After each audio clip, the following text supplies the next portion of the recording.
Honorable Page Reese Whitaker is presiding. Court will now come to order. Good morning, Your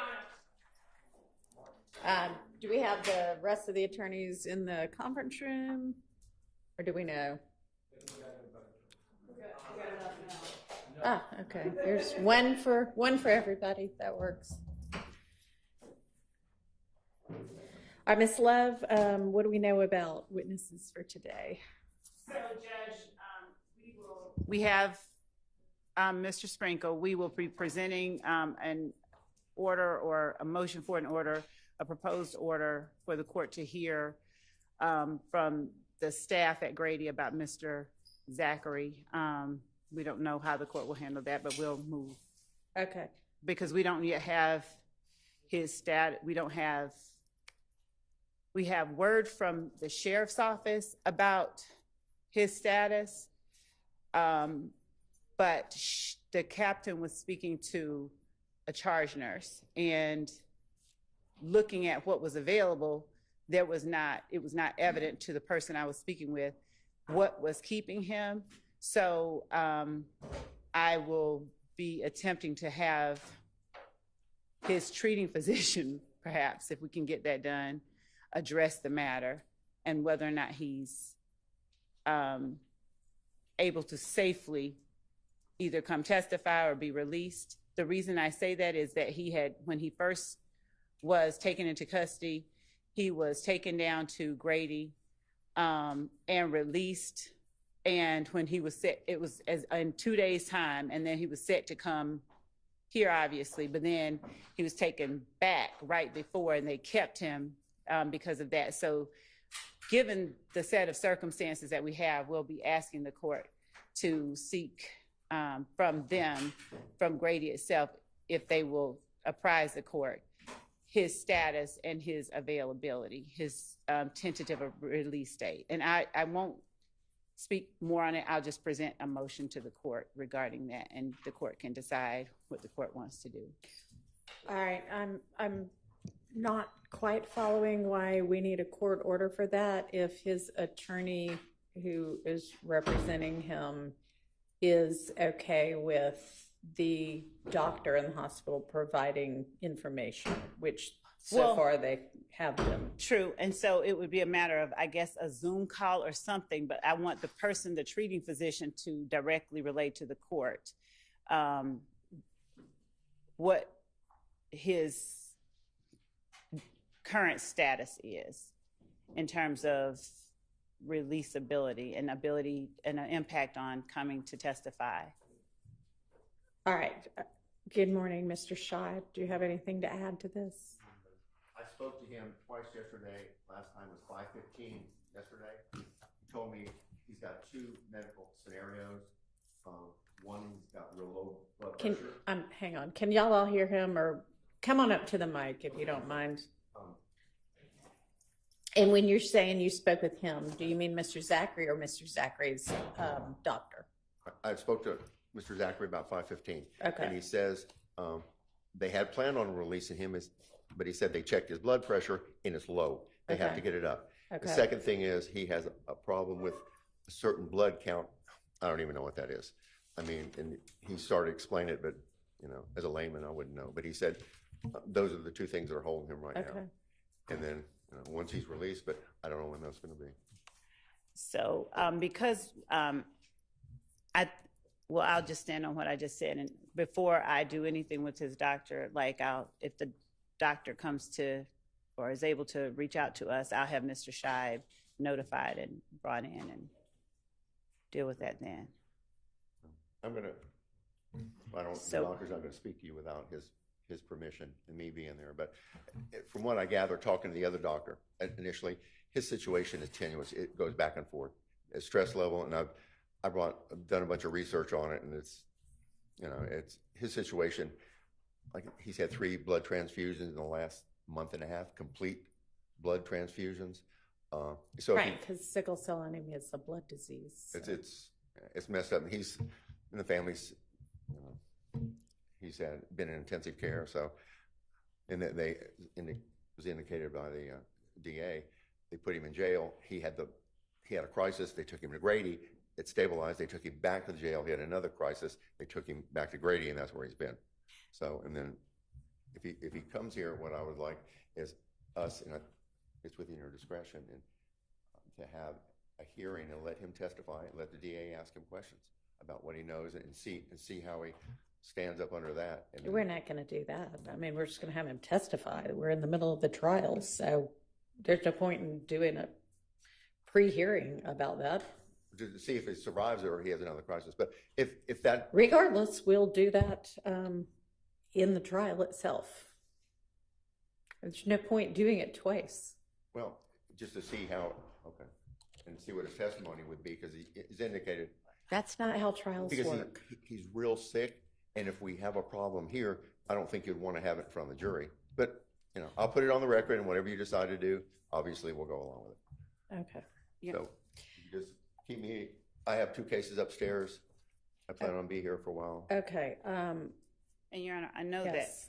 that Mr. Scheib's concern stated to the court has been his client going back to the jail, and I know that that has been the concern that Mr. Scheib has expressed to the hospital personnel. But as I stated before, if he is to come here following the hospital, there's no need to go back to the jail if we. All right. And I thought y'all were going to work something. Well, I mean, let's imagine a scenario where he gets released from the hospital at 4:30 or 5.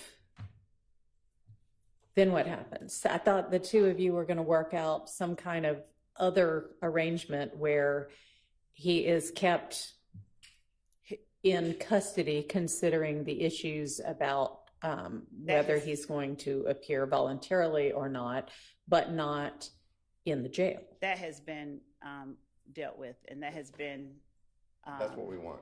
So he can go back to his house. You want to put a GPS monitor? He would not be at his house. He would be, we would still have to keep him in custody somewhere outside of a jail, I suppose. We could work on that So and have talk y'all- about that later.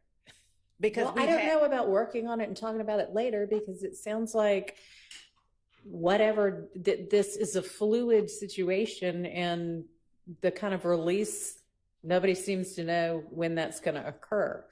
And if it occurs at a time when he can't be brought immediately over to testify, then there need to be other arrangements in place. And you say we've worked that out, but then it doesn't sound like y'all have worked No, that out. Actually, it has not been Mr. Scheib and me. It has been the DA's office and the jail in terms of who or how they would, how we would handle his custody.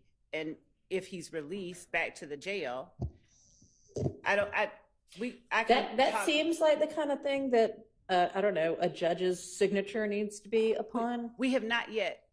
Okay, have so been you just discussing said you it. worked it out.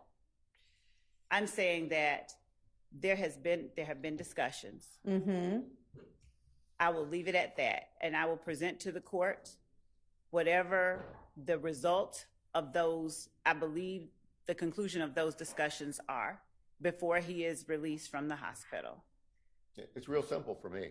I would like him released and go back home and be with his family so they can take care of it. I know what you want, and based on the information that was in the affidavit in support of the material witness warrant, if he goes back to his family has no intention of, at least based on what's in the affidavit, of having him come testify. The court could order it, hold them in contempt if they do not, and put a GPS monitor. Okay, I told y'all to work that out like 2 days ago. We've been talking, and as I have said to Mr. Scheib, we have his continued position is only about him being released and not testifying. All right, if you So, can't work it out, then just present something else to the court, other arrangements. Thank you. Because I don't think that it would be appropriate, considering the health situation, for him to go back to the jail either. But there's something between the two, between total release and he's in the wind because his family wants him not to testify. far away from here and in the jail. There's something in between those two. Okay. Yes, Your Honor. Thank you. Okay. I have 2 court cases upstairs. I'll be back. All right. Thank you. Your Honor, I'd like to put something on the record. Is this All an right. appropriate time? Sure. Okay. I fully understand that we are not a party. When I say we, I'm talking myself and my client, to anything going on with Mr. Zachary and the DA's office. However, it is my job to ensure a fair trial for my client. I am putting everyone on notice now. Your Honor, I don't, and I'm not casting aspersions, I don't know how much, if at all, judges know the discovery and the backstory of everything. I don't. Okay, all right. Well, this is what That's between y'all until it gets presented in the trial. Okay, or unless you bring an issue to me. Well, that's why I'm bringing this issue. Okay, Mr. Zachary, in statements in 2015, says a bunch of nasty lies about Mr. Stillwell. He blames Mr. Stillwell for everything except the JFK assassination. And my concern is, and I'm going to deal with that on cross-examination. That's not going to be a problem. However, if those lies come out and I am not able to cross-examine Mr. Zachary due to him being unavailable, due to medical situation, due to anything like that, and I don't know about his medical, I'm just hearing about it just like you, but if that happens, there's going to be no one ringing that bell. There's going to be no limiting instruction that's going to protect his due process rights, his rights to confront his accusers, his cross-examination rights. And it's going to lead to me asking for a mistrial again. And the state is on notice at this point that by calling Mr. Zachary in this state, and I don't know what his state is, but they seem to know, they are on notice that something could happen. And I'm not the one calling him to the stand, but if his direct testimony comes in or his prior statements come in and I don't have a chance to confront him about those lies, we are not going to have a fair trial. And I'm just putting it on the record now so everyone knows what my stance on that is. All right. Thank you. Thank you. You know, and again, I don't know what exactly his situation is. I've been told sort of varying things. There is, and I guess the most appropriate thing might be to just hear from the doctor, but if he is in a condition where testifying at this trial is risky and he may make it through half the testimony and not all of it or something like that, I mean, there is the possibility of taking his deposition to preserve his testimony, which then all of the attorneys would be present for, and you can do a video deposition, and then if for whatever reason he gets through part of it and not all of it, then it doesn't get used. I mean, that's a possibility. Your Honor, there are just a couple of things that, and the court is correct, and that is, those are things that we have, tossed around. Yeah. But the state's bigger concern is that given the commentary made by Mr. Zachary's father when we were trying to reach him, that he was going to reach out to Mr. Sharp and Mr. Steele. I don't know why, but that's what he said. And he insisted that we could not force Mr. Zachary to come and testify. And given that there seems to be pretty open communication between Mr. Scheib and counsel for the defendants, they probably have an even better grasp on what's going on with him than even we do. But what we do know is that there are people down there who are monitoring him. And the person with whom I spoke yesterday said that person is not a doctor, but that his vitals on the chart looked normal. Okay. And that there had been the representation by Mr. Scheib that if he goes down to the jail, he's going to die, and there are 28, all of these things. And so it perhaps makes certain people protective of keeping him there and not realizing the reality of this circumstance, that it appears that whenever it comes close to the time that he has, so. Yeah, I realize that this could just as easily be a convenient excuse. I mean, but I don't know what the real situation is. And we have been talking about all of that. But what I do know is that Mr. Scheib has told me flat out, my client will not testify. And he's given me the reason that he believes.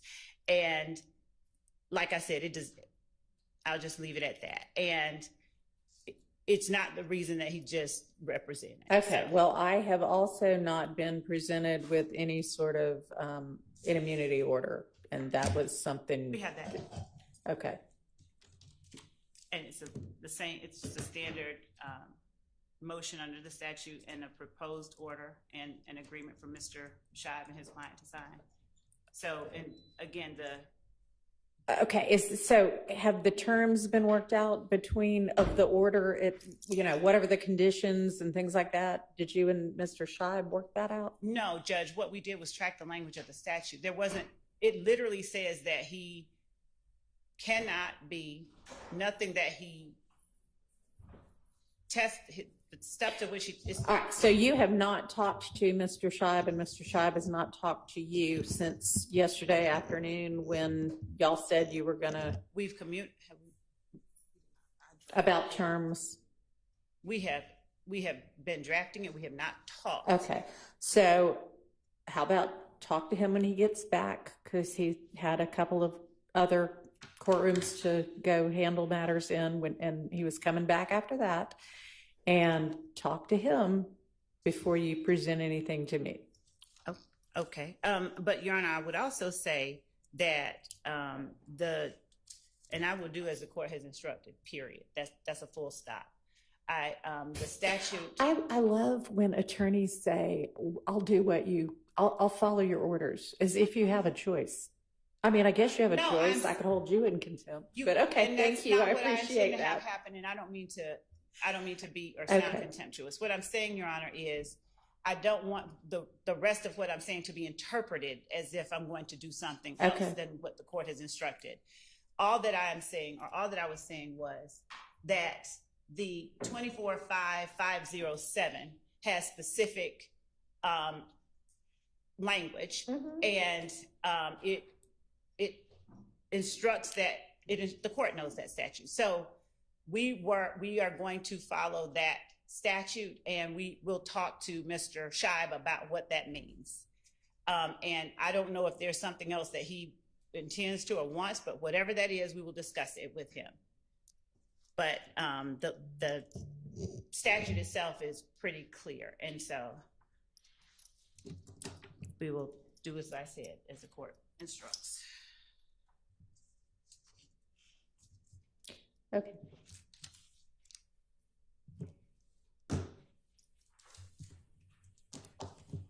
All right, there's a new motion in limine number 60 that I am just opening the email for. Is that something that we need to deal with this morning, or is that just something for our next non-jury day? No, but I wanted to inform this honorable court that you motivated the people at our office. Okay, great. Thank you. They said they are inspired by your words, and they are ready to go. So thank you. Good deal. Okay, well, we'll take that up whenever we have our next non-jury day, if it's just about upcoming evidence, but not immediately upcoming. All right. Are there any other, we told the jury 9, so we've got a few minutes before it reaches 9 o'clock. Any other matters we need to discuss? Your Honor, we came in early specifically to discuss the objection that was raised by counsels for the defendants. And what I believe was happening, if I can summarize it clearly and accurately, yesterday evening, we had Deputy DA Mike Sprinkle on the stand, who was asked a question regarding how it is that he conducts further independent investigations into the unindicted homicide cases that he receives in order to make those decisions that he makes. There was the objection, specifically when I asked Deputy DA Sprinkle how it is that he decides, with the thousands of jail calls, for instance, that he has access to, which ones are pertinent to look at. And so there was this objection that we were bolstering, that it was irrelevant, and that we should not be allowed to do that. We should only be allowed to ask DDA Sprinkle what he did in this case. To that, Your Honor, to the extent that the defense has made relevant by accusing, in front of the jury, raising their defense of essentially selective prosecution and malicious prosecution by the state, it has not only made this particular testimony as to how DDA Sprinkle conducts his efforts to determine the proper charging decisions to make, not only relevant, but highly probative, and thus not a waste of time or confusion. For the defense to take the position that they are able to show that, or say that the state has essentially chosen to just go after their client because they wanted to get the big fish, and then to object when we try to show the repetitive nature and the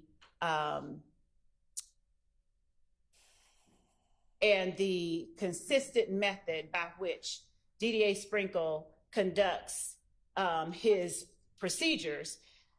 It is an effort to create a distraction on their part regarding selective prosecution or malicious prosecution, and then to have that argument unanswered on the part of the state.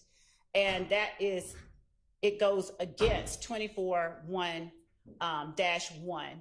which obviously says that the whole purpose of this process is to determine the truth. And so when the jury is trying to make a determination about what was done in this case, and essentially DDA Sprinkle has taken investigative steps, and he is showing his normal, consistent investigative steps.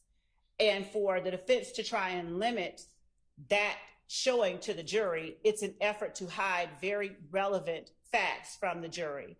When the defense is allowed to argue with respect to our officers, to ask on cross-examination, how many reports have you done? Is this what you do in every report? And to essentially question the way that the officers normally conduct their procedures in order to make the jury believe that something untoward has happened, the state certainly should not be constrained from showing the standard nature and the reliability of the procedures that DDA Sprinkle used in determining how he ultimately makes decisions.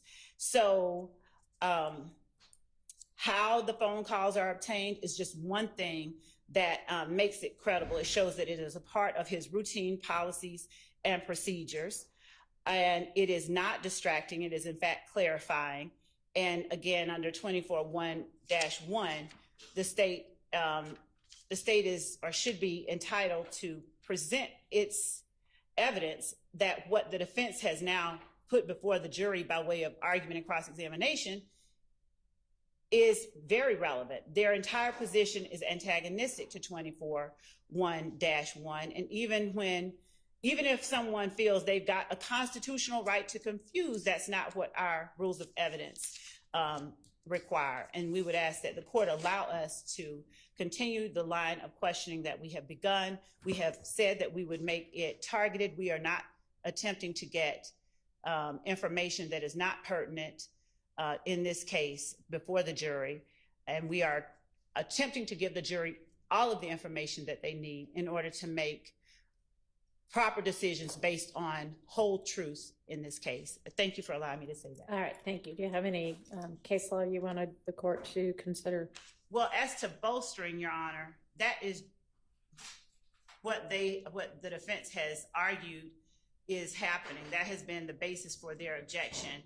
And the first case that I have for the court, it plainly says that bolstering is when one witness testifies or comments on the credibility of another, or when one witness attempts to,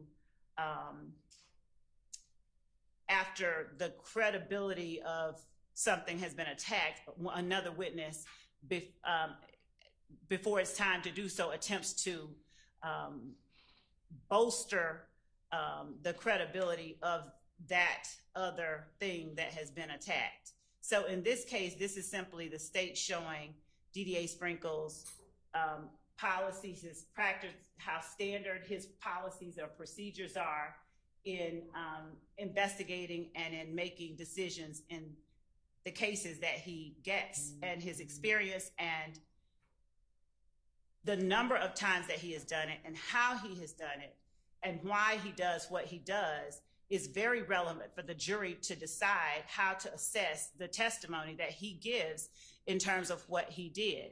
So it's in no way bolstering, and I believe that the case, Bless you. My computer shut down on me, and I'm getting the case that I had for the courts.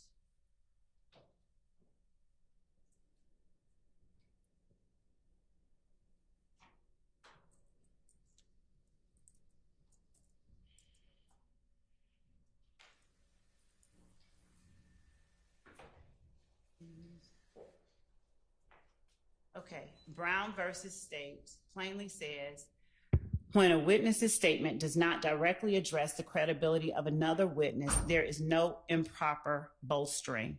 When the Supreme Court evaluates whether testimony constitutes improper bolstering, the Supreme Court considers the disputed testimony in context. That's Brown versus State, 302 Georgia, 454, and specifically,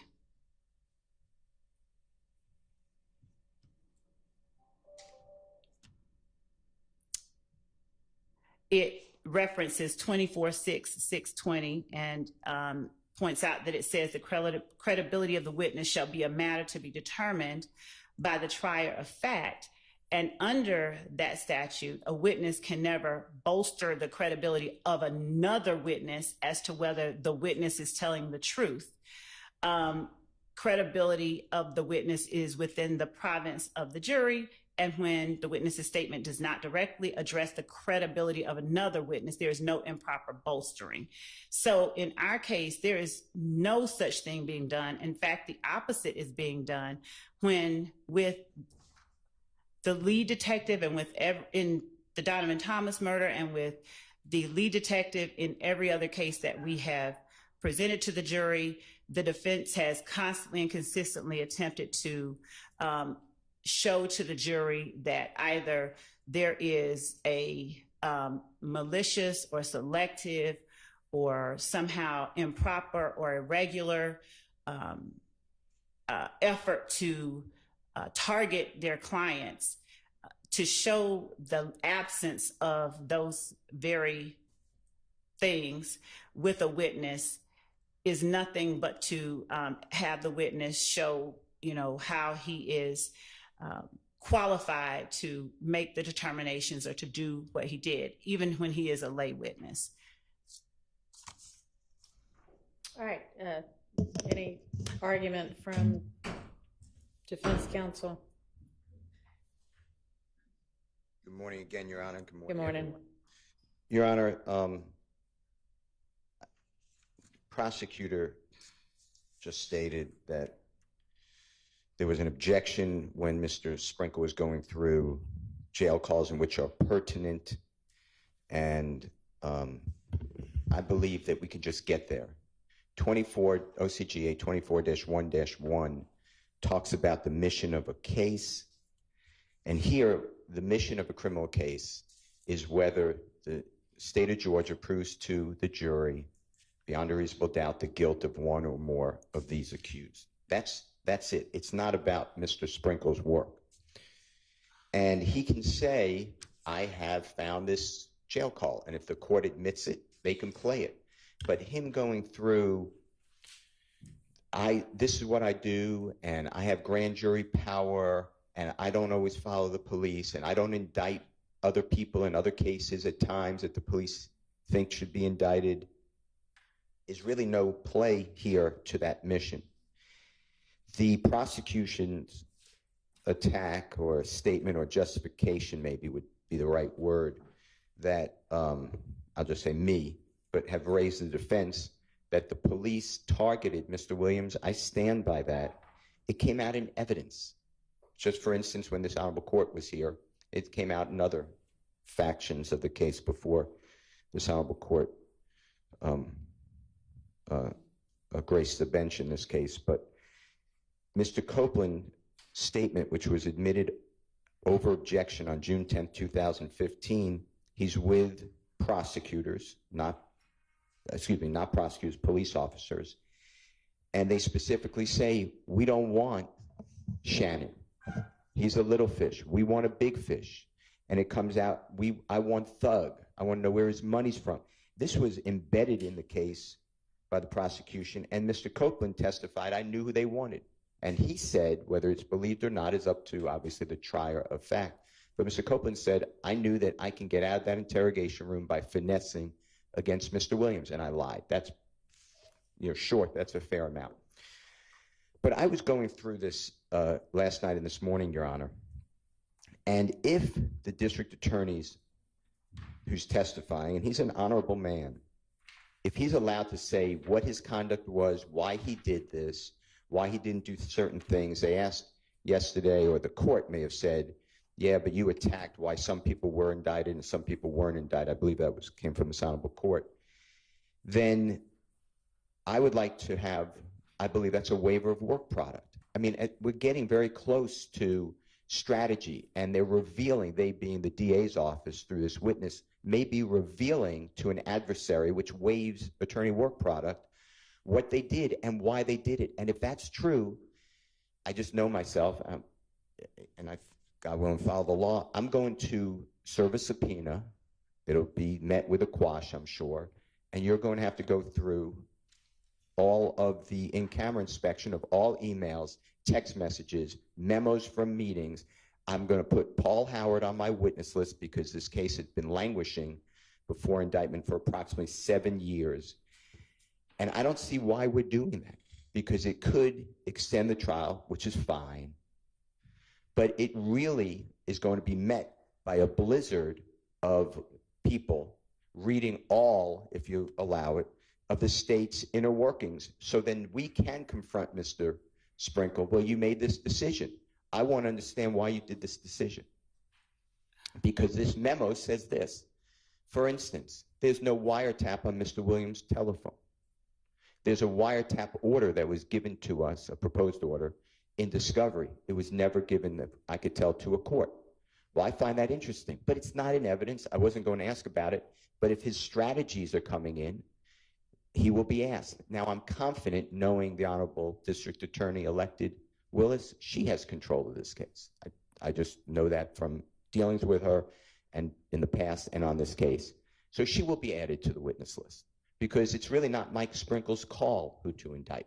That's from my experience. I'm not saying came out in evidence. The Honorable Court knows a lot more about the inner workings potentially than I do, but we're going down such a wrong road, and the case law supports what the defense is saying. That's why we don't get into the investigation and the conduct of the investigation, but we get into the relevant information given out. Unless, and it says in the rare case, R-A-R-E, rare case, that the conduct of the investigator becomes relevant. And that's all I'm trying to say. And as far as jury instructions, I believe this Honorable Court will be asked, whether you give it or not, it's up to the court. But there will be an instruction. The fact that it's a party to a crime, and we have a conspiracy, so I believe it's coming. The fact that others have not been charged, are given immunity, are beyond prosecution, were prosecuted, or been acquitted is irrelevant. In the indictment itself, it states that the grand jury does hereby charge and accuse the following 28 people.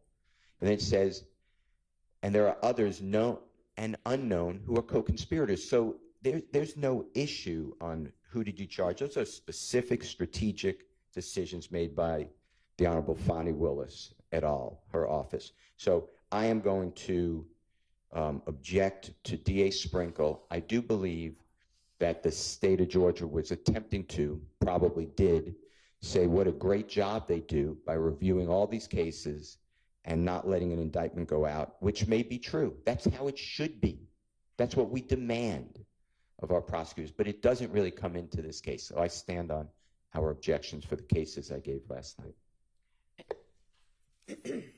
Okay. Yes.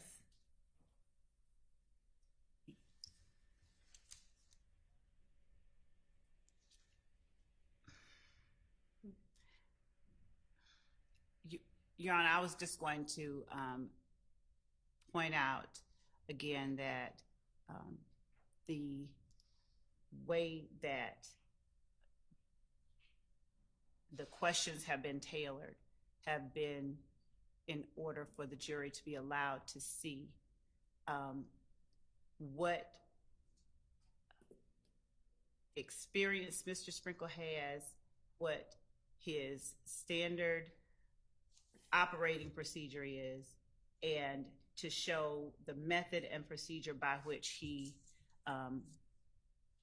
obtained the information that he will present to the jury. All right, well, I gave instructions yesterday, and those instructions still apply.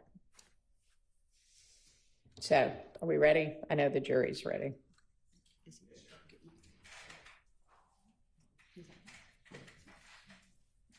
And you can go ahead and get Mr. Sprinkle back on the stand.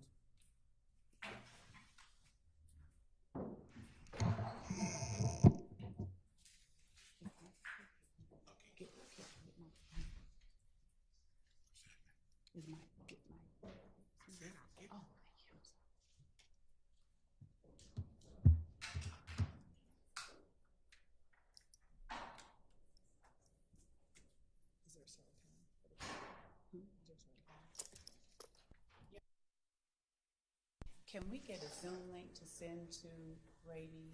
It's the same one. No, we're trying to get. For Yes, Grady? Yes. Can we get a We Zoom can generate one. and a time that the court will hear from the doctor? We can generate one.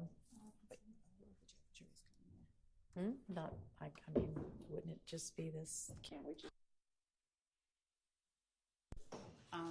I mean, if not, then we'll just send another one to everybody. Is there a time that we can Lunch? give to him? And that would be 12. I mean, I don't know, maybe we need to do it at that person's convenience. We'll find. Okay. Thank you.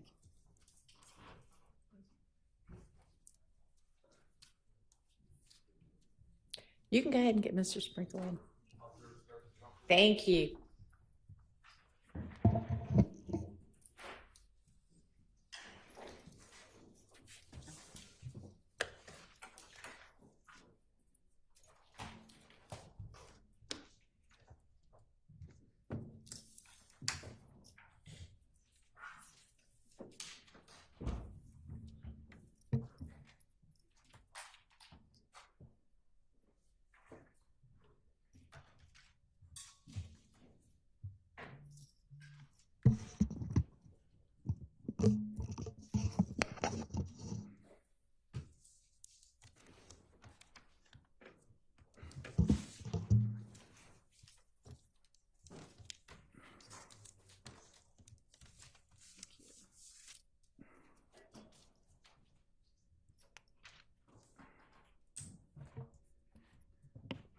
Good morning, DDA Sprinkle. Good morning.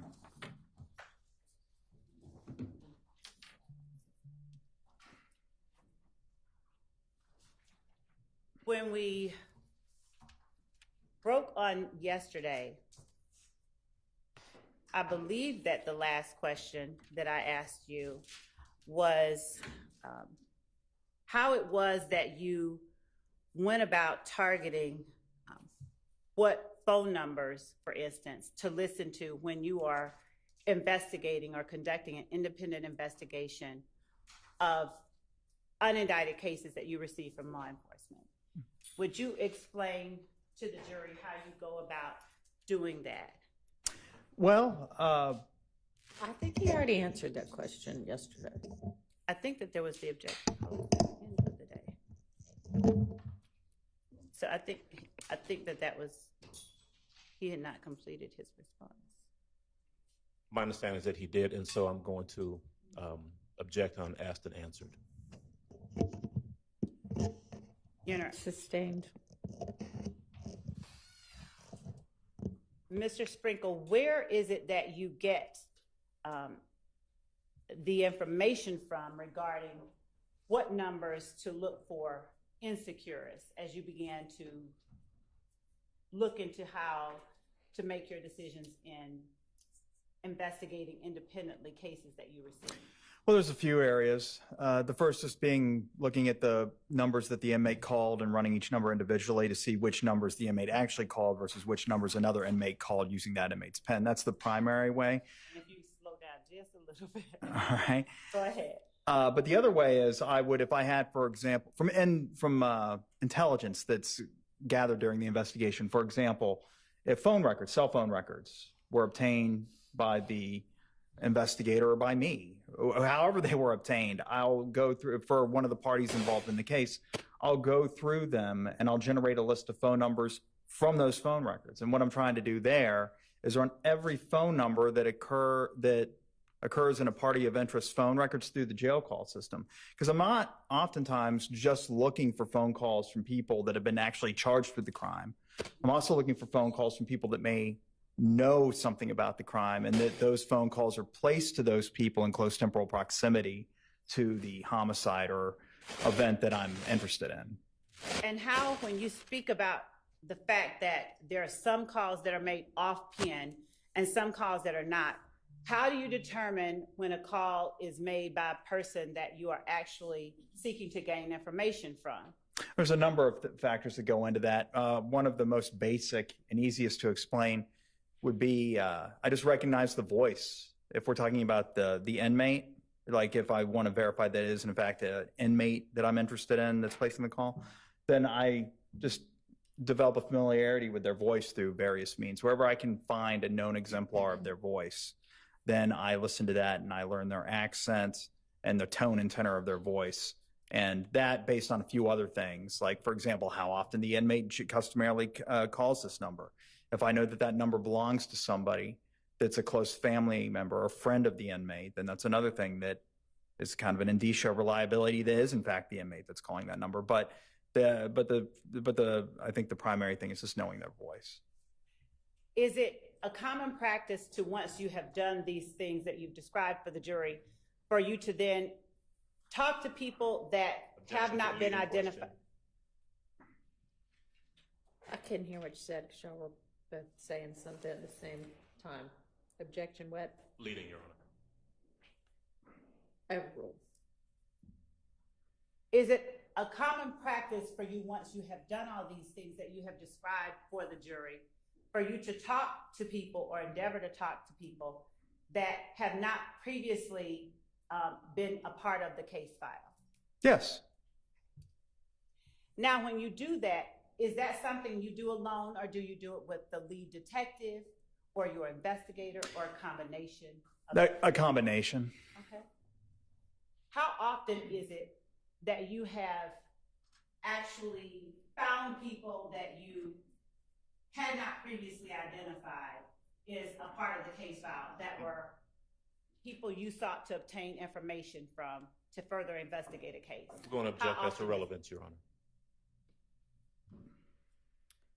Sustained. Okay.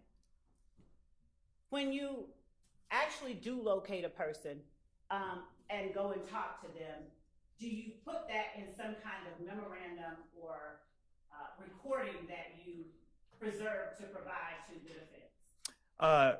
Generally, if not invariably and always, I at the very least record the interview unless it occurred in such a circumstance where that was not possible, such as at random and it was unplanned. But if it's an interview that I'm actually planning, then I would audio record the interview, unless I don't believe I've ever actually had an occasion where the audio recorder failed. So I wouldn't even say barring the unforeseen, like the audio recorder failing. So yes, I would always record it.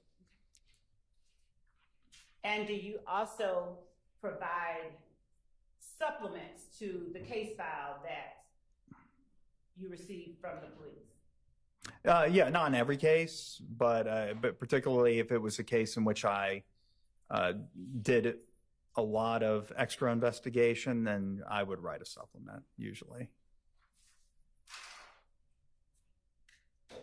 When do you do what you just described or called extra investigation? In what circumstances would you do what you call extra investigation?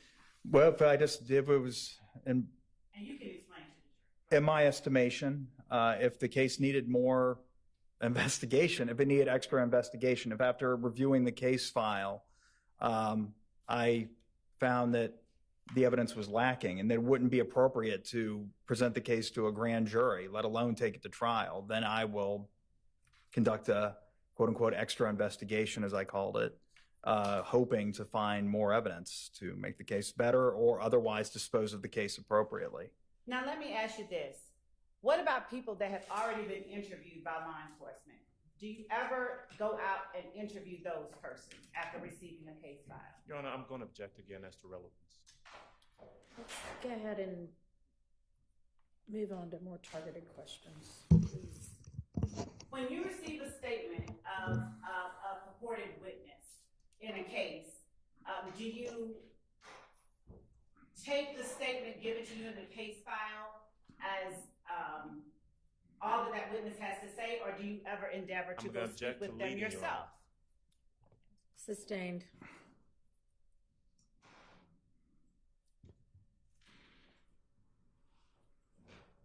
Do you do anything with the witness statements that you receive in your unindicted cases that you get from law enforcement? Objection, relevance.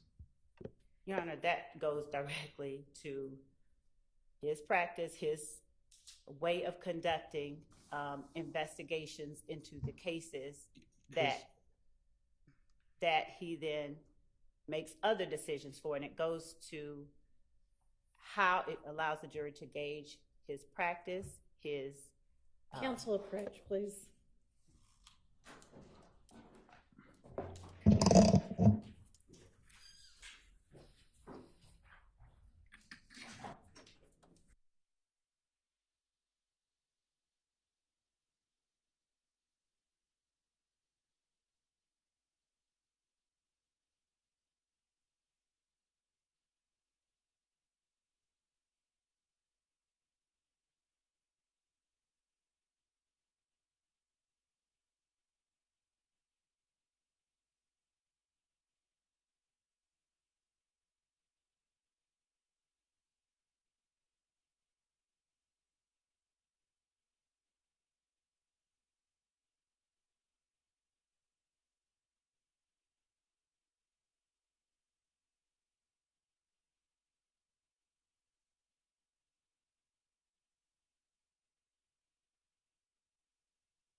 DDA Sprinkle. Did you work with Detective Thorpe on the case involving the murder of Donovan Thomas Jr.? I did. And in working with Detective Thorpe, do you recall when it was that you received the police file from the Atlanta Police Department? It would have been late 2015 or in early 2016. Did you document when you received the case file from Detective Thorpe in a memorandum or report that you provided as part of the case file? Yeah, it'd probably be this report. Don't hold it up. Don't hold it up. Well, anyway, this report right here that I brought to the stand, the 140-page one. 140 pages? Yeah, I believe that's how many pages it is. Okay. Yep, 140 pages. And did you, would you look at that if you need to refresh your memory about when it was that you received the case file from the Atlanta Police Department? Yeah, right here, in fact, January 2016. It's the first 4 words of the report. All right. Once you received the case file from Detective Thorpe, without going into what was said by this person, did you notice a witness or identify a witness that you wanted to speak with further? I did. Who was that person? Spencer Wright, a.k.a. Nicholas Robinson. All right. Now, Spencer Wright or Nicholas Robinson, first of all, why are you saying a.k.a. Nicholas Robinson? Because Intelligent. well, that was a name he provided contemporaneously with an October or a September 2015 arrest, I believe. Of himself or someone else? Of himself. All right. And is that person a person who had a statement already inside the case file you received from the Atlanta Police Department? He did. All right. So if there was a statement by that person already inside the case file, why did you want to speak with that person? Or did you want to speak with that person again? I follow-up questions. Say that again? I had more questions, follow-up questions, other questions that after reviewing the case file that I had that hadn't been previously asked by the Atlanta Police Department. And is it common when you have questions that haven't been answered in your regular course of reviewing cases to locate those persons, to ask them more questions? Yes. Objection, relevance. Overruled.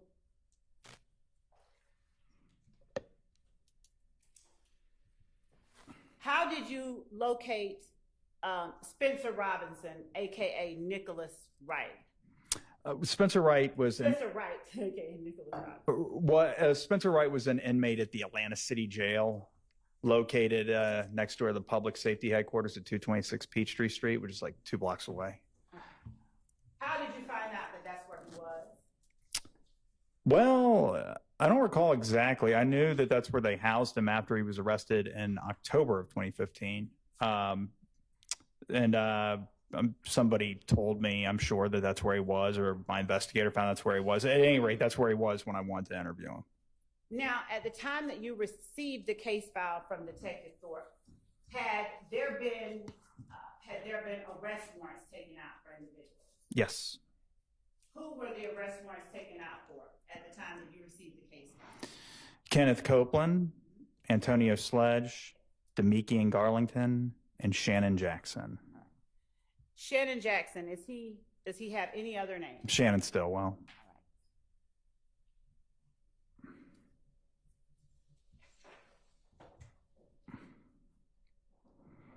And when you received the case file, did the case file have in it more than a written report? In other words, did it consist of audio interviews, surveillance, anything like that? It did. It has surveillance video, had a written report drafted by the lead detective, among other things. But the key things were the written report drafted by Detective Jim Thorpe Jr. of the Atlanta Police Department, the surveillance video that depicted the incident, another surveillance video from a gas station. I believe I had that in the initial case file as well. Some crime scene photos, I believe, may have been in there. Mm-hmm. Although I do recall obtaining more some point later. But and audio from interviews, some cell phone records. I don't recall every single thing that I had. I didn't obtain the entire case file immediately because I recall throughout the course of my work on this case, consulting with other investigators with APD and obtaining little pieces of the case file as I went along. But Hold up, stop. yeah. All right. So, would you back up, and I'll use one of my colleagues' words, and unpack what you just said a little bit for the jury? Regarding the murder of Donovan Thomas, I had audio interviews from some of the people that, if not all of them, that Detective Thorpe interviewed as part of his investigation and his report and surveillance video. All right. And so slowing down a little bit, you said you did not have all of the case file, that you got other information from other investigators? Well, I guess that's how you define case file. I had what Detective Thorpe provided me, but there were other investigators at APD that had been working on this matter. And so were those other investigators, the information you sought to get from them, were they not in or part of the file Detective Thorpe gave to you? Right. I remember in particular, there was a lot of cell phone records that I obtained from another investigator that I did not obtain from Detective Thorpe. And that if specifically when I say another investigator, I'm talking about Tyrone Dennis. Okay. Now, if you would, slowing down a little bit more, if you would, please tell the jury how you determined that Detective Dennis had information of interest to you in this case. Well, I met with Detective Dennis sometime in, I believe it would have been January 2016, sometime in early 2016. Did you meet with him with Detective Thorpe? No, I believe it was Detective Dennis and Lakia Gaither, and I met them at the Atlantic Police Department's public safety headquarters in a large conference room. Okay. Okay. Pause. So, when you first got this particular case with the individuals listed that you just named for whom warrants had been taken out, did you follow the same procedure that you described yesterday for the jury to gain additional information Yes. in order to assess the case? Yes. Was there anything that you knew personally about any of the people who were, for whom warrants had been taken, that made you decide to go out and seek additional information in this case? Are you asking me, did I personally know the defendants, the people that the police charged? Yes. No, I did not know them.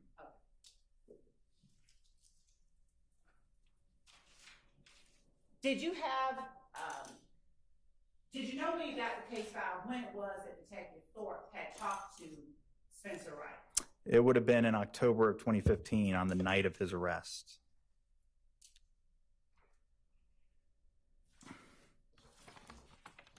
And did you have, as part of your case file, information that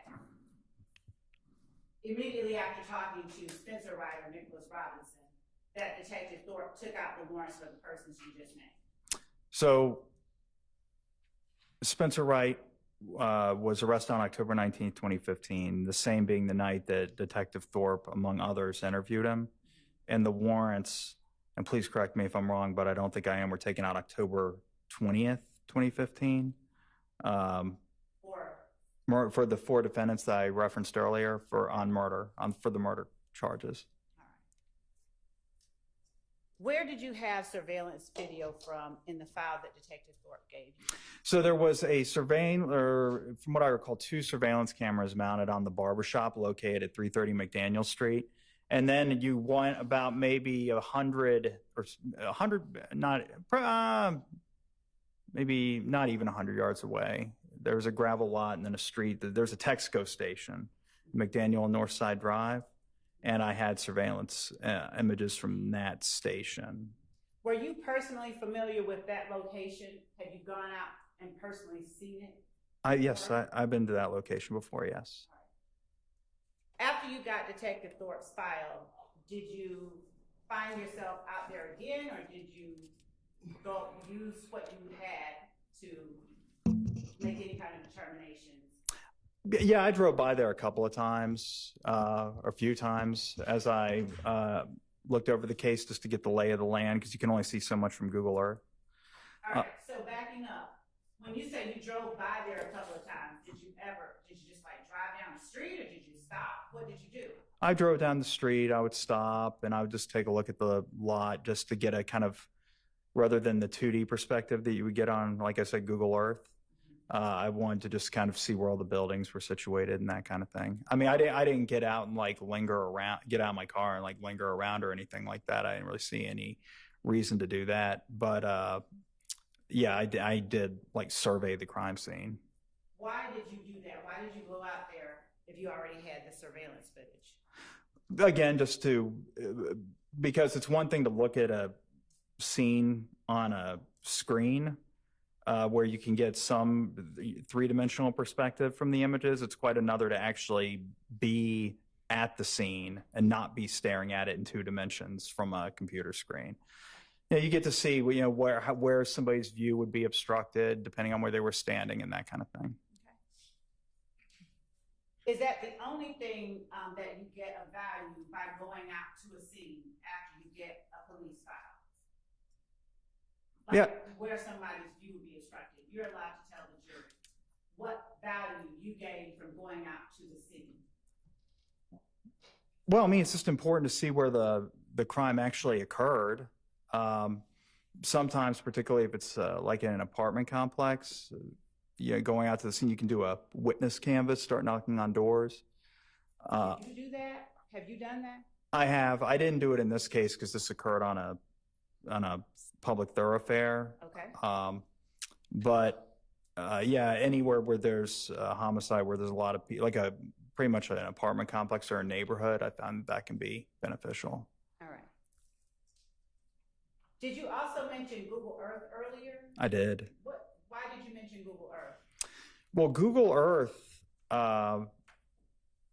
in this specific case, I went to Google Earth because I did eventually end up interviewing Spencer Wright myself. Without talking about what he said. Right. And right. Well, I'm not even going to get into what he said. I just went to Google Earth to take still shots of images that were photographed by those Google Earth vehicles, I guess, just so I could show them to him and say, okay, well, where were you at this time when you said you saw this, et cetera. Okay. And had he said those things previously in his interview with Detective Thorpe? Had he given the information of where you were at this particular time? Without saying where he was, had he given that? He offered a verbal description of where he was. Did you capture whatever it was that he said verbally in the Google Earth photos that you then chose to show to him? Objection, Your Honor. Hearsay. Objection, what? Hearsay, Your Honor. Overruled.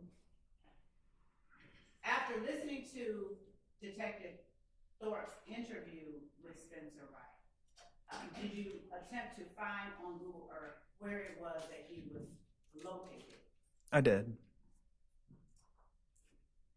Were you able to locate an area that coincided with or matched the area he described being in? Your Honor, I'm going to object to any reference to statements made by this witness who's not testifying as hearsay. Your Honor, this witness is not going to tell the jury. First of all, we're not offering it for the truth of the matter asserted. We're offering it to allow the jury to see what Mr. Sprinkle did in context. He located a certain area. Let's not say what he did. We need to hear that from the witness. Okay, so it's provided. Overruled. Thank you. So, were you able to see that area described by Mr. Wright on Google Maps? Yeah, I found an area that I believed he described, yes.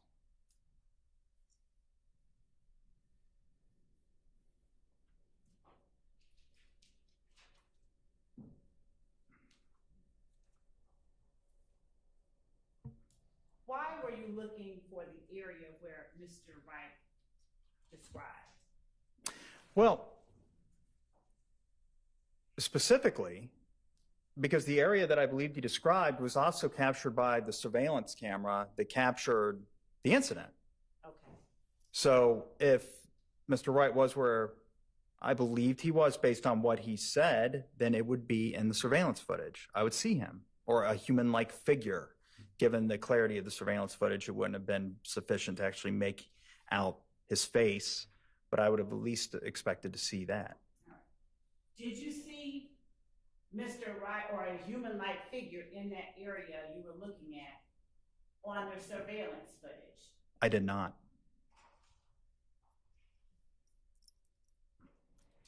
Did you fully capture that area on the still shots that you took down to show to Mr. Wright? I did. When did you meet with Mr. Wright? This would have been January 12th of 2016.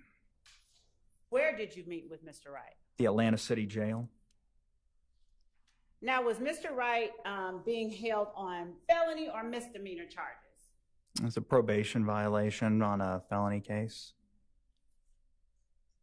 Now, did you offer anything to Mr. Wright in exchange for him speaking with you? I didn't. Had, to your knowledge, anything been offered to Mr. Wright by your office in exchange for him speaking with you? Not to my knowledge. Was there any insinuation that you would lower his charges or drop his probation warrants? Not by me. Okay. Was there any made by anyone associated with you that you have any knowledge of? No, not to my knowledge. I have absolutely no information to indicate that that ever happened. Okay. Who went with you when you talked to Mr. Wright? The aforementioned, the investigator I mentioned yesterday, David White.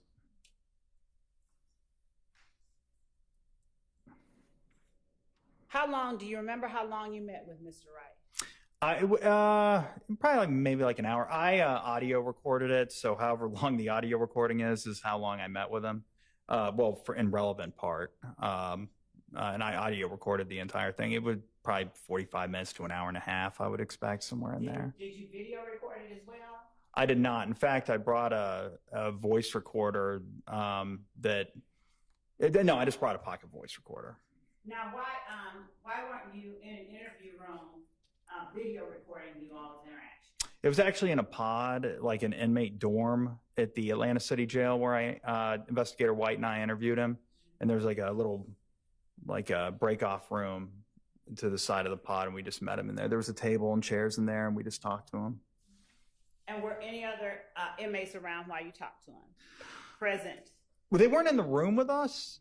I don't recall if they were out and about in the dorm. But yeah, there were other inmates. I don't recall that any of them were within earshot of us, though. Not within earshot. Is that what you said? I don't know. Certainly nothing happened during the interview that alerted me that somebody was listening in. I'll leave it at that. And I don't recall having a feeling at the time that, because I believe I would have. That would have left an impression on me if I thought that others were eavesdropping, and I didn't have any feelings of that sort while I was doing the interview. Now, how many images did you show to Mr. Wright? I don't know exactly how many. Let's see. Probably like 15 to 20. Were all 15 to 20 images that you showed to Mr. Wright? Probably more like 10 to 15, actually. It somewhere around there. It was less than 25. Were all of the images that you showed to Mr. Wright images captured from the barbershop footage in front of which the murder occurred? Yes, it was Google Earth still shots that just depicted the scene. Okay. And still shots from the barbershop surveillance footage. Starting with the Google Earth still shots that depicted the scene. What did you do with those still shots? I printed them out Okay. prior to going into the interview. And, and when you showed them to Spencer Wright, given that they weren't from the actual night of the murder, what were you doing with them? Well, given that the scene had remained, from the time the murder happened to the time that the Google Earth vehicle photographed the scene had remained unchanged. In other words, the lay of the land was essentially the same. Mm-hmm. My objective was for Mr. Wright to identify where both he was and other parties were at various times during when he witnessed the incident, according to him. Okay. So was Mr. Wright, without saying where or what he said, but was he able to point out an area that he was claiming to have been at? Yes, he did.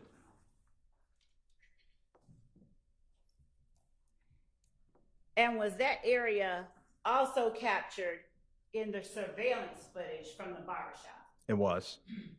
Now, was the lighting the same on the Google Maps images that you showed him as it was on the night of the murder that was captured on surveillance? No, because the Google Map images were captured during daylight hours, whereas the homicide occurred during just after nightfall or during twilight hours. Were there any identifiable landmarks in the area that you were interested in regarding Mr. Wright that were clearly depicted on the Google Earth printouts? What? Stationary objects. Well, there was a bench, yes. Okay. Mm-hmm. And where was that bench located? It was located at a bus stop. Where? Where's the bus stop? Yes. It's across the street from 330 McDaniel Street. Okay. About how far from 330 McDaniel Street?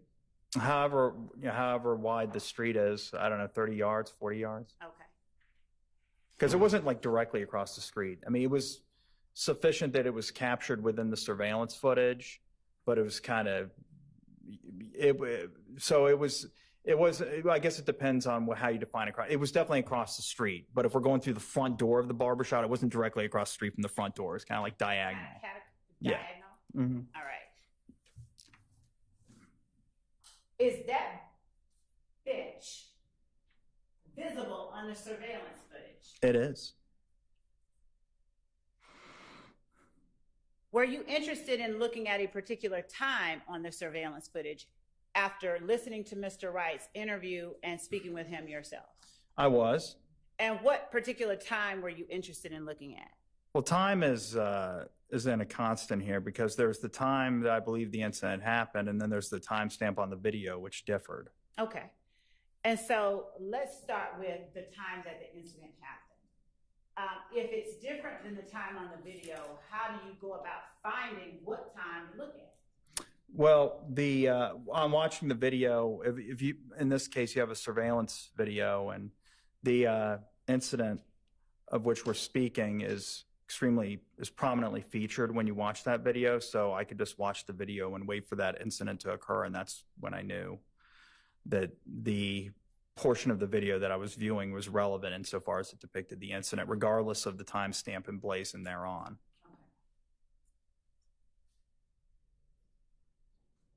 And during that time that you're looking at the video, are you able to discern where that bench at the bus stop is in relation to where the shooting occurred? Like it was about, like I said, across the street, not directly across the street, but probably across the street and maybe 20 to 30 yards to the right if you're facing across the street from the barbershop. Did Mr. Wright recognize the bench in the surveillance footage, or were you able to show him the bench in the surveillance footage? In Your Honor, calls for hearsay and also confrontation clause. Sustained. I would withdraw that. Did you ever see Mr. Wright in any part of the surveillance footage of the murder, or someone fitting his description anywhere near that bench? And by anywhere near, I mean sitting on or within 1 foot of the bench during the time of the murder. No, there were no human-like figures around the bench. I saw a cat at one point. You saw what? It looked to be a cat. A cat. You could see a cat on the surveillance video? Yeah, that's what struck me. It wasn't real high fidelity, but it was, the light was bright enough and the fidelity was sufficient to see a feline moseying around the bench, but there was unambiguously, there were no people around the bench. Did you check the surveillance maybe like a few minutes or minutes after and minutes before the murder just to see if perhaps there was a human at that bench? Oh yeah, I'm sure I did. I watched that footage many, many times. Of course, the most relevant period to me was the time when the incident actually occurred. But no, I didn't see a human at that bench. And how many times did you watch that video? I didn't keep count, but it would have been many, many, many, many times. So at least 150 to, I don't know. It was many times. Why did you watch the video so many times? To see every time Tell the jury.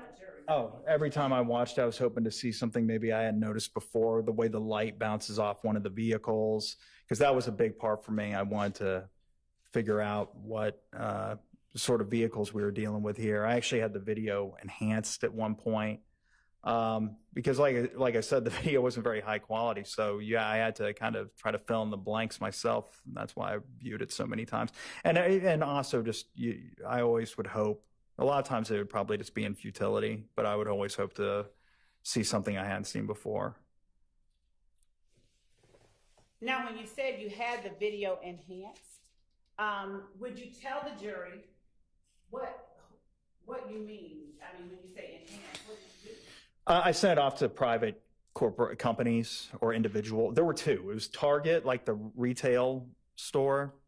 They have a division within their company that deals with surveillance footage, and they at the time, maybe they still do, but they at the time, they would digitally enhance surveillance videos. And there was another gentleman named Walter Pineda who offered the same services. He was an individual. Why did you send it out to two different places? Just, I guess the more the better. Were either of those places able to allow you to see anything more clearly in the video? A little bit. Yeah, it helped a little bit. Yeah, it's digital. So there's really only so much they can do to clean it up. It's just ones and zeros. But they are programs that can, I guess, kind of filter out some of the noise from the picture and that kind of thing, and that's what they did. So it helped a little bit. Now, is it unusual for you to take surveillance footage in unindicted cases you receive from law enforcement officers and send it off to other agencies to have it, to see if you could have it enhanced at all? Objection, Your Honor, relevance. Overruled. It is actually, I think this is the only case I've ever actually done that on. And why then did you choose to do it on this case? Because the video was so important and I really needed to identify as much as I could in that video. Now, was this, when you say the video was so important, was this particular homicide case for you any more important than the others or any others that you worked on, the case itself? No, it wasn't any more important. Any case, it got more attention because for my purposes, it was essentially unsolved right when I got it. And so that elevates the priority of any homicide case. Now, I wouldn't say priority isn't the right word. It really isn't. It's just the amount of time that I'm going to spend on it certainly goes way up. Okay. And when you said it got more attention because it was unsolved, how often did you get unsolved cases in your capacity as an unindicted homicide? Objection, relevance. Overruled. Not very often, thankfully. The police don't normally make charges on. Relevant and non-responsive. Sustained. Okay. So, Sustained. All right, when you say, not often, can you tell the jury approximately how many unsolved homicide cases you've worked with during your time? And it doesn't have to be an exact number, just approximately. Because my follow-up question is gonna rely on. Maybe 20 to 30 truly unsolved cases.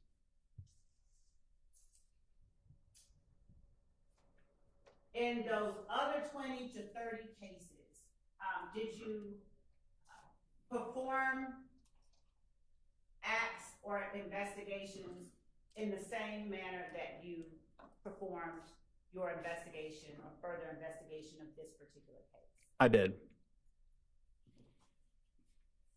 And did that include seeking out witnesses that had not previously been identified? That is correct.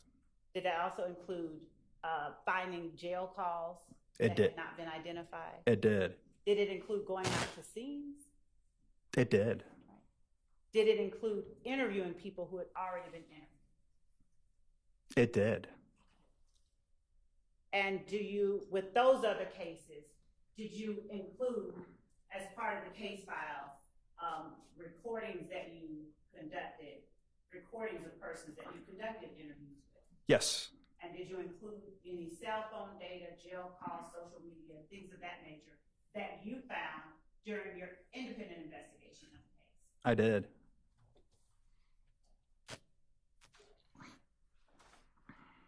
And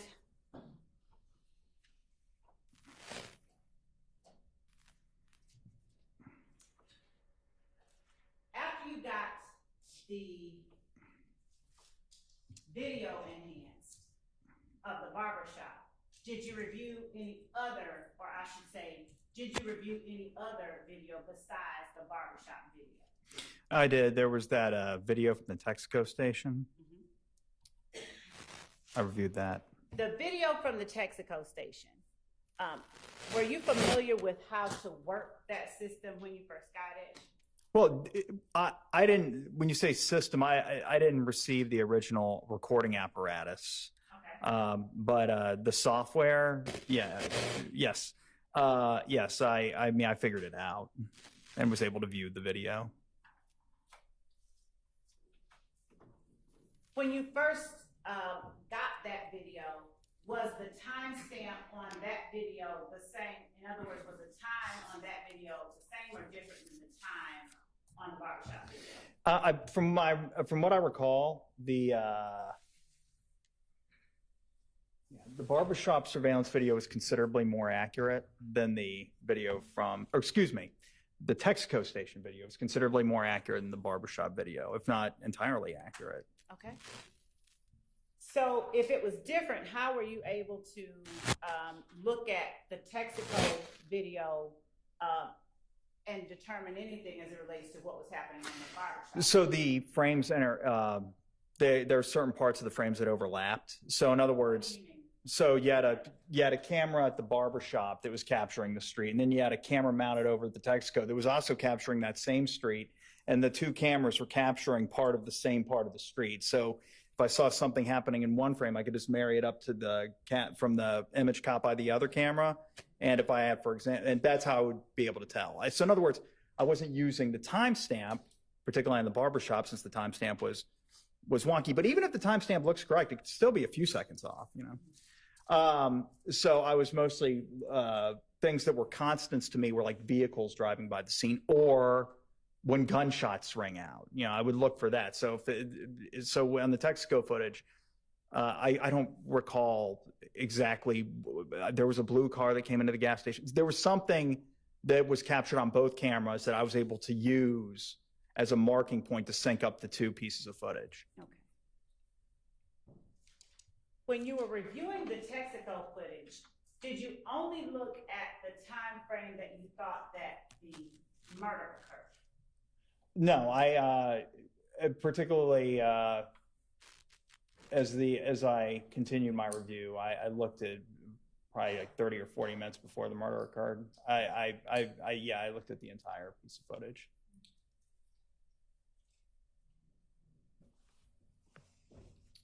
We're gonna come back to the Texaco footage, but I wanna ask you, after looking at the Texaco footage, did you do anything to identify persons or objects that you saw in the Texaco footage? I did. Would you tell the jury how you went about identifying certain persons and objects? Or if you need me to clarify, ask me to clarify. Well, there was, and without getting into, all right. So there was an event that occurred on the video. First thing is that I was looking for something specifically that, based on other evidence in the case, I'll just keep it broad or general here. Based on other evidence of the case, I suspected I was going to see on the video. And then as I watched the video during that time frame, I did in fact see what I thought I was going to see. Did or did not? I did. Okay. And it was a vehicle specifically. There was a certain vehicle, and when I saw it, based on other things that I had seen, and specifically I'm talking about social media records, photos, and cell phone tower data, I thought I wonder if this person is at the gas station. And when I looked at the footage, I said, oh, well, I recognize that vehicle from social media. And then as I continued to watch the footage, I recognized one of the people that was inside. It was a passenger in that vehicle, because that person walked into the store and they got close to the camera. And because they were close to an interior surveillance camera in a well-lit store, I was able to see their face. And then as other things happened around this vehicle that I recognized in the footage,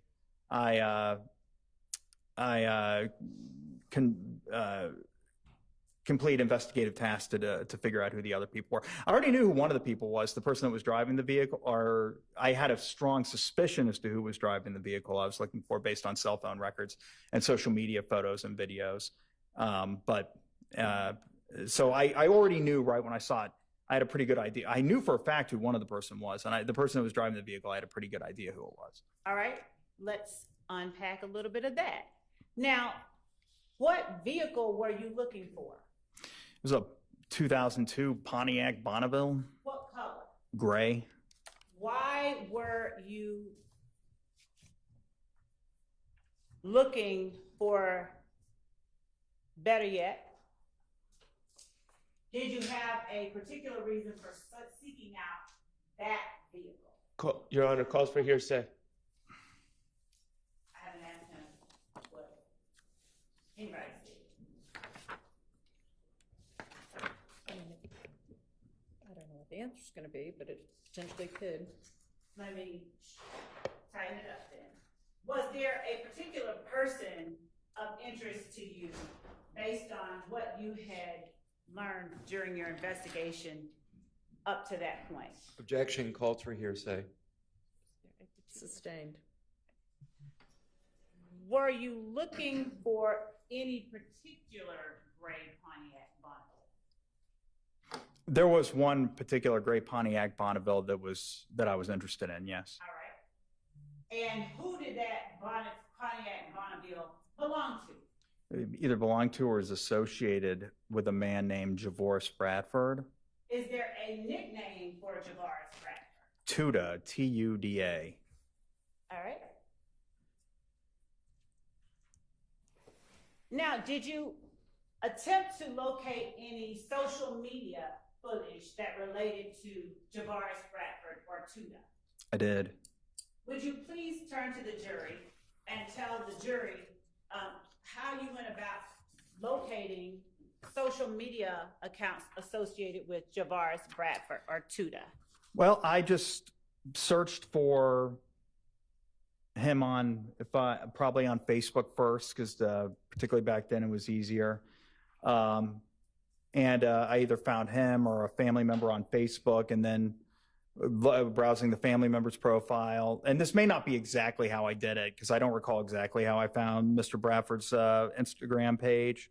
But somehow or another because on Instagram he went by the moniker I'm_living_great at the time. Mm-hmm.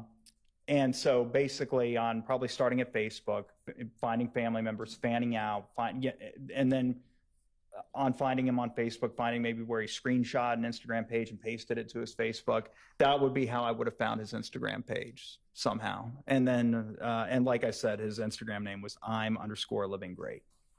And did he have himself depicted in that Instagram footage? I'm going to object. That's hearsay. Overruled. What did he have himself depicted in that social media footage or social media information that you saw with any kind of vehicle in particular? Yes, it was a 2002 Pontiac Bonneville. Gray? It was. Okay.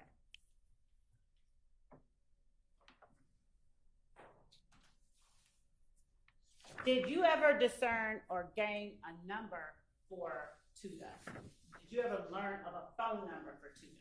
I did pretty early on, actually. Where did you get the phone number from for Tuda? So I testified previously about how I. But don't talk about your previous testimony. Have you ever testified in front of this jury? Yes. Yeah, that was something I said like earlier today. Okay. So without referring to the fact that you previously testified, just tell the jury. No, I'm talking about like previous testimony like a few minutes ago. Okay, go ahead. Tell the jury. All right. So one of the ways I find jail calls is I go through phone records that I had in the case.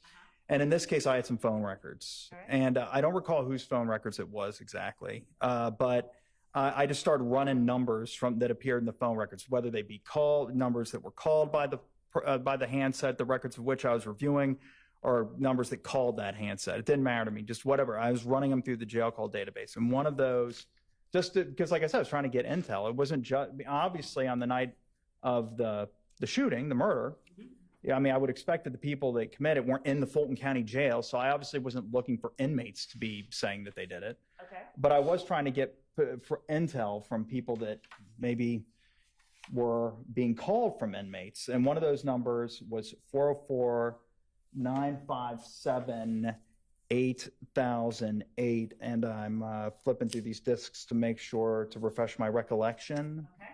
To make sure that I'm citing that. Yes, that is right. 404-957-8008 was one of the numbers that appeared in those phone records and that I ran through the jail call database. And on doing so, I did find calls that I deemed relevant that were placed on the night of the homicide from an inmate inside the jail. So, Madam Court Reporter, and I suspect some of the jurors has informed me that you are speaking a little too fast. Do you mind slowing down and saying what you just said one more time? Yes, I found a number inside within the phone call logs that were obtained by the Atlanta Police Department for one of the parties of interest, whether it be a person of interest or a witness or a defendant, whoever it may have been. And it didn't matter to me. All I wanted were numbers from the phone numbers of people that may have known something about the homicide and may have been called either on the night of the murder, the day after the murder, 2 days after the murder, whenever they were called. You're getting really fast again with All right. the talking, so try to slow down. All right. And one of those numbers of the many that I ran was 404-957-8008.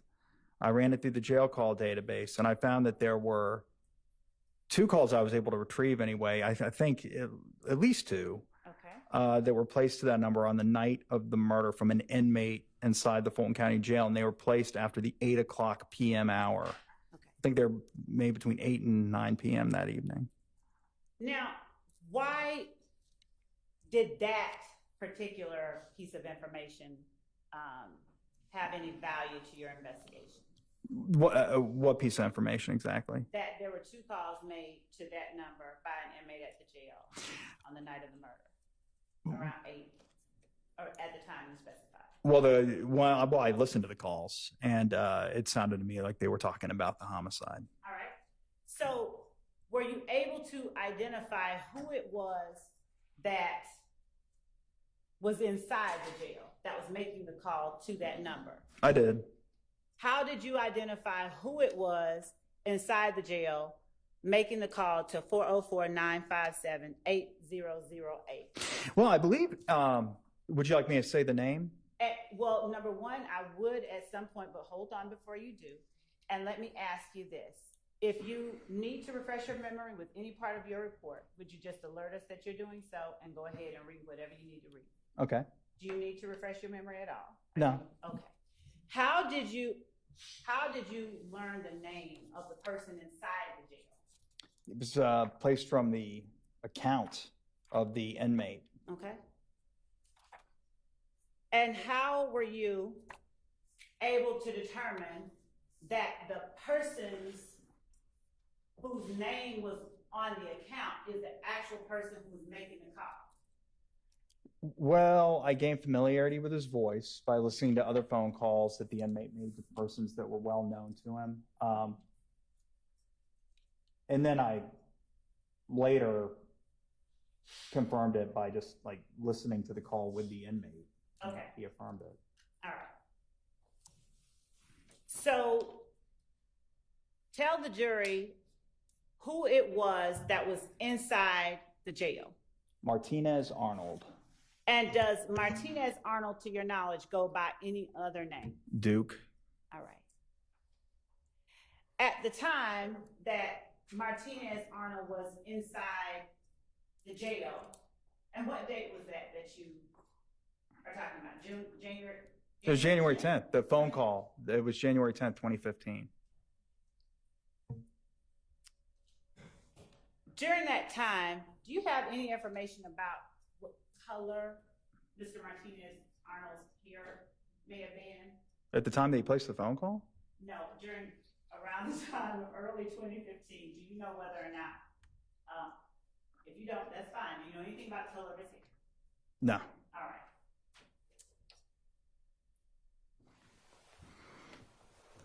So once you listened to the call, did you attempt to get any more calls made from the Fulton County Jail? I did. I downloaded a lot of jail calls on this case. What jail calls, how did you go about deciding which jail calls in this case you were going to download? Well, I tend to be over. I'll download because the jail calls don't reside on the server, the Securus Corporation server forever. I try to err on the side of just downloading them.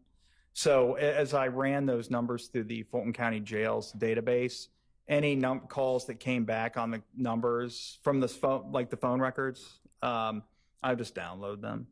But what would prompt me to pay particular attention to them is if they were placed in close temporal proximity to the homicide. Certainly a call placed like an hour or two after the homicide would be something I'd want to listen to. Also, I downloaded calls of the defendants that they placed following their arrests at the Fulton County Jail. I put those in the file as well. Okay. And at the time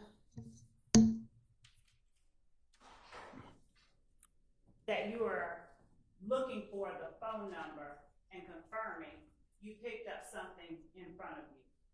What is it that you have on this stack of items in front of you? Those are just, I burned all of the jail calls. Not every single jail call that I download during but most of, I tried to confine or memorialize as much as I could to this report that I testified about earlier today. That's 140 pages long. And as I went through the report. The answer is non-responsive to the question. Listen to the question and try to focus on answering the question that's asked. I'm also going to object to the relevance of the length of his report. Sustained. What is it that those are in front of you? They're just the jail calls that I testified to downloading and interviews that I conducted. I burned them to disk. Okay. And the one that you picked up to refresh your memory about the 404-957-8008, would you pick that up? Okay.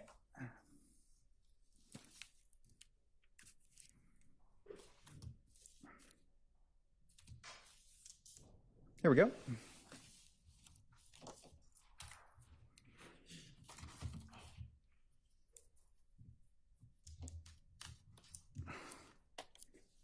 I'm going to show you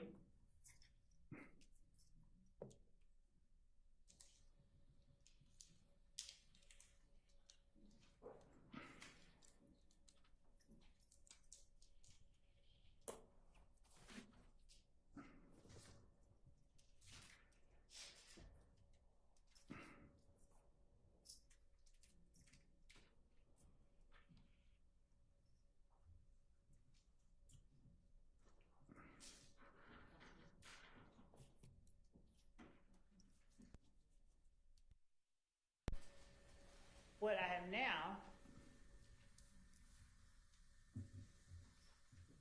labeled as 500 wild.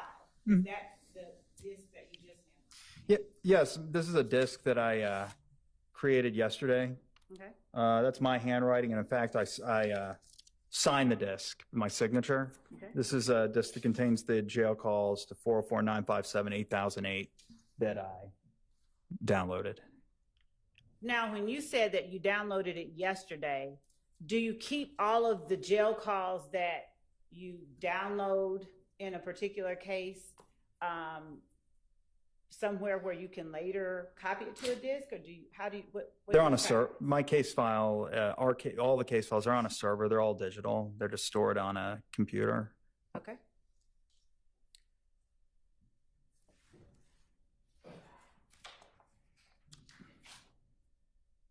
Had the name Javaris Bradford come up in the case file that you received from Detective Thorpe? No.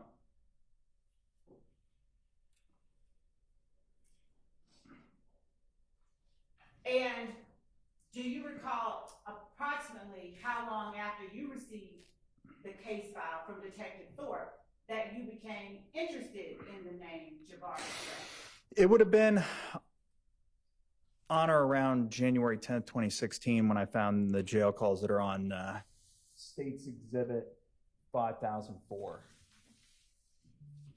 I think that's 500Y.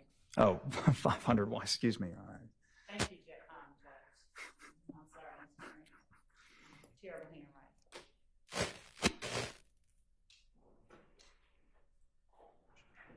What about the name Martinez Arnold?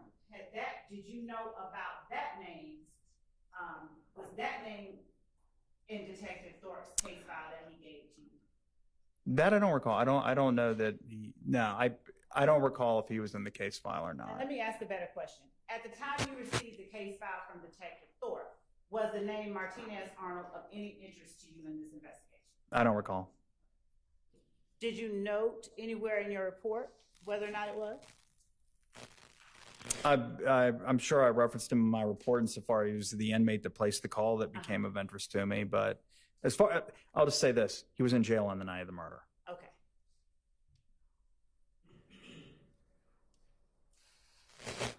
Before downloading those calls, did you know he was in jail on the night of the murder? I don't know if I knew or not. Okay. After you downloaded those calls from the night of the murder, did you find any other numbers of interest to you in this investigation? Numbers. Phone numbers. Did you find or locate any other phone numbers or persons that were of interest to you? Yes. What phone numbers did you find?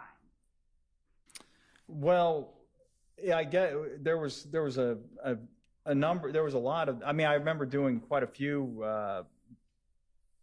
search warrants for cell phone numbers and focusing on cell phone numbers or records that had been obtained by the police department.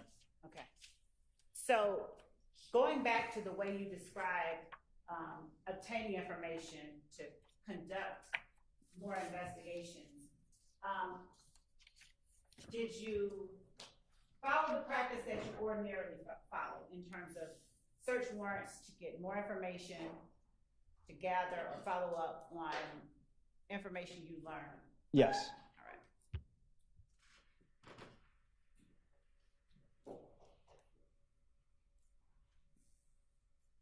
With respect to Spencer Wright, did you ever see any jail calls from him?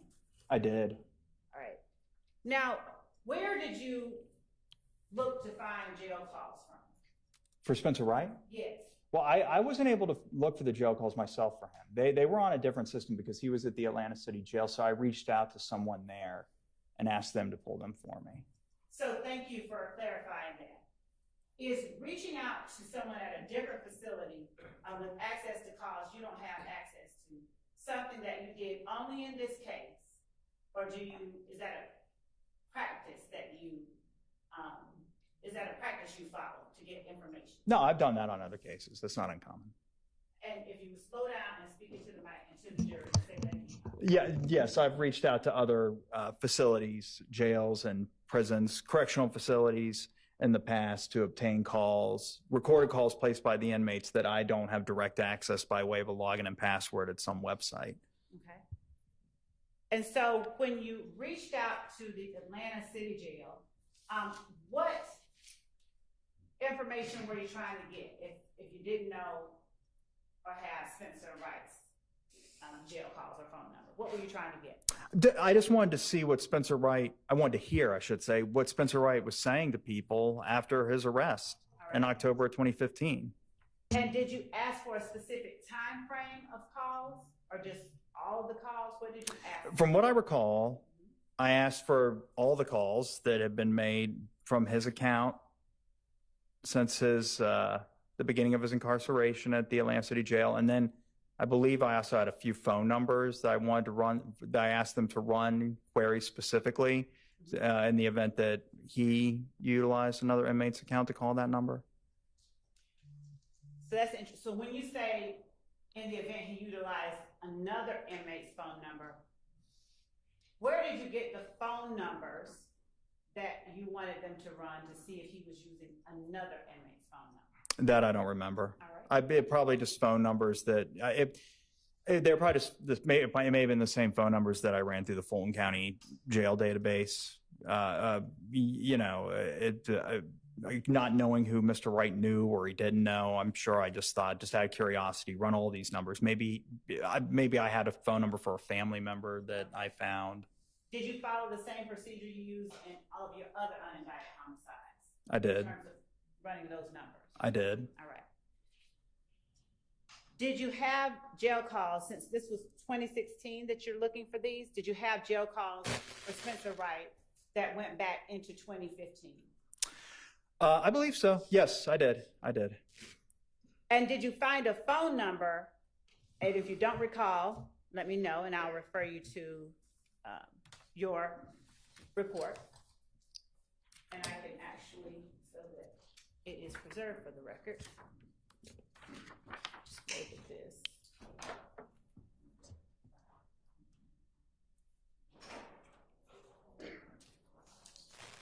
I'm going to label, Your Honor, just for the purposes of the record, 501 Yankee Romeo. And it's a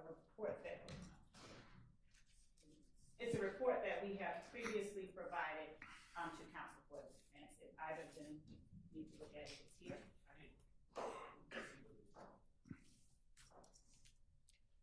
Would this be a good time for our morning break? Yes. Okay, let's take our morning break.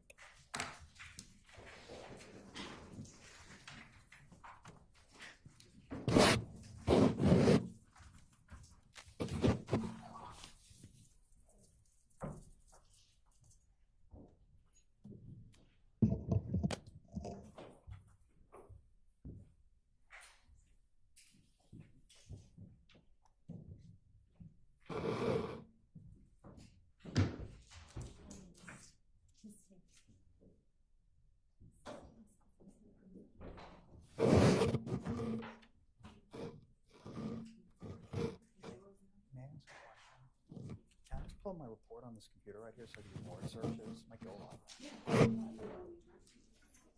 Can I borrow get my mouse out of the bag? All right, we'll take our recess.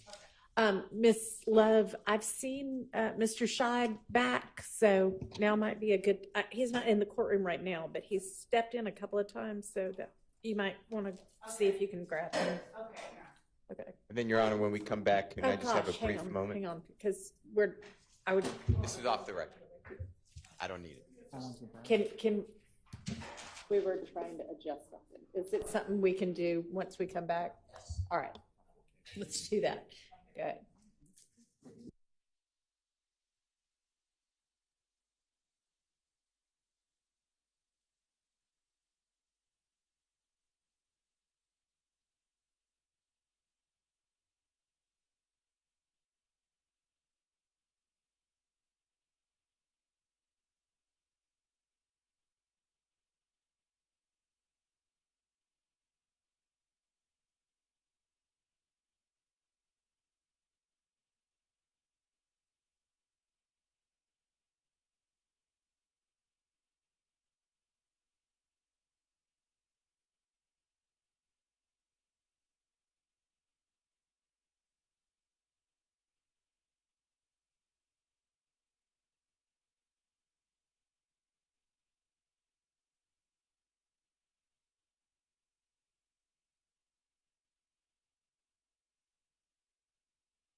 Attorney Hilton a moment ago. Okay. There's a gentleman outside. His name is Mr. Bush. It's spelled Busch.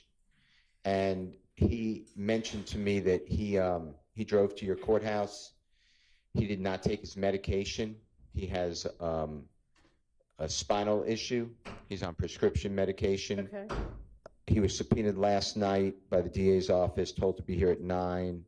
He came even though, the 24 hours wasn't complied with. But I spoke with Ms. Hilton, if, just as a courtesy, if he's not going to be called or used, he'd like to go home, take the medication, and sleep in bed. We went outside the hallway, he's not there, so I'm waiting to see where he went, so I can go and speak with him, Your Honor. But he wasn't in the hallway a few seconds ago. All right. So is that somebody you plan to call today?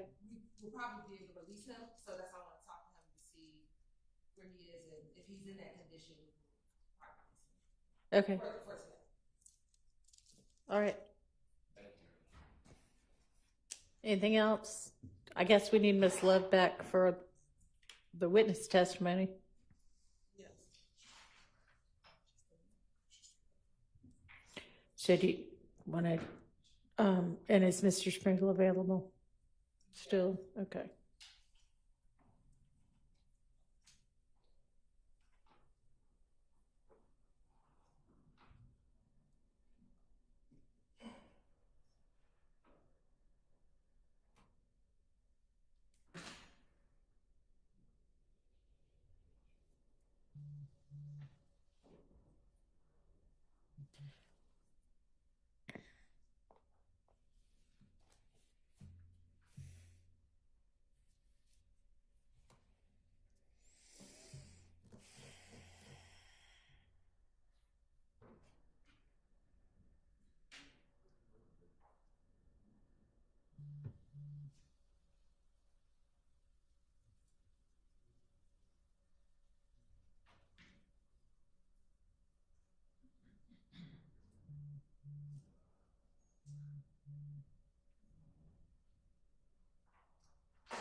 All right, are we ready for the jury?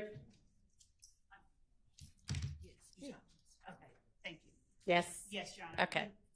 Let's give Mr. Sprinkle and the jury, please.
Thank you. Go ahead, Ms. Love. Thank you. Mr. Sprinkle, would you refer to page 13 of your report, and if you need to refresh your recollection, just read over it and look up when you've refreshed your memory. Okay. All right. So did you gather phone calls from Mr. Wright that were going back as far as 2015? Yes. And would you tell the jury if they went back as far as November 5th, 2015? They did go back as far as November 5th, 2015, because I obtained a call that Mr. Wright placed on November 5th, 2015. Now, how many calls did you obtain from Mr. Wright, if you know? The total number of calls, I do not know. I did put them on a disc though, so the disc would obviously have all the calls that I ran, but it would be over a dozen. Over a dozen? It'd be, I believe, well over a dozen actually. And if you have that disc, would you pull that out? Sure. Let's see.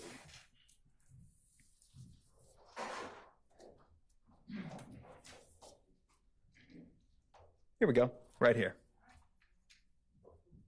All right, and we'll label this disc 501. Do you know how many calls you listened to of Spencer Wright? Several. Okay. I'm sure of one that was of particular interest to me though.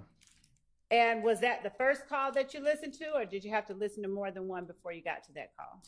I don't recall. I likely, unless I got real lucky, had to listen to several calls before I found that one.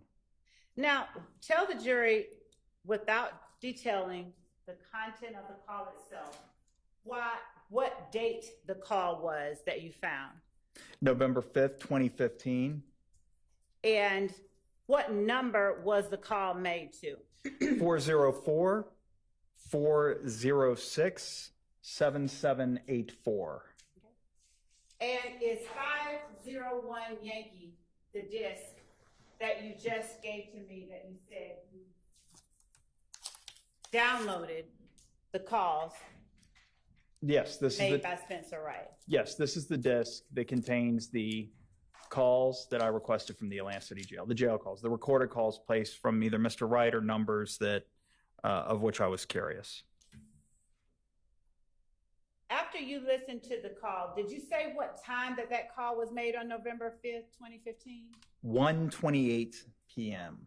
And was that in, when you say 128, did you list it, is it listed on the recording or the CD as 128 or in military hours 1328? It's likely 1328 Okay. on the actual timestamp, but probably there's a second value in there as well. Okay.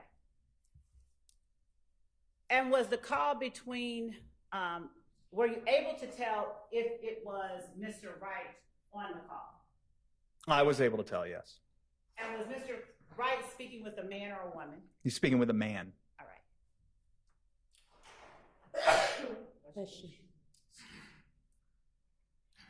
And without saying what either person said, are you able to tell the jury the subject of the call?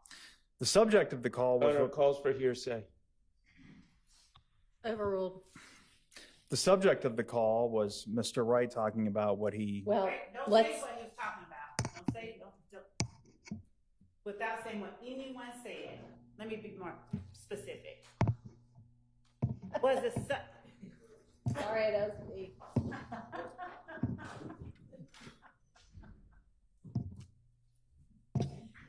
Go ahead. Was the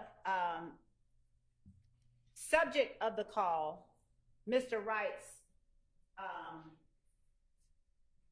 presence on scene at Diamond Thomas's murder? Your Honor, calls Yes, for hearsay sustained. and leading. Yes.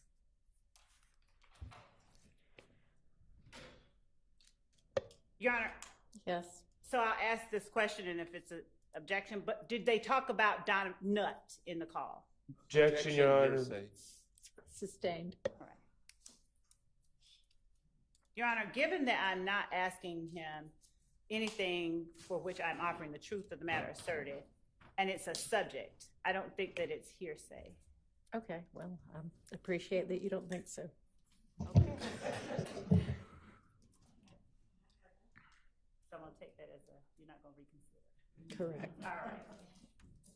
So, after you listened to that call on November 5th, 2015, 1:28 p.m., between Mr. Wright and the person he called at 404-406-7784, did you endeavor to locate the person to whom Mr. Wright was speaking in that call? Yes. Well, my first endeavor was to figure out who had that number, and then I asked David White, investigator David White, to locate him and speak to him. All right. So back up a little bit. You said you endeavored to find out who had that number, I did. and was that the number ending in 7784? That's correct. And did you take the steps that you described for the jury earlier that you take in trying to determine what number belongs to what person? I don't know if I went into great detail about that. I mean, there's numerous ways to figure out who a cell phone number belongs to. Tell the jury. I believe here, I found that somebody on Instagram posted that number in comments that were publicly visible as their number. In other words, there was an Instagram user that said, "Contact me at this number," Okay. in a comment section of a post. All right. And then through perusing their Instagram profile, I eventually found enough biographical information. Like, today is my birthday. I don't know if that's specifically what happened here. It suffices to say that I found enough publicly available information about the person who posted that 7784 number as their own to figure out who they were. And who did you have David White locate after you saw that Instagram information? Are you saying the person I identified as posting that number as their own? Yes. The name was Jacquees. First name spelled Jocquise, Smalls. Last name spelled Smalls. And did you find a date of birth for Jacquees Smalls? September 27th, 1988. Do you remember whether Investigator White was able to locate Mr. Smalls? From what I remember, he spoke to him on the phone. All right. Did you ever personally speak with him? No, I don't think I ever did. Did you listen to the phone call, or did you have David White record the phone call with Mr. Smalls? Investigator White recorded it. And did you listen to it? I did. All right.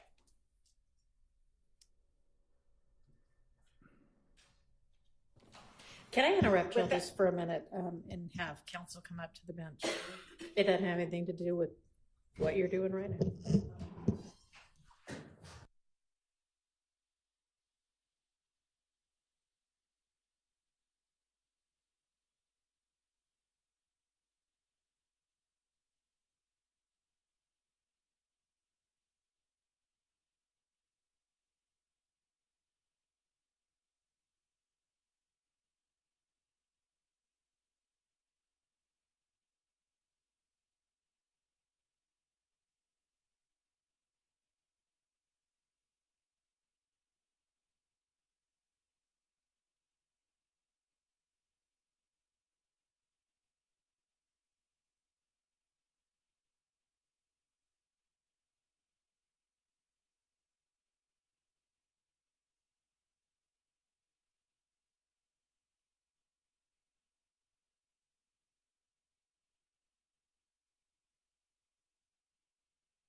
kind of time-sensitive matter that we need to deal with, so I'm going to excuse y'all into the jury room for what may be a few minutes, and if it ends up being an early lunch, I'll send word, but it may just be a few minutes, so I'm just going to excuse y'all for now.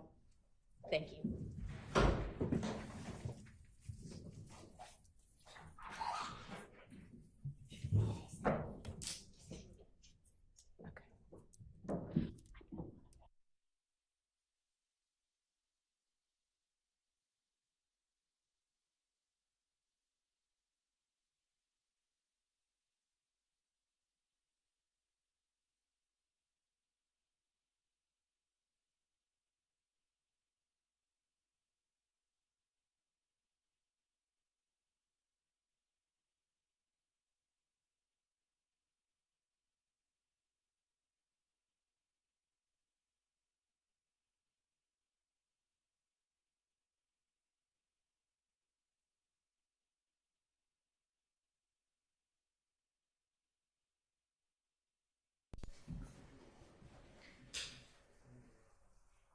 All right, does anybody know where where'd the state go? Can you ask anybody from the state to come back in for a second?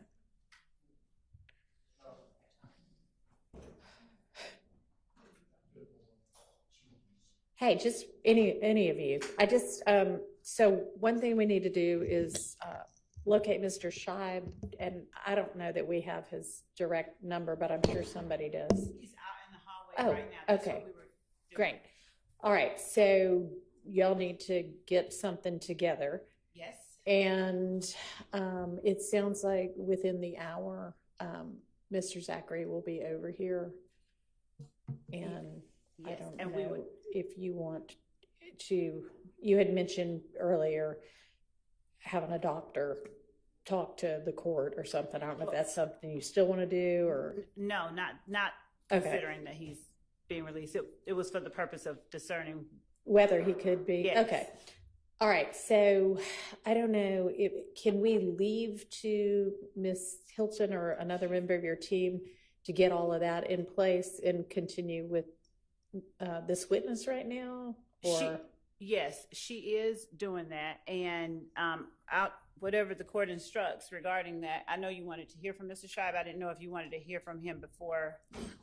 I don't need to hear from Mr. Scheib. No, I mean in terms of the agreement, the immunity agreement. Again, I don't need to hear from Mr. Scheib unless y'all can't come to an agreement as to whatever the terms are going to be. Okay. If you can, great, just present it and I'll sign it. Okay. So if Ms. Hilton's handling that, then I'm happy to just continue on with this witness with the jury. So she is out there talking to him, Your Honor, because of course that I'll be the person examining Mr. Zachary, and I just like to speak with Ms. Hilton and Mr. Scheib just quickly for a second since they're out there. All right, if it's a second, it's one, that's fine. If it's gonna be that I need to send the jury to lunch, I don't think so. I don't Okay. think he'll be. All right, take a couple of minutes and come back and report.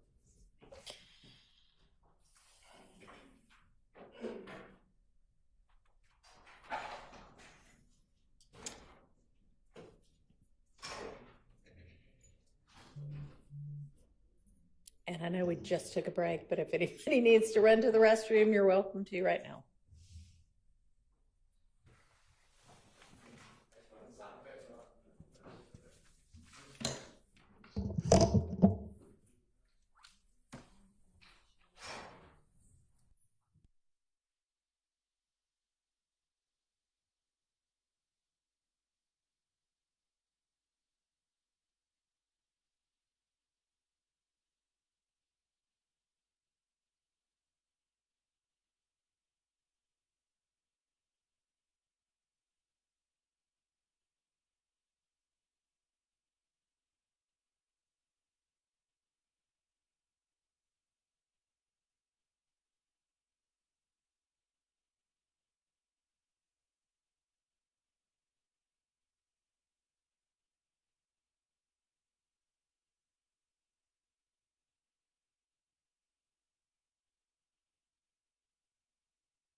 Okay, I don't know if we've got, all right, let's discontinue the bathroom break as soon as we get the next person back. So, I mean, that's fine. We're missing, one of the defendants just went to the bathroom, so you have a few more minutes, but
Okay.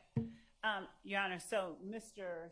Shibe, I believe, is on a Zoom call, so he's discussing what we talked about with Ms. Hilton. And I just inquired of the court, since we are getting into the area that would sort of constitute where I'd need to reference the next witness's statements that he made before I ask questions about that. Would the court give us any idea of what time the court would be willing to stop for lunch? Or is it noon? Because we can keep going to whenever. so I would like to be able to put Mr. Zachary on the stand as soon as he gets here. And so if he's going to get here within the hour, then we could either do a really quick lunch right now and then take him, or we can do a late lunch after his testimony. But how long do you think his testimony is going to be? His testimony is going to be The rest of the the afternoon? day. Yes. Okay. So, I mean, maybe we just take a quick lunch now. Okay. That's And fine. then by the time we get back from lunch, hopefully he'll be here. Does Okay. that make sense? It does. It does. Okay. I just wanted the court's direction. That's all. In Okay. terms of, because I didn't want to take Mr. Sprinkle like all the way through to the point where he's here and then we break for lunch and he's out there. And No, I want- agree. I don't want him, once he's here, I'd like to go ahead and start his testimony, not say, well, it's nice that you're here, but we're breaking for lunch. So let's just break for a really early lunch right now. And you said you think he'll be here, or I don't know if you said that. The estimate from the sheriff's office is within 1 hour. Okay. So why don't we, it's 10 after 11. Why don't we break till 10 at quarter after 12 That's fine for me. And if he's not here by that time, I don't have a problem continuing with Mr. All right. Sprinkle until he gets here. Okay, so if one of the deputies can just let the jury, since I told them it might happen anyway, let them know they're on break till 12:15. Miss Love, you can get hopefully whatever you're gonna get in place with regard to an immunity order. And I guess you technically need to give me the motion too, but it's sort of been acknowledged in open court by Mr. Scheib that his client is gonna plead the fifth otherwise. So I understand there's a basis for needing it. And I'll say it if he, so, Your Honor, if he decides to, notwithstanding the immunity agreement, refuse, I'll speak about it with Mr. Scheib, because He might get taken into custody. and not by, Hmm? and the state should not be required to house him. Like this. He's in the jail. Excuse me, would you speak in the microphone, please? So if, I'll say this. Get to the microphone and then speak. It's premature, I believe, to speak on this, but I'll just say that I would ask that the court, if Mr. I don't know what Mr. Zachary is going to do when he gets here, given everything that we've heard, but so I'll just actually wait and see. But as it relates to if there is an immunity agreement in place, we are asking, and he does not testify, we would be asking that the court send him into custody and until he purges himself of contempt of court, if the court signs the order. Normally have an immunity It agreement. is, but there's also the concern about keeping him at the jail, and there was that. I don't know, maybe there are other alternatives. I don't know. Okay, that's it, Judge. Thank you. Okay, all right, we're on lunch break till 12:15.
having technical difficulties. She has been trying to email it and print it for the last 30 minutes, and she is scrambling because she said email is not working and the printer is not working. She just sent word. Miss Lieutenant. All right. I don't know why it continues to be so cold in here. I keep adjusting it and it just doesn't change. It gets colder, I think, instead of warmer. Can she bring her computer over here? Just, bring it on a thumb drive or anything. It hasn't moved at all. For once, I'm not too cold. Well, no, but everybody else does.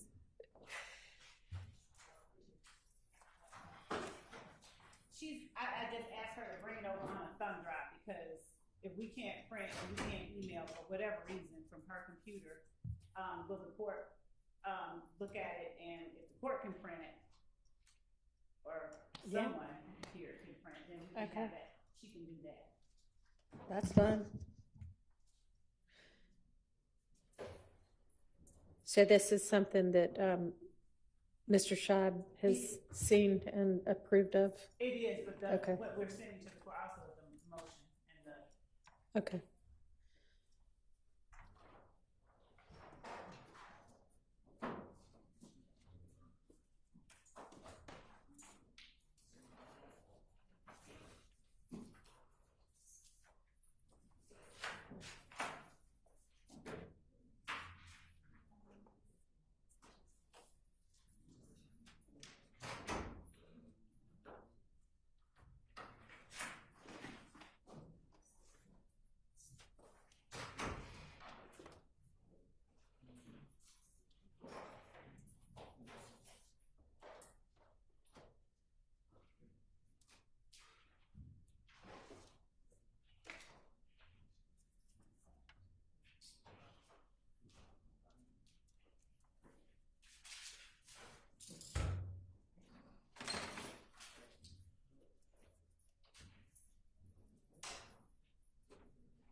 Order. No, and I'm just. They can't print it or email it, apparently.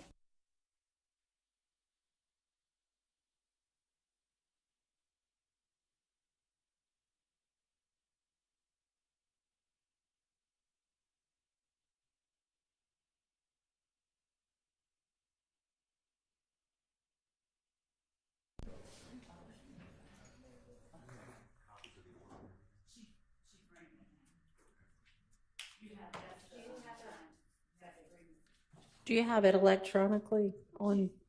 They're bringing all three on a thumb drive. That was what we said. Right. I just wondered if Mr. Scheib might have it on his email on his phone, and then he could maybe try to email it to us and we could print it. No, everything goes to them all. Okay. I have both of them. Wow. Okay. Okay. That's either very retro or very forward of you, one or the other. I don't tweet, I'm in Facebook. Usually I have everything. Paralegals been with me. You've got good assistance. Okay. I know it's very, very old. I don't know why it's so old. Yes, I thought you said cold because it's that too. That is on the court time. Your Honor, does the court wish to, we have the printed out copy of this. Sure, I can look at least that. And we'll. I mean, I assume I know pretty much the motion's going to say what y'all presented orally in court. Correct. Okay. Yes. Extracts the language of the text.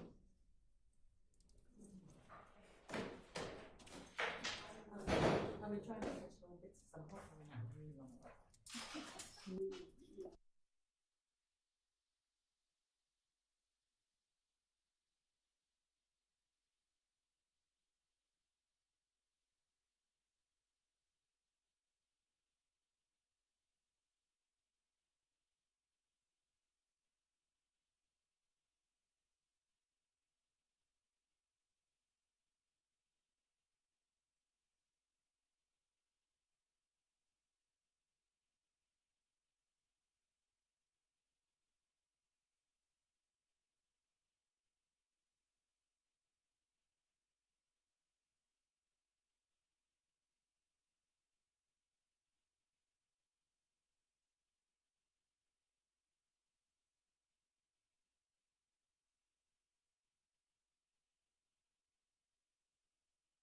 Want us to file this into the record, or?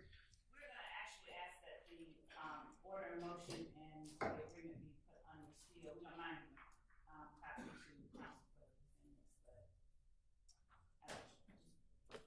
I couldn't hear what you were saying. Mike. We were just asking it be filed under seal, that's all. That's fine. Do you want it filed under seal? I mean, what's the basis for filing it under seal? Let me consult. I've actually never had one of these done. Okay. Your Honor, it doesn't matter. I mean, it's normally if. Normally it occurs doesn't prior matter. to the person, basically walking into court to testify. Your Honor, I am not speaking for Ms. Love or Mr. Schott. For myself, on behalf of Mr. Stillwell, I would like a copy of the order granting immunity. That's fine. And unless if somebody wants to vocalize a reason it needs to be filed under seal, I don't intend to have it filed under seal, given the, circumstances of. I'm not asking it to be filed under seal. Okay. That's fine, Your Honor, and I wasn't trying to keep a copy from the defense. I'm actually bringing the electronic copy for everybody to have. I don't have it. And when you can, I'd like to There it discuss goes. the rules. Since I'm his lawyer, am I going to be permitted to object if they badger him? No. Or just No.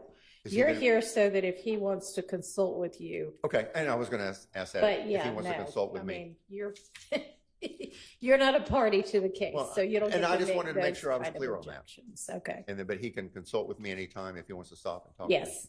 Okay. And I just want to make sure he knows that. All right.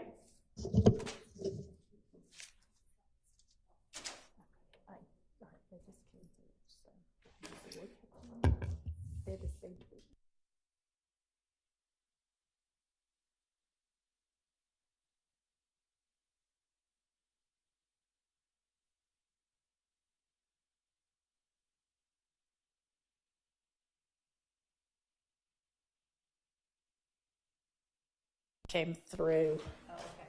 Well, you might get a flurry of them. It just basically says the state spoken with Mr. Shibe regarding the immunity agreement attached as the motion for the order and a proposed order. And it says we're asking it be filed under seal, which we've already dealt with, and I'm denying. So I will print out the motion and the proposed order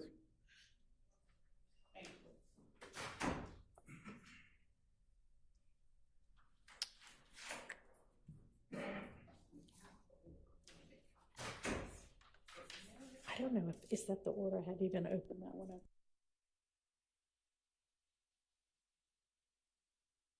Of this signed, okay. That's fine. I think we can do that from here.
I do have a request of the court.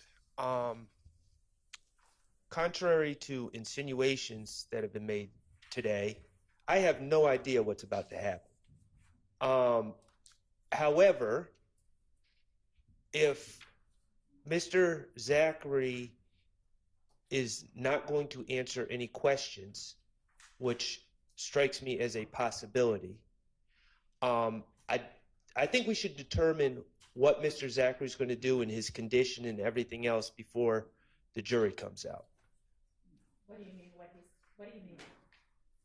His condition, his pleasure. I don't. No, I know what you mean by his condition. What do you mean by, I think we should determine what he's going to do in his condition? Well, I don't know. I don't know what he's going to do. But if he's going to refuse to answer questions, I don't believe that that would be appropriate for that refusal to occur in front of the jury. And I don't know if he's going to do that or not. Let me be clear.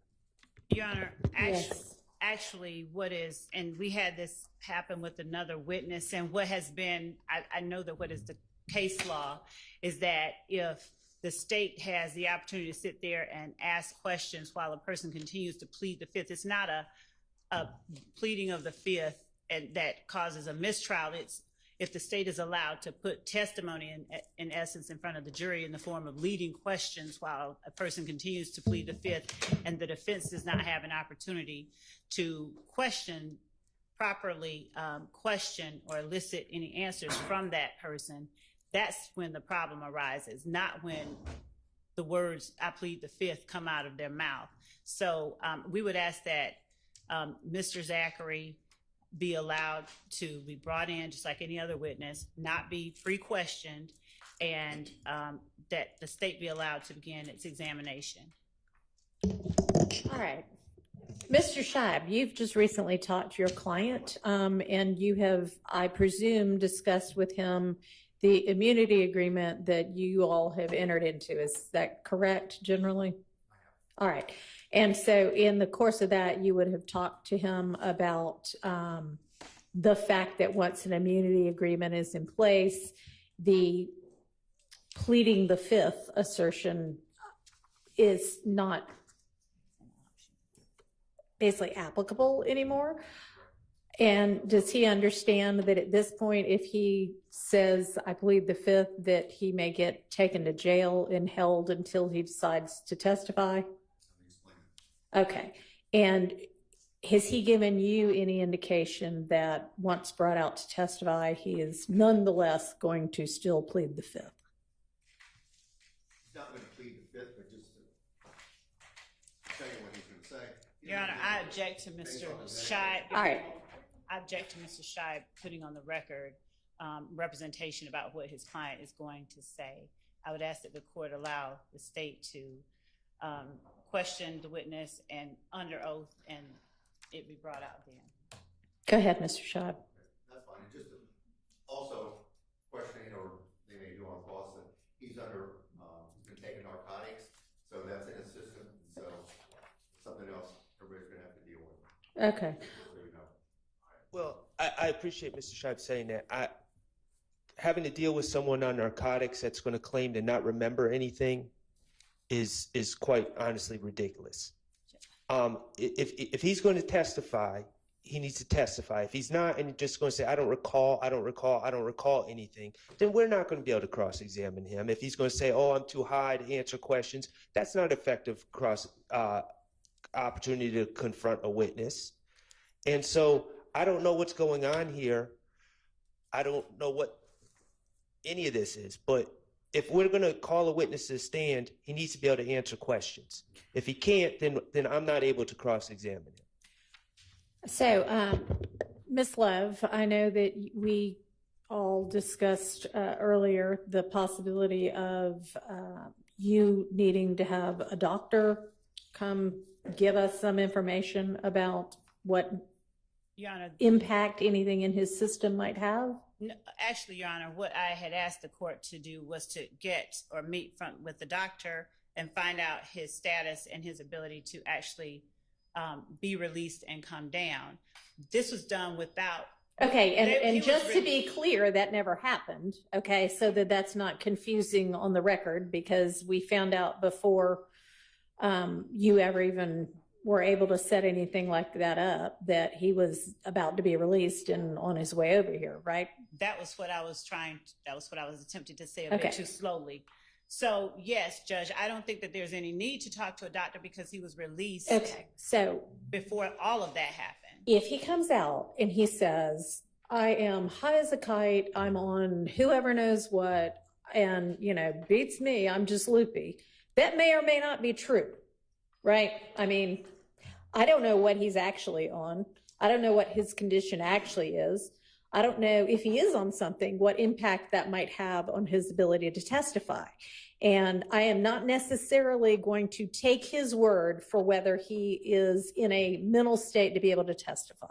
Do you understand what I mean? I do, Your Honor. And since that was not the reason that I was asking the court to meet with the doctor, if the court will afford me a moment. Okay, but we have been Mr. Scheib, when did you first bring all of this to our attention? Was it Monday, Tuesday? It was early this week, right? I mean, hadn't we been discussing this all week? They were saying me Monday morning. I was at the hospital, and then they told me what's going on. They told me what he's been taking, on and being in intensive care and all of that. At least several days ago, you alerted everybody to this. Judge, and that's why we had someone go to the hospital, and that's why we had someone speak to the doctor, and that is why we brought the representation that we did to the court, and the representation has been presented to the court regarding what Mr. Zachary is, or any impact what medicine he is taking would have on him and his ability to be harmed or to testify, and that was none. And Your Honor, frankly, that was one person's version, was none. Actually, we have the investigator who was in there with them, so if we can put that person up. But Your Honor, at this point, we have no. I'm sorry. Go ahead. No, Your Honor, you go ahead. Your Honor, there has been a series of events that we have put on the record. There's been no indication that Mr. Zachary is going to be unable to come in here and testify. He was released before we were even able to check on his status. Your Honor, he would not, and Grady has been apprised of what he is being released for. We know because we have had investigators down there. So the court may or may not have been privy or may have seen transcripts of other witnesses who lose all memory with the state, and it comes back when the defense starts asking questions. I don't know what kind of antics, as we have been apprised that Mr. Zachary doesn't want to testify, and his father wanted to or did call Mr. Sharp and Mr. Steele. I don't know what he's going to say, but Your Honor, I believe that he should not be allowed to hamstring, to hijack these proceedings by asserting things that are not. Okay, so I think we have a fairly good indication through his attorney that he is potentially going to come out here and say some version of, I'm so messed up on whatever drugs they've given me that beats me. I mean, you're an elephant. So then how are you going to deal with that? Your Honor, as Mr. Scheib did not relay that to me, and I don't Well, think he related just to, relayed no, it to everybody in front of you. So I'm not you heard it too. And it's been a possibility that he has relayed several times as well earlier this week. Your Honor, Yes? the doctor is on the phone. How about that? That's what we have. We have the doctor on the phone. We can get the doctor on the phone. I don't know He's on the phone. what his demeanor will be on the stand. We have it. He has a great deal of anxiety, and that's one of the scenarios that he could go into a crisis with his Anxiety, yes. And I think I've spoken to everybody. He's had this for 30 years, and it's been built up, and quite frankly, he's an addict. He takes oxycontin every day, and can't take morphine because he's addicted, or he just can't take that, but he's been on drugs for 30 years, and he's been in and out of intensive Okay. care. Thank you. We have the doctor on the phone, Your Honor. Could we, Okay, yeah. Is everybody going to accept that this is his Grady doctor on the phone? I think you need to have, what needs to happen is, under the law, he needs to give consent for her to have a conversation with him. You have been having conversations with his doctor and the state for the last several days, so I assumed that was with his consent. Am I wrong? It is, but I don't know who Okay. it is, and for this man to give further information, he has to give consent. So it's been a minute-by-minute consent that you have had with him for the state to communicate with his doctor about his condition, Mr. Scheib? Judge, Has to it? be very clear, the other day when they. Has it? The other day, the doctor says, right now I can give you information as to what has happened. I'm asking about the understanding that you have of Mr. Zachary's consent to let the state communicate with his doctor about his condition. The other day. I don't know, he needs to come out and at least put it on the record, hey, I consent, we need to find out who the doctor is. I don't know who's on there. That was my point, is I have no idea who's on the phone. That was my point. How about a Zoom call? that's what we're trying to establish, Your Honor. We have his email address. The doctor's email address is, Well, you don't need to put his email address on the record. I was going to, You don't need to put his email address on the record. I'm not emailing him. I'm giving it to Mr. Person. I don't need his email address, I need a name. Okay. He gave oral consent a few days ago to a doctor that he knew. I don't know All who right. this is. What is the doctor's name to whom he gave consent to speak about his condition? I think he needs to give consent to it. You are his lawyer. What is the doctor's name to whom he gave oral consent to speak to the state about his medical condition?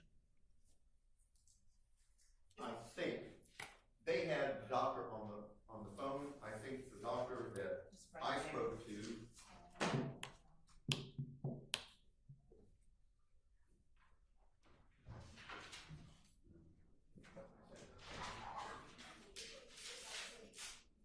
That I personally spoke to, his last name is Marthamedi.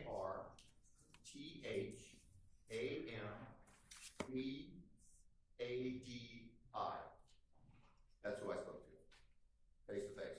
Okay. Thank That's you. the person who's on the phone.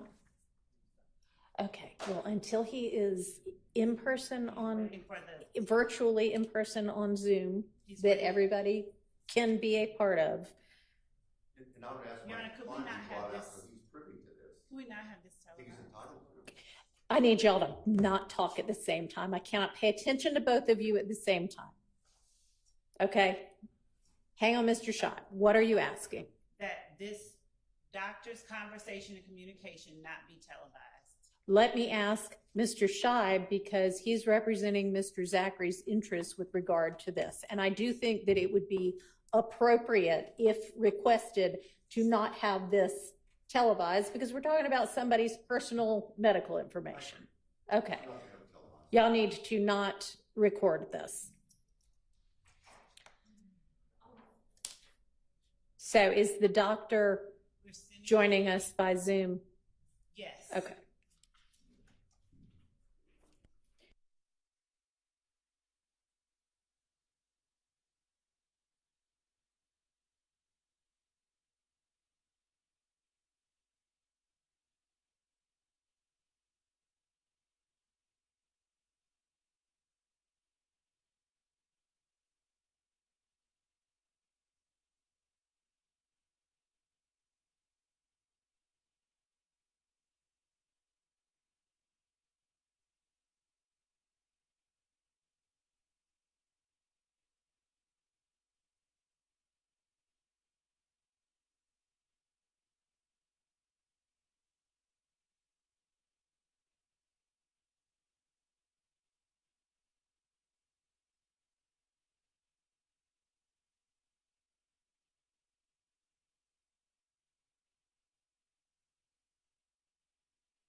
Either on Monday or Tuesday, there was a doctor in the room. Pick it up. Pick up the mic. I can hear you, but not everybody can. Hear me now? You hear me now? Hello? Yes, now we can. My wife. Just hold it up to your mouth. Okay. The first one, Hold it either closer. Monday or Tuesday, when the doctor was in the room, my Yeah. client verbally said, you can tell my lawyer what's going on. The second scenario was when the DA's office and investigator was in the his room and on the phone, and my client gave him oral consent to tell him what was going on to that point. Okay. All right, well then, I'm not sure that we have his consent to talk to this doctor currently about what's going on. Then, Your Honor, if he doesn't give his consent, I think he just needs to All right, so come out and take stand. I mean, I don't know why. let's admit, get Mr. Zachary out at this point. We'll have him take the stand. He'll be able to see Dr. Bethina. I'm going to go ahead and let Dr. Bethina into the Zoom. And Your Honor, no one is recording, right? I know the court said not to, but I just wanted to ensure that.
Thank you. All right, ladies and gentlemen, we're going to jump to a different witness right now, and we'll circle back to the other witness later.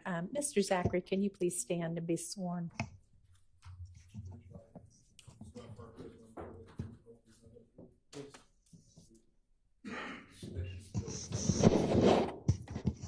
Quindarius Zach, Quindarrius Zachary, Zachary.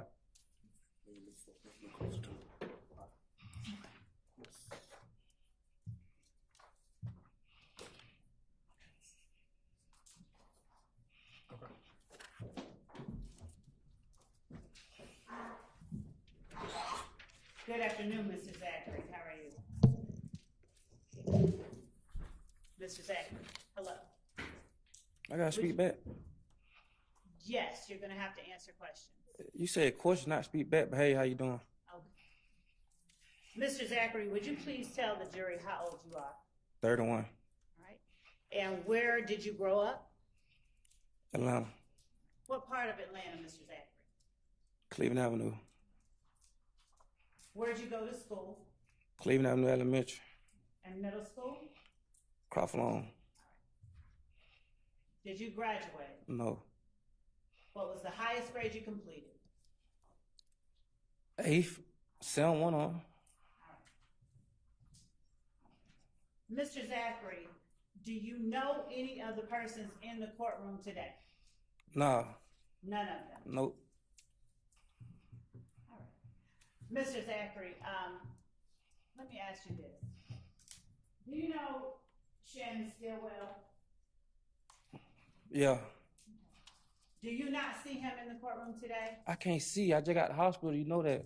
I can't see that far. All right. Do you need some glasses, Mr.? If they got medicine in it, they don't work for me. Mr. Zachary, were you present a moment ago when the court heard from your doctor? Yeah. And did you hear your doctor say anything? You ain't asking what I nausea. Sustained is to bolster him. I'm going to show you what has been marked as State's Exhibit 123 Echo. Do you recognize the person that has been depicted in State's Exhibit 123 Echo? Yeah. Who is this person? Shannon.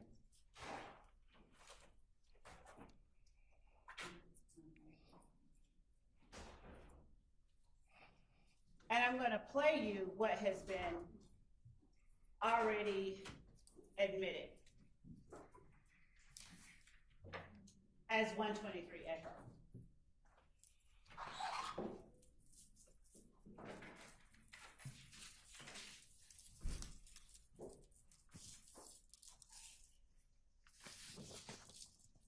Mr. Zachary, while we are pulling that up, are you familiar with the person by the name of Jeffery Williams, who also answers to the name Young Thug? Yeah.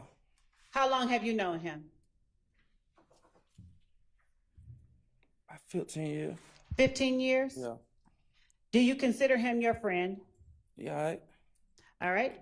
And the relationship with him that you have had, has it been good, bad, something in the middle? It's all right. All right. Now, when you say all right, does that mean you all have had no disagreements during the time that you've known him? Everybody has disagreement. I agree. Would you consider him a friend? Yeah, all right. All right. What does that mean for you? Cool. You're cool? Yeah. All right. Do you know a person by the name of Kelvin Watts? Nah. You've never heard of Kelvin Watts? Nickname. Shell Kel. Do you know a Shell Kel? Yeah. All right. How long have you known him? I don't know him like that. I didn't say how long. I don't know him like that. How long have you known of Shell Kel? Like 2015. All right. Are you cool with Shell Kel? No. All right. Now you chuckled. Why did you chuckle? Yes. Cool. Exhibit displayed on the screen. Are we going to use that exhibit or just? I'm Okay. going to. You actually said you were going to publish it Yes. as a, I don't know if it's what it is, a video? It's or- a video that has Okay. already been. Are you ready for that? It In a moment, Your Honor. I was just completing the questions that I asked. Can you take it off until we're ready for it? Sorry. Why did you chuckle when you said when I asked you about Shell Kell? I just chuckle. What's the problem? No, Mr. Zachary. Okay, then. So you said you're not cool with Shell Kell. Is that what you said? I don't know him to be cool with him. Okay. What about Kenneth Copeland? Do you know of a person named Kenneth Copeland? Nickname? Woody. Yeah. How long have you known Woody? About 10, 12 years, something like that. And are you cool with Woody? He all right. What does he all right mean? He cool, he all right. Okay. What about Diamante Kendrick, Yak Gotti? You know him? Yeah, he all right. All right. And is that the same he all right that you mentioned with Mr. Williams and Mr. Stillwell? Yeah. All right. Moontoon or Antonio Sledge, is he all right too? Moontoon? Yes. Yeah, he all right. Okay. How long have you known Moontoon? About 20-something years. All right. Demekion Garlington. Do you know who that is? Yeah. All right. And how long have you known him? About 20 years. All right. And what is your relationship with him? Is he all right? He all right. You cool? Okay. Now, do you have people, friends that you consider more cool or all right than others? Nah. No? Really. Not really. Okay. So are you equally all right with Jeffery Williams, Shannon Stillwell, Diamante Kendrick, Demekion Garlington, and Antonio Sledge? Yeah. Do you know Kelvin Treadwell or O.G. Bentley? He dead, ain't he? I don't know, Mr. Zachary. His name Bentley? Yes. Yeah, I think something happened to him. I don't know. You don't know whether you know him? Do you know a Demise McMullen? No. Do you know a Nard? Picture? I'm asking you first. Do you know a Nard? Yeah, I know a couple of them. All right. Now, the couple of them that you know, where do you know them from? Prison. All right. So if I show you a photograph,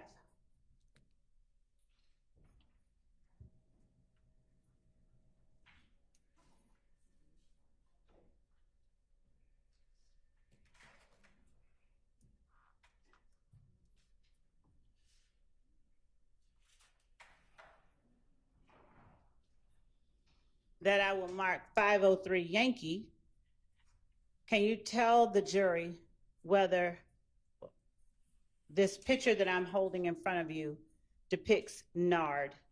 I don't know. It's Did blurry. did you write anything on it? Look like my name, but I don't know. Is that your handwriting? No. That's not your handwriting? No. Okay. Do you remember seeing this picture before? 2015, I can't remember that. Okay. But you remember knowing Mr. Stillwell in 2015? You just showed me a clear picture of him. I understand. You remember knowing him in 2015. You showed me a clear picture of him. Can you answer the question? You showed me a clear picture of him. So you remember part of 2015? No, you showed me a clear picture of him. Mr. Zachary, please answer the question. I didn't answer the question. You showed me a clear picture of him. That picture just showed me one clear. All right, Mr. Zachary, listen, she's not asking you now about the picture. She's asking you about something different. So listen to what she's asking and try to answer. Yeah, I remember 2015. You do remember 2015? Yeah. All right. Okay, so now we're going to go ahead and play the video that we previously had up on the screen that the court asked us to take down.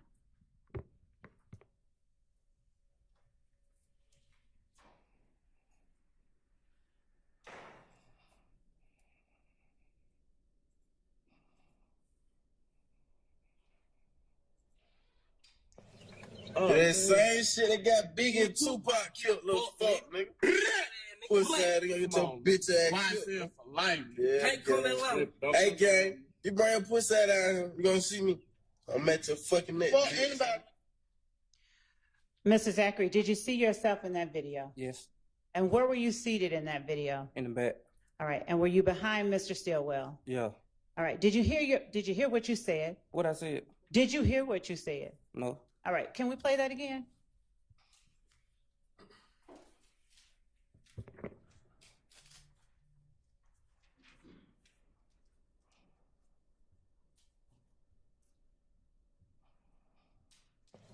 That same shit that got Big and Tupac killed, little fuck, nigga. Pussy ass nigga, get your bitch ass killed. YSL for life. Yeah, Can't come that level. Hey, gang, you bring your pussy out down here, you gonna see me. I'm at your fucking neck. Fuck anybody. Did you hear what you said then? Can't come to Atlanta. Okay. Did you hear yourself say black? No. Did you hear anyone say black? How you spell it? Did you hear what I just said? How you spell it? Mr. Zachary, No, I didn't hear nobody say black.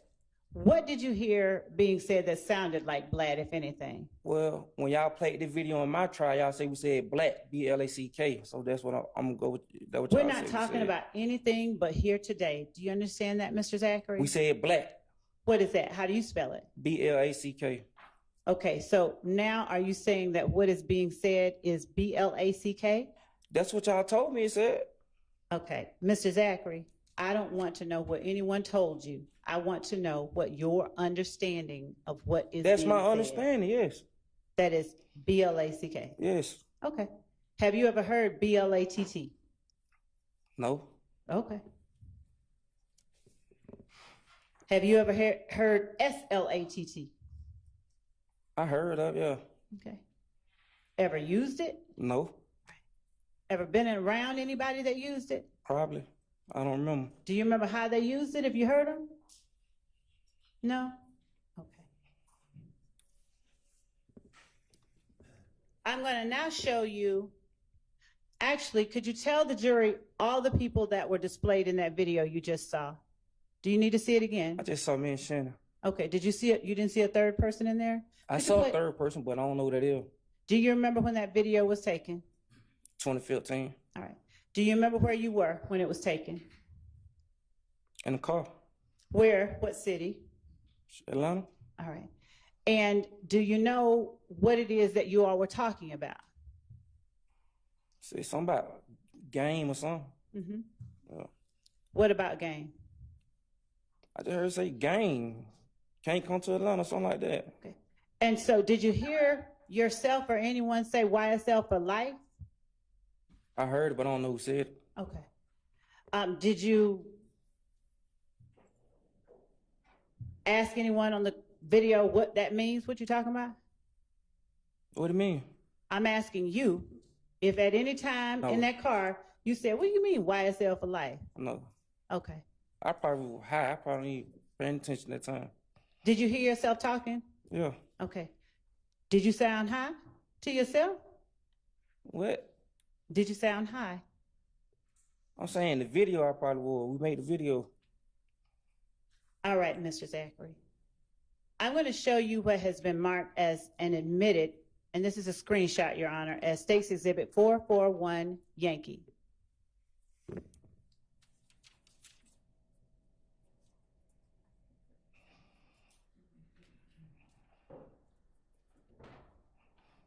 Do you recognize the people who are displayed in 441 Yankee, the screenshot? Yes. Who is that displayed in 441 Yankee? Me and Moonton. All right.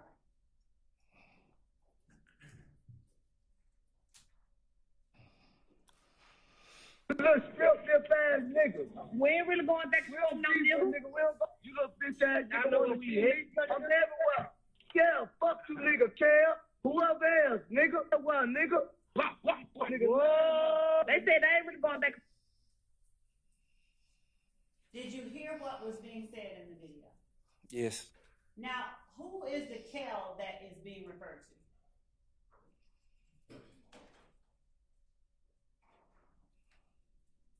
Go ahead. They said Oh,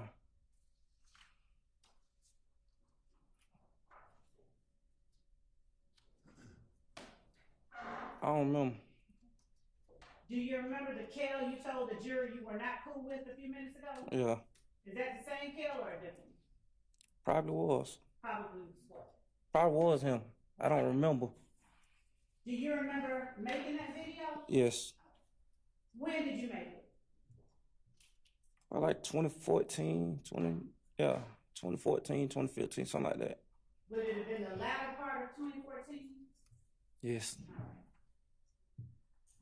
And when you were holding the guns up to the camera, what were you meaning to show? Shoot, gun. I showed a gun. Why were you showing? I don't know. Shoot, probably high. Okay. Why were you saying the things you were saying to Kel? I said something to him. Why was whatever you all were doing on that video being done? I don't think I said nothing to him personally. Why were you all shooting that video? I don't know. I was just in the video. With guns? Yeah. To the camera? How often do you do that? A lot. And do you do it at everybody or just Kel? Did I say something to him in that video? Do you point guns at a video, in a video to everyone or just Kel? Probably everyone. Okay. Most of my pictures gonna be with gun. Okay. When you say most of your pictures are with guns, are most of your pictures also with members of YSL? No. Okay. I'm going to show you what has been admitted as State's Exhibit 477 Yankee. I'm going to, no.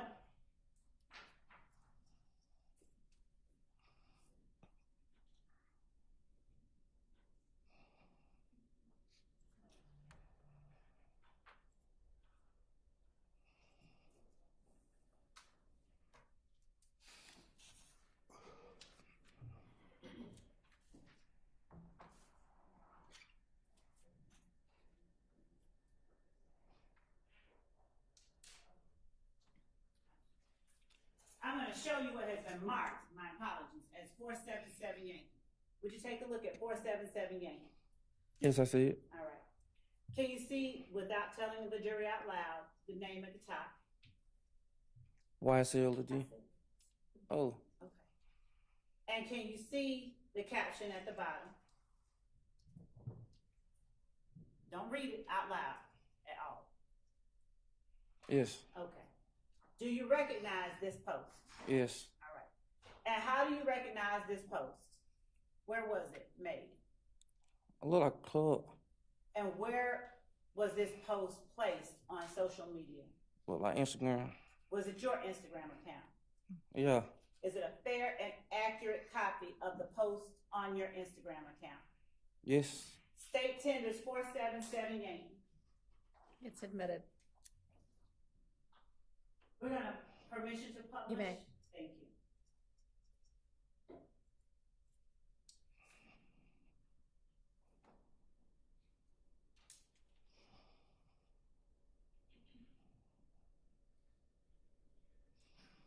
And if Ms. Knight, you would blow up the bottom portion. Mr. Zachary, would you tell us what time and date is shown on that photograph, 477 Yankee? I can't see it. If I put it before you here, can you see it right there? 7:02 p.m. February 26, 2015. All right. And can you see, if I hold it here, what caption is under that post? Yes, say that out loud. Now you can say that. Remember all you niggas sleeping on us. What else does it say? YSL Thug on one. All right. And if you would, Ms. Knight, bring the photograph down. Would you please tell the jury who is shown in this photograph from left to right as Ms. Knight puts the icon over each face? Who is that? Mr. Williams. All right. And what else do you call him? Thug. And who is that in the middle? Munton. All right. And who is that on the end? Me. All right. Now, is there an emoji after Thugger 1? I can't see. You gotta show You me. want to bring it up again? Can you see it on here? Ms. Knight, can you blow up the emoji? Like a bird. It looks like a bird. Blow it up, Ms. Knight, all the way. That's as far as it'll go. Does it look like a snake at all?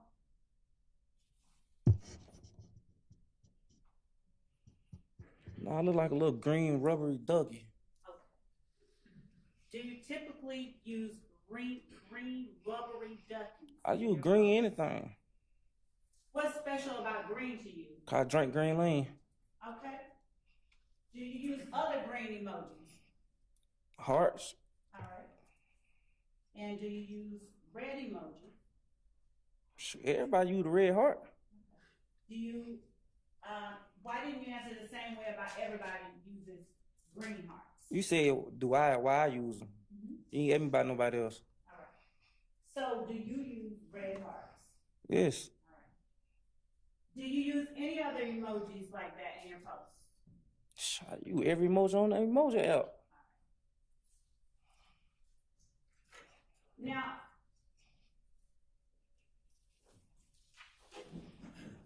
the name YSL, how long have you had that as your Instagram handle, YSL Lil D? I like 2015, 2014. Okay. And do you know how long Mooktump has had a handle YSL Tump? I don't know.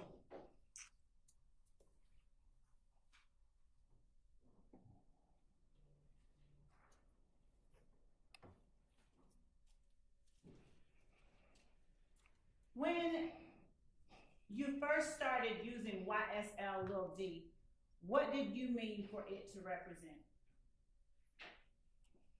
Shoot. What you mean? Like, what I meant for it, it meant? What did it mean when you started using the name YSL Lil D? I was hanging around. That's around the time I changed my name. I was going to show Mr. Williams stuff. That's when I changed my name to YSL for like the record label. For the record label?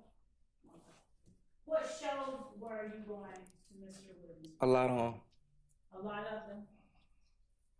Had you, before going to shows with Mr. Williams, had you gone to those type of shows before with anyone else? Not with nobody performing, no. Okay. So are those shows that you remember because you hadn't done it before? Yes. All right. So what was the first show you went to with Mr. Williams? I don't remember. All right. Do you remember when it was? No? All right. So do you know a person by the name of Bug Buck or that calls himself YSL Buck? Nah.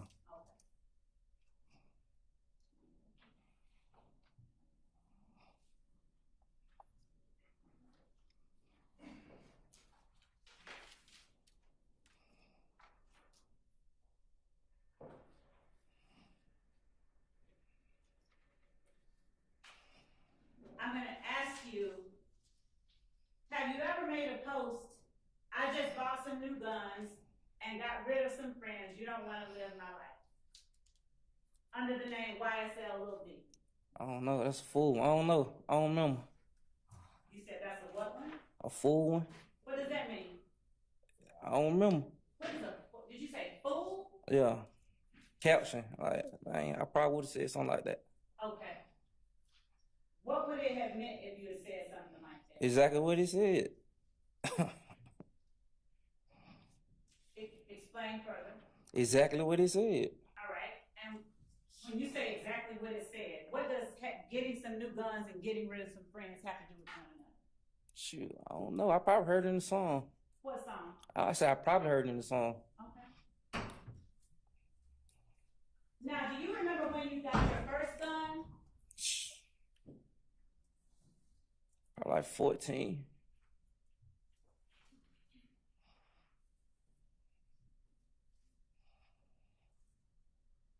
I'm going to show you what's been marked as 504 Yankee, State's Exhibit 504 Yankee. Is that the post that you made? You gotta say yes or no out loud. Yeah. All right.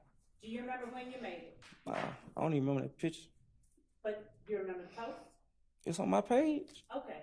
Is it a fair and accurate copy of the post on your page? Yeah. All right. State tenders 504 Yankee. Admitted. Thank you.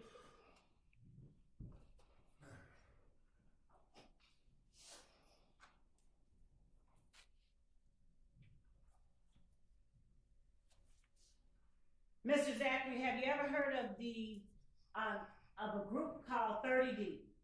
Yeah. All right. Now, what is 30D? A group from Canterville. What kind of group? I don't down know. Do you know who all was a part of that group? No. Was Demekion Garlington a part of that group? She probably was. I'm going to show you what has been marked as 476 Yankee. Do you recognize the photograph shown in 476 Yankee? Yeah. Do you recognize whose page is posted on? Yeah. Whose page is it posted on? Mine. Is it a fair and accurate copy of the posting on your page? Yeah. State tenders 476 Yankee. Admitted. On 476 Yankee, could you read at the bottom the time and date that it was made? 10:04 p.m. May the 6th, 2015. All right. Got locked up that day. What now? Nah. You said you got locked up that day? Yeah. What'd you get locked up for? A gun. Where was that gun? What you mean? Where was it? Where was the It was gun? on me. Where on you? In the car. Who were you in the car with? I don't remember. Were you in the car with your girlfriend? Yeah, I think so. And were her initials SG? Yeah. All right.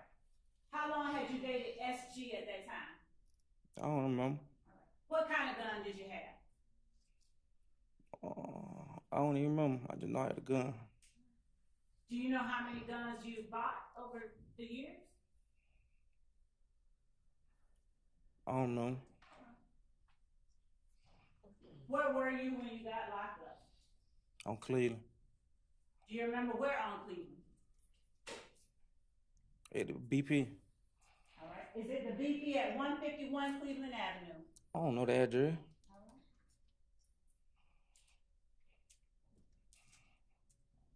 Do you remember at some point asking or meeting Detective Gaither after you got arrested at that BP? No. Do you remember ever talking to or meeting a Detective Dennis? Yes. Do you know who Detective Gaither is? Yes. How do you know who Detective Gaither is? Have you met her before? Demekion Garlington auntie was fucking her. I mean, excuse me, Judge. But they had a relationship. So, were you ever present during any of what you just described? And Your Honor, actually, I asked that that be struck from the record. You say how I know Have you ever witnessed any of that? her? Yeah, he told You me. were in the room? He told me. Okay, Your Honor, I'd ask that this hearsay be stricken from the record. It's stricken. Thank you. Do you have some kind of, are you saying you haven't had any interaction with Detective Gates? You say how did I first hear about her? You said you didn't know her. You say how did I first hear about her? Did you know her? Not before then, no. Okay. Have you ever sat in an interview room with her? Yes. All right.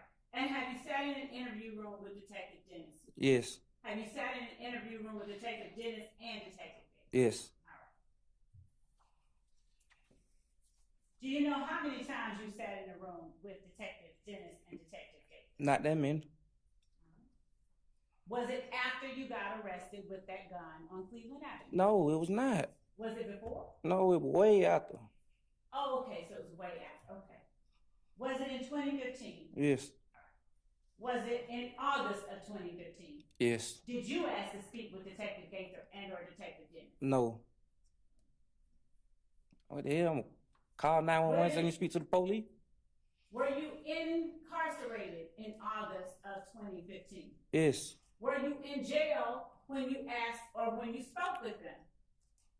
I ain't asked to speak with nobody. Were you in jail when you spoke with them? Yes. Did you speak with them in an interview room? Yes. Was it, to your knowledge, in a room where you were being recorded? Probably so, yes. Okay. And did you talk with them? Yes. I'm going to show you what has been marked as State's Exhibit 471 Yankee, but not admitted. Do you recognize what has been shown and marked as 471 Yankee? Yes. How do you recognize it? It's on my page. All right, is it a fair and accurate copy of what's on your page? Yes. State tenders 471 Yankee is evidence. Admitted. May I publish? You may. All right.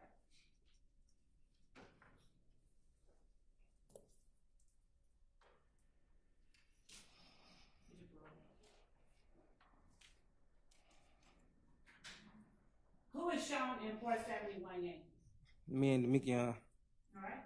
And what's that in the Mikion's hand, in his right hand? A gun. What's that in your right hand? A gun. All right. And what do you have at the bottom? Can you read the caption? Bring it up. They can forward us if they want. We bring the homicide. Who'd you tag? 30 D. All right. Is 30 D the Mikion Garland? Yes. All right. Who is the they you were talking about? That's a song. That Lil Wayne. Okay. So when you did that and pointed the gun at the camera, what was the reason you did that? That's a song. I just told you on the last thing it probably was a song. Okay.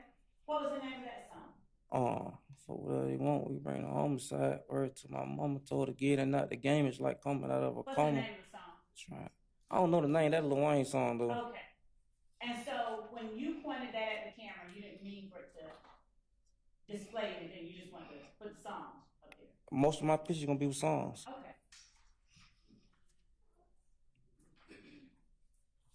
In 2015, January 2015, specifically January 10th, 2015, do you recall where you were? In the house. Now, when you say in the house, what house? My mama house. All right. How do you remember that? Cuz, what you mean? I know I was in the house. Cause I was sick. Okay. So, did you stay in the house all day? Yes. Do you remember anything else happening on January 10th, 2015? No. Do you know who Donovan Thomas is? Yes. Do you know when he was killed? 2015 sometime. Do you remember it being January 10th, 2015? It probably was. Do you remember when you heard about Donovan Thomas being killed? Probably the same day. Do you remember how you heard about it? I think somebody called me. Do you remember where you were when they called?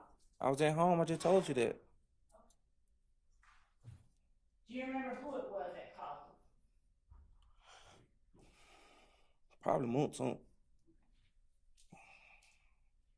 I'm showing you what has been admitted as State's Exhibit 482 Yankee. You recognize the post in 482 Yankee for the picture.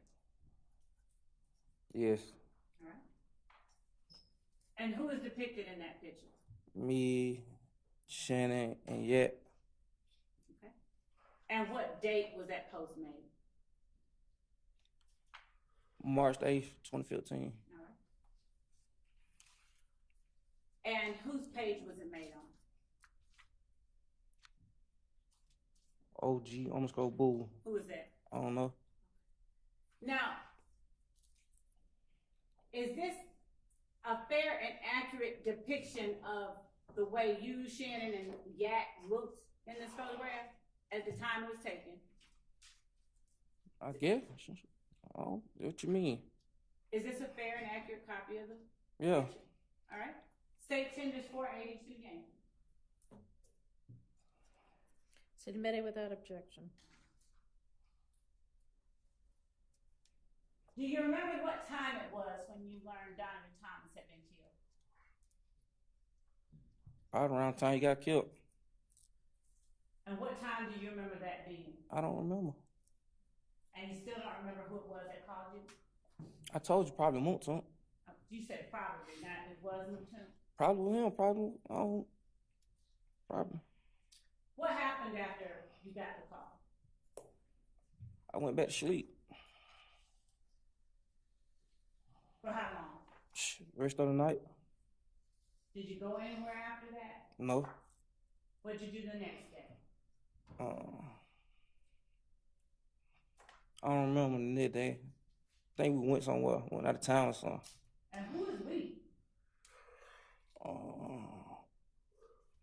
Me, I don't remember where I went. I know, I think with Mr. Thug, we went, had a show. Who else?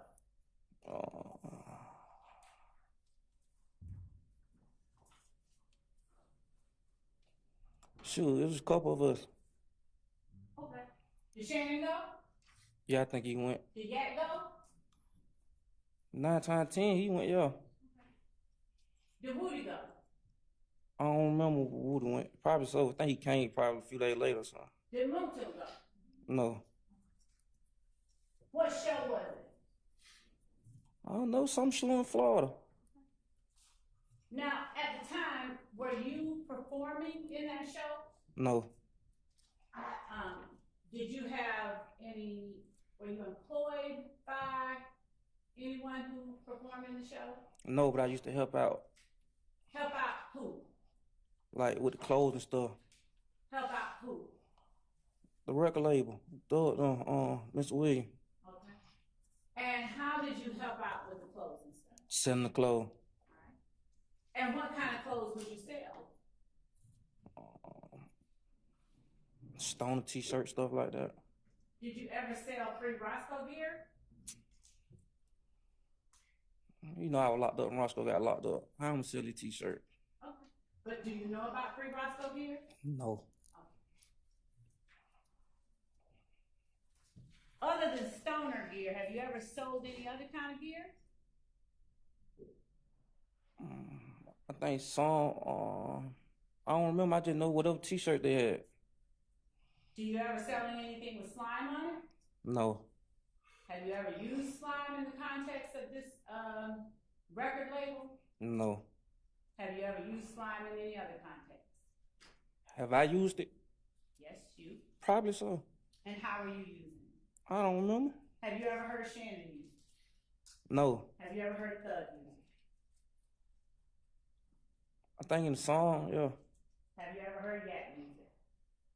Probably in the song. Have you ever heard Nard use it? Who is Nard? Demising mother. You gotta show me a picture. I told you that.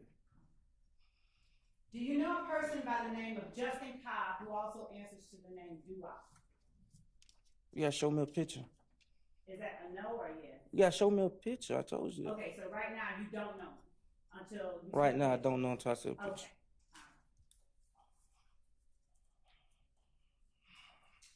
After you got arrested with that gun on Cleveland Avenue, and let me ask you this. Do you remember buying the gun at a pawn shop? Yes. Do you remember which pawn shop? Yes. Which one? Arrowhead. All right. How many guns did you buy at Arrowhead Pawn Shop? About 3. All right. Were they all the same kind? No. All right. What were they? What kinds were they? I don't remember. Were they long guns or handguns? I think both. All right. How many long guns did you buy? 2. All right. Now, the gun in the video with you and Moulton talking about Kale. Did you see that? Yes. All right. Was that one of the guns you bought? No. Now, was the gun in that video similar to one of the guns you bought? No. All right. Did you give one of your guns or sell one of your guns to Kenny Copeland? Let him borrow a gun, yes. Okay. When did you let him borrow your gun? I think I was out of town and he just kept me, keeping it. Do you remember around the time it was? 2015? Do you remember around what month? No.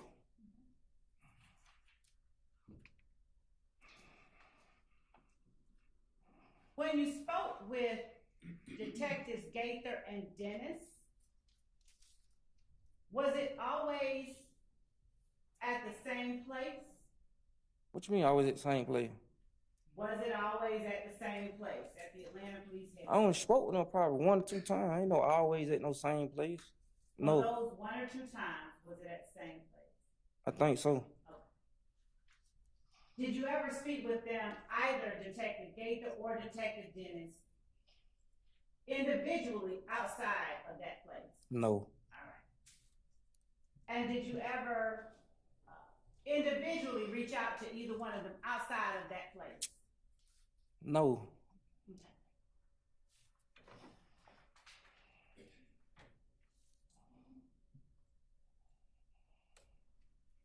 When you said that you traveled with Shannon Thug, possibly Yak. I think Mr. Williams already there. And somebody in Florida, he was already there. He was already there? Yeah. Okay. Well, when did you go in relation to January 10th? I don't know. It was the next morning. Yeah. And when did Mr. Williams go? I don't know. I just know he was already there. So was he there on January 10th? I just told you he was already there when I got there. I'm asking We you, got was there he late on that January night, the 10th? next night. Was he there on January 10th? I don't know. When you say we, so did you, Shannon, and Yak travel together? Yes. How did y'all get there? I think a Sprinter or something like that. Who purchased the Sprinter? I don't damn know. I mean, I don't know. Did you purchase it? No. Was that the first time you was ridden in a Sprinter with Shannon or Yak? No. How often have you ridden in a Sprinter with Shannon and Yak? I don't know. When you rode in the other Sprinters with Shannon and Yak, where were you going? I don't remember. Probably so. Okay. And so who paid for those Sprinters? I don't know. I don't know. Did you know where Mr. Williams lived during January of 2015? Yeah. How many residents did he have? One that I know of. Where was it? Downtown. What was it called? I think the Sky House.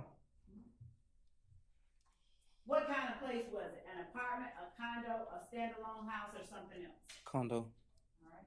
Do you remember what floor he lived on? No. Yeah, I think. Which one? Like 11 or something like that. Okay.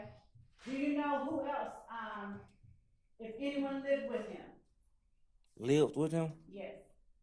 Lived with Mr. Williams? I don't know. All right. How often did you visit Sky House?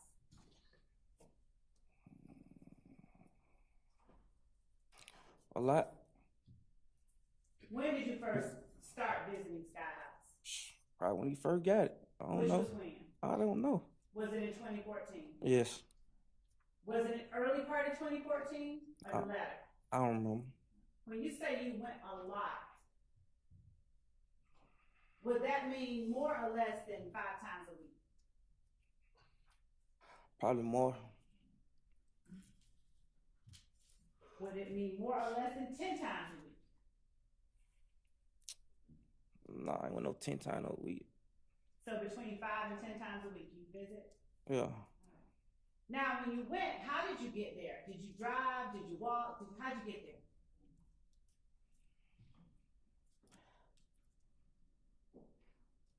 I drove. What kind of car did you drive? I don't know. Did you have your own car on January 10th? I always had my own car. What kind of car did you have during that time? I don't remember. How many cars have you had? I don't remember. Did you ever drive any of Thug's cars? I think a van, Sprinter van or something before. A Sprinter van? Yeah. Did you drive it down to a show or something? I drove it somewhere. I don't know. Okay. Is that the only type of car of his that you've driven? Yes. Do you know about any cars that Thug has rented? You gotta be more specific. I mean, any cars that Thug has rented. I don't know he rent no car. Do you know of any cars that maybe his manager has rented? I don't know who rent the car.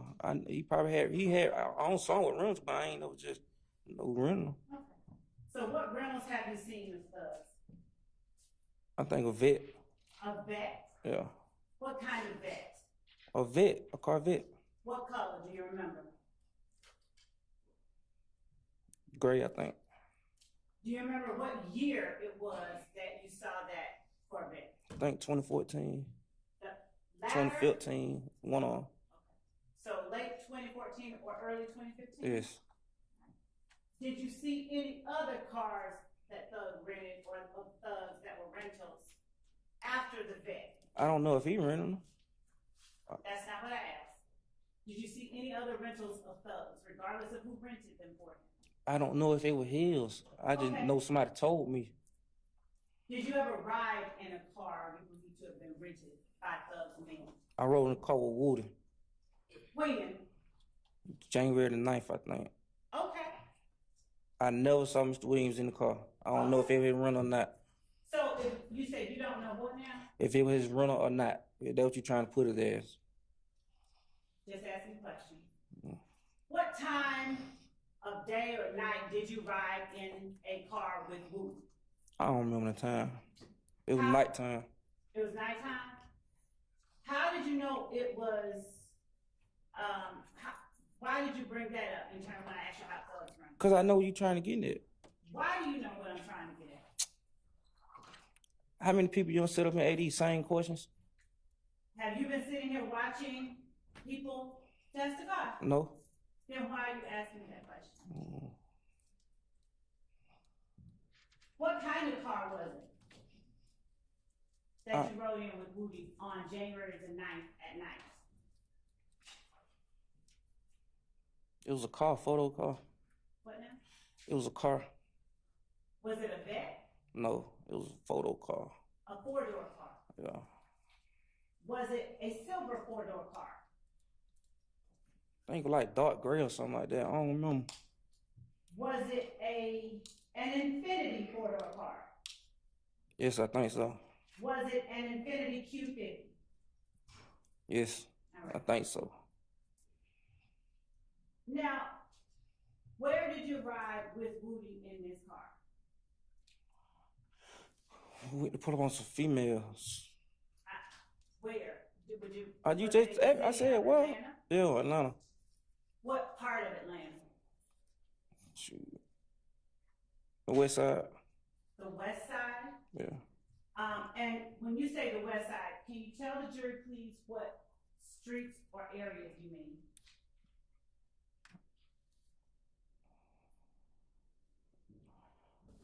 I don't remember what street. I know the Sprayway. The expressway? Like it- 20 West. 20, okay. And where you were going 20 west? Yeah. Who was driving? Woody. All right. Was Woody driving carefully? He'll never drive carefully. Okay. So was he driving any less carefully that night? Can you just get to what you asking me? 'Cause I I'm don't asking you, understand all was he that. driving recklessly that night? He always drive like that. All right. So he drove recklessly that night too. All the time. Did he spin out that night? Yes. Does he always spin out? Yes. Okay. And when he spun out, did you all hit anything? Hit some cones and Sprayway. Okay. And when you hit the cones in the expressway, did any part of the car fall off? I think the bumper. All right. And what happened when the bumper fell off? Did either of you get out and put it back on? Yeah.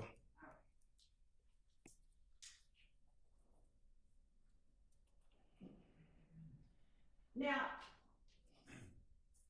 To your knowledge, did Thug allow anybody else to drive that Infiniti? I just told you I never saw Thug in the car. Or you know, Woody just told me that was Thug car. I never saw the car around him. When you said that you spoke with Investigator Gaither and Investigator Dennis in August of 2015, did you tell them, or rather, did Investigator Gaither ask you who Thug allowed to drive the Infiniti while it was in his possession? And I told them That's only yes or no before you get to what you told them. You say, repeat it. Did Investigator Gaither ask you who Thug allowed to drive the Infiniti while it was in his possession? Yes. Right. And did you give them an answer? I told them, the only person I ever saw in the car was Woody. Did you ever tell them Nard, Yak, Shannon, and Dua? Oh, I lied. I'm asking you if you ever told them If that. I did, I lied. Do you remember telling them that? If I did, I lied. I'm asking you a different question. Yes, I lied. So you remember? Overruled. You remember telling them that? Yes, I lied. Okay. Now, did you also tell them that Nard, Yak, Shannon, and Dua were supposed to meet Yak's girl Bushi? Yes, I lied. All right. Now, did you tell them about spitting out on the highway? Who? Did you tell Detective Gaither and Dennis about spinning out in the Infiniti I think with Woody on the night yes. of January the 9th, Yes. 2015? Yes. Did you lie about that? No. What made you lie about one thing in your words now and lie not about another thing? Because my friend came to me with a play. A play?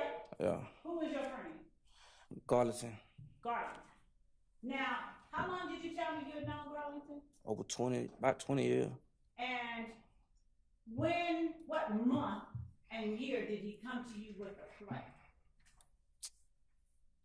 When he got out of jail, When was that? it was summer 2015.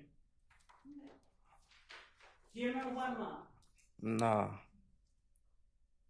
Now, you said you were equally close with, did I hear you wrong? You were equally cool with Garlington, Thug, Yak, Shannon. Yes, I think I said that.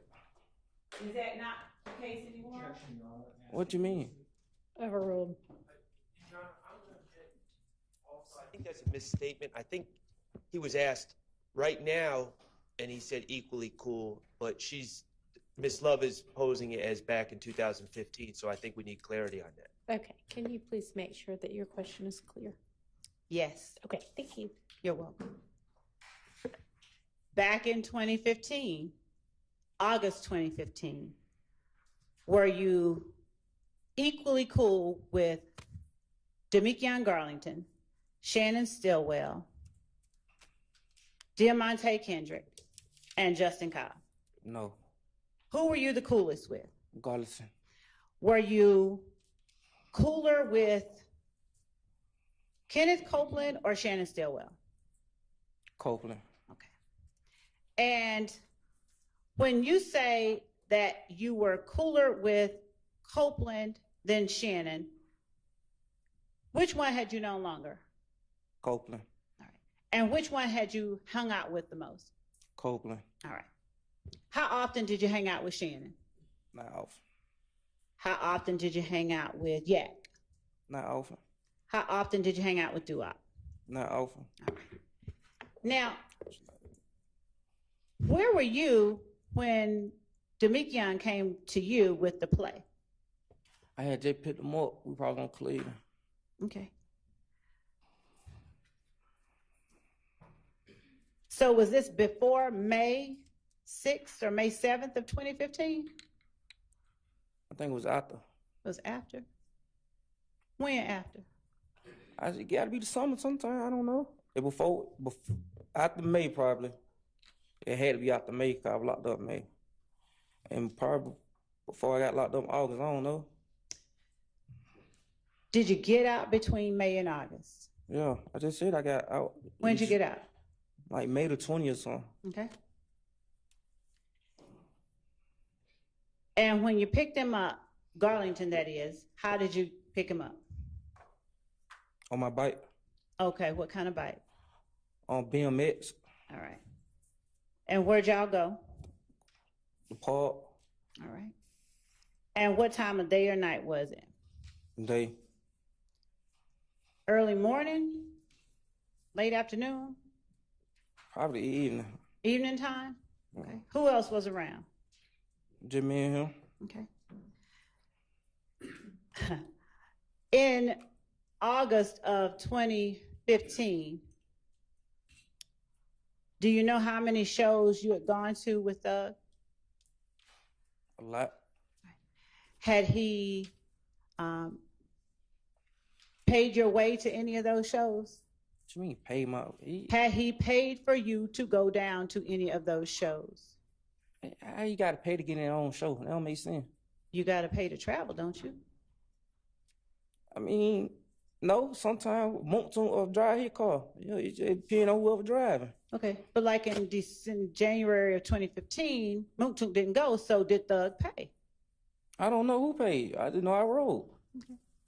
Did you ever get paid any money by YSL? No. And so when you sold clothes for YSL, I helped them out, yes. You didn't get paid for that either? I did that as a favor. Okay.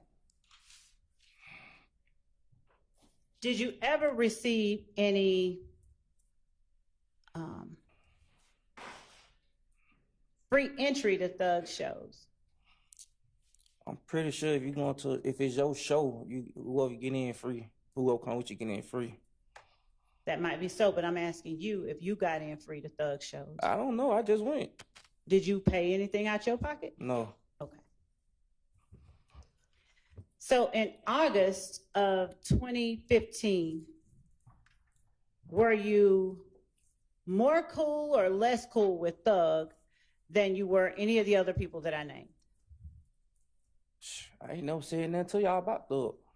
I'm asking you right here, right now, were you cool with Thug in August of 2015? Yeah. All right. Were you more or less cool with Thug than you were any of the other people I've named? Probably more. How much more? And more as I've been knowing him longer. Okay. You've been knowing Thug longer than Moontoon? No. Have you been knowing Thug longer than Garlington? No. Have you been knowing Thug longer than Woody? Yes. Right. Did you meet Woody through Thug or Thug through Woody? No.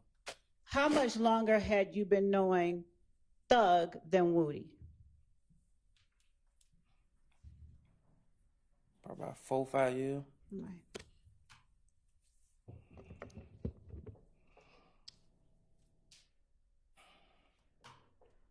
So that would mean you met Woody in what year again? I mean, we were like 2013. Okay. And that would put you at having met Thug when? About 2009, something like that. 2009. Where were you living? Were you living on Cleveland Avenue then? Yes. And where was he living? Thug. I don't know. Okay. Did you ever visit his house back then? No. Okay. Did you ever know him to live or to hang out on Cleveland Avenue back then? Yes. All right. Did you know of a group called Rock Crew back then? Yes. Right. And did you know that group to stand for Raised on Cleveland? Yeah. Okay. Was Trontavia Stevens a part of that group? I don't know. Do you know Tick? Yes. How long have you known him? 20-some years. Have you known him more or less than you've known Thug? More. All right. Did you ever know Tick to be a member of Rock Crew?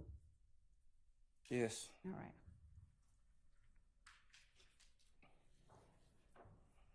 How'd you know Tick was a member of Rock Crew?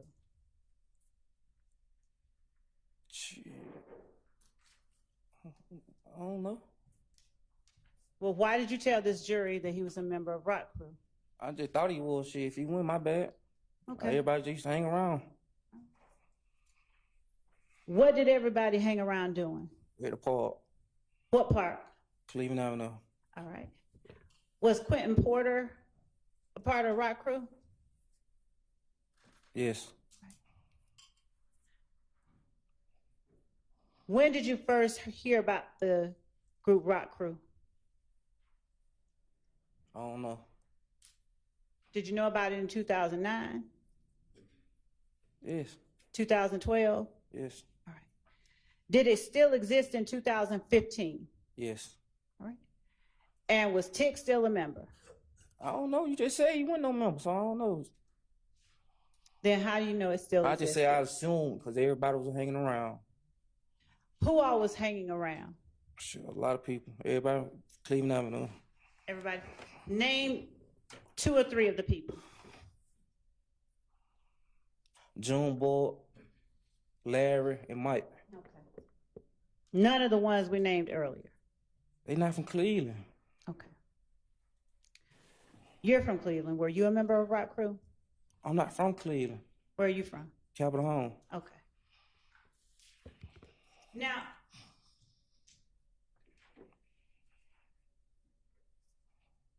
was Rock Crew, what kind of group was Rock Crew?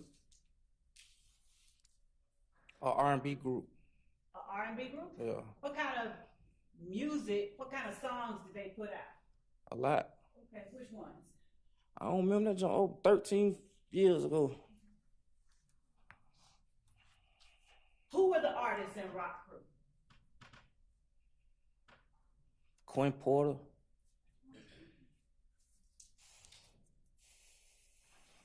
Who else? That's all I remember. Did Tick ever sing with Rock Crew? I don't remember. Did you know about a R&B group or any other kind of singing group called Red Cartel? Yeah, that was a record label, yeah. Was it a record label? Yeah. Who was a member of that record label, Red I don't Cartel? know. I don't know. Then how you know it was a record label? Because I heard You heard what? the songs before. Okay. What songs? I don't know. Yeah, it's been a long time. You talking about something over 15, 13 years ago. Okay. Was Red Cartel and Rock Crew the same kind of record label as YSL? I don't know. Why don't you know? It's not my, that's above my pay grade. You didn't get paid. I know it. So, how are you able to say that each of these are rap groups, R&B groups, record labels? Shit, they had songs out. Okay. Did they have the same members? I don't know. Did you know anybody who claimed one or more of these groups? I know Quinn Porter. Did Quentin Porter claim more than one of those groups? No. So is the answer no? You didn't know anybody who claimed both? Did you ever know Tick to claim Rock Crew and YSL? I know him claim YSL. Did you hear yourself earlier say he was Rock Crew too? But you said he won. So I ain't want to put that on him. Do you remember telling the jury that he was? But you said he won. So I ain't going to say he is. I'm asking you if you remember telling the jury that. You said he wasn't. That's why I'm going to put it on All right, if you listen saying to he the wasn't. question she's asking I'm and answer answering the him, Judge. question. I'm answering him. No, listen to the one she's asking right now and answer that one. Do you remember telling the jury that Tick was Rock Crew? And then I remember telling him I don't know. Have you ever seen Rock Crew and YSL tattooed on Tick's body? I ain't looking at no man body. Okay. So is that a no? No. All right.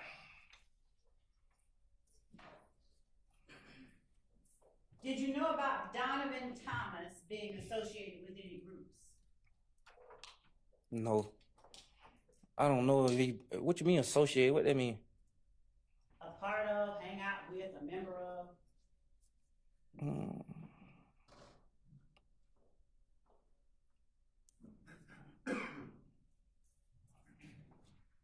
I don't think I remember. I don't know. Have you ever heard of a group called If Gang? Yes. Is it a record label too? I don't know. Do you know whether Donovan Thomas was a member of it? You have to answer. I'm thinking about it.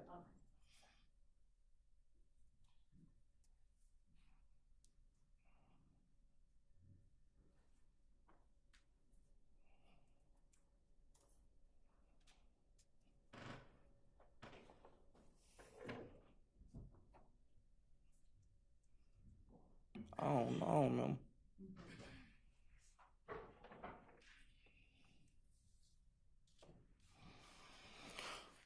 Do you remember ever telling Detective Gaither and Detective Dennis in August that Donovan Thomas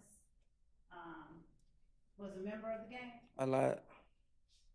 Now, you said that quickly. If you don't know or have to think about whether he was a member of that gang today, how can you Because I'm say, pretty sure you wouldn't be asking me that I ain't said, so I lied. Mr. Zachary? I didn't answer your I'm gonna ask question. the court to ask you to allow me to ask the questions and you answer them, okay? So, if you don't remember whether Donovan Thomas was a member of this gang, how can you so quickly say today you lied when you said he was, if you told the police that? Because if you said I told the police that, then I lied. How do you know you lied if you don't know today that he was a member? Because I just can't say nobody no member. You just told me that was the same thing with Tit.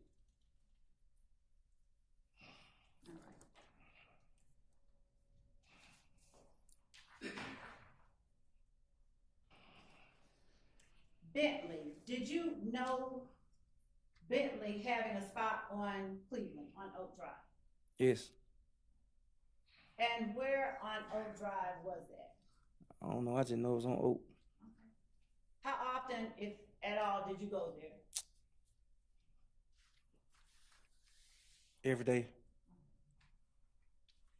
How cool were you with Bentley in August of 2015? Not at all. So why did you go to his spot every day?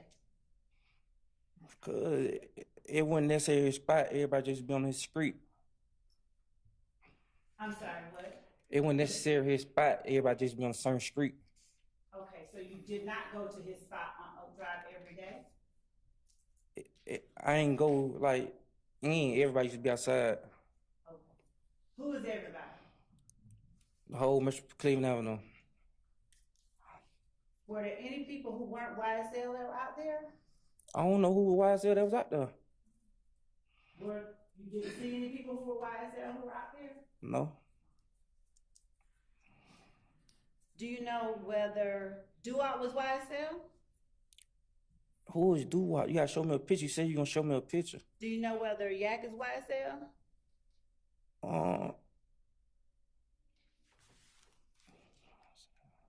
Yeah, I think he signed to him. Do you know whether Shannon is YSL? I never told y'all Shannon YSL. I said, do you know whether he is? No, He is or is not? he's not. So, have you ever heard Shannon claim YSL? No. So, do you have to be signed to YSL to be YSL? You gotta ask them that. I'm asking you. I don't know. I'm not YSL. Then why do you call yourself YSL Lil D? I told you I was just really selling clothes and stuff. Like I just wanted to be. I don't know. I just wanted to shoot. I changed my name. That. Yes, I was a groupie. I was a fan. Yes. Were you a fan in 2009? Yes. What was he doing that made you a fan? He was rapping. He was rapping. Was he famous? No. Now, you're here in an orange jumpsuit. Why are you in an orange jumpsuit? Because the jury doesn't know. Because you locked me up. And why? I don't know. Were you subpoenaed to come to court? I was subpoenaed. Then y'all told me I was on another subpoena up on an old judge. Y'all want me to volunteer to take a subpoena? What I'm gonna volunteer and take a subpoena for? Did you, tell your father to tell us you weren't gonna come?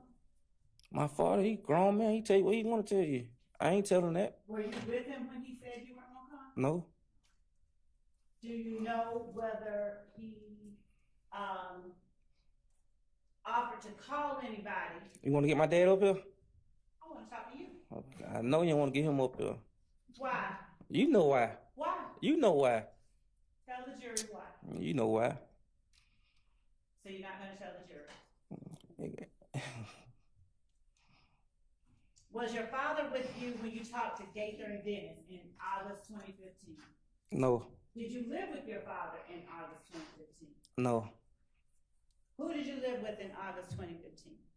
Myself. Did you live with SG at any time? Yes. August 2015. Yes. Where did you all live? I don't remember.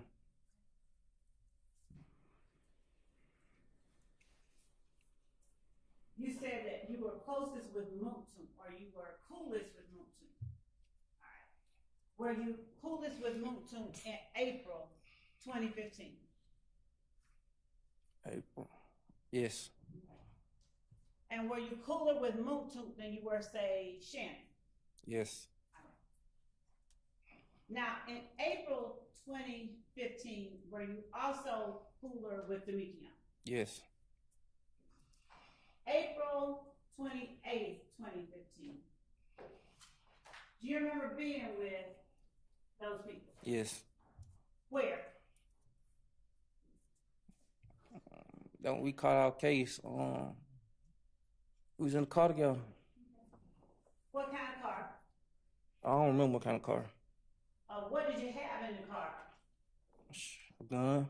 How many? 2, 3, 1 on. And what time did you all get in the car together? Daytime or nighttime? Night. Was it after 10 o'clock at night? Yes. Had either you or either one of the people you were in the car with been to Club Crucial early? I think they was. So how did you end up in the car with them? Came and got me. Did you ask them to come and get you? Yes. Why did you ask them to come and get you? Because somebody had shot up my cousin's house Where did your cousin live? on Campbellton. All right, and who is your cousin? Alexis Bryant. All right. Why did you tell them to come get you if you had your own vehicle? Because my girlfriend was in mine. Your girlfriend was in yours? Yes. All right. No, I'm wrong. Because I was going to get in the car with my girlfriend. I was getting dropped off to her. Okay. And so, did you have guns? Yes. How many guns total were in the car? I know I had 2. And did you see any more? Demekion had 1. Were you wearing dreads during that time? No. Okay. So, where did they pick you up from? Cleveland Avenue. Where on Cleveland? The store, I think. Which store? BP. Was that the same one you were at with that gun? Yes. Where you got arrested in May? Yes. Okay. So, do you just normally hang out at the BP with guns? Yes. All right. So when they came and got you, what did they do? Yes. Hey, I'm trying to figure out who we're talking about. Your Honor, I, first of all, asked him about people, and then I referred to those people specifically. All right. So, Who are those people? Your Honor, I'd ask Phil not to continue the question. He'll have no problem. So is it a vagueness objection? Yes, it's a vagueness. Your Honor, I was specific. I asked him about a specific set of people. I don't know and what. I specifically referred to them. Yeah, why Maybe. would we want to know I'm what we're talking about? Do you want to re-clarify, please? I can continue, and then I can ask a separate set of questions. Of course, Mr. Sharp has him on cross. Well, I think we should be clear about what we're talking about right now. Ask. Thank you. Go ahead and clarify. When I asked you about Garlington, Moncton, and Shannon, You said Garlington and Moncton. you didn't hear me say Shannon? No. Yes. That Let's they take a break. was to Hang on. Let's just take our mid-afternoon break right now.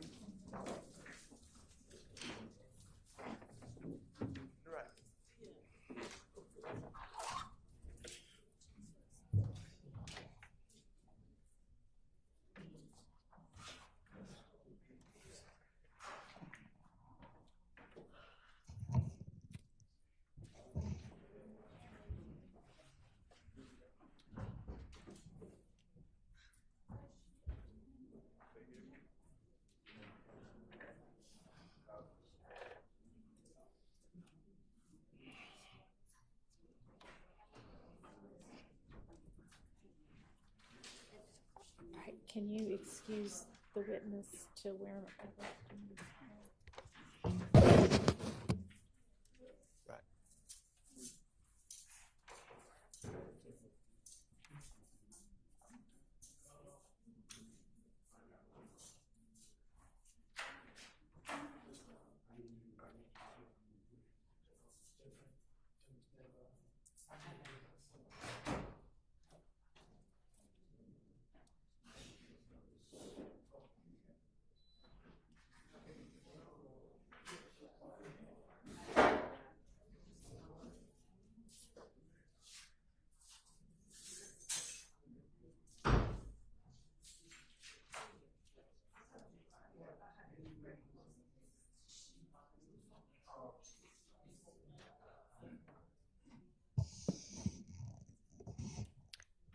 All right, Mr. Sharp.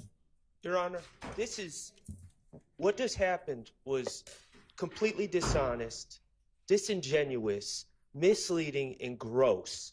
And you objected.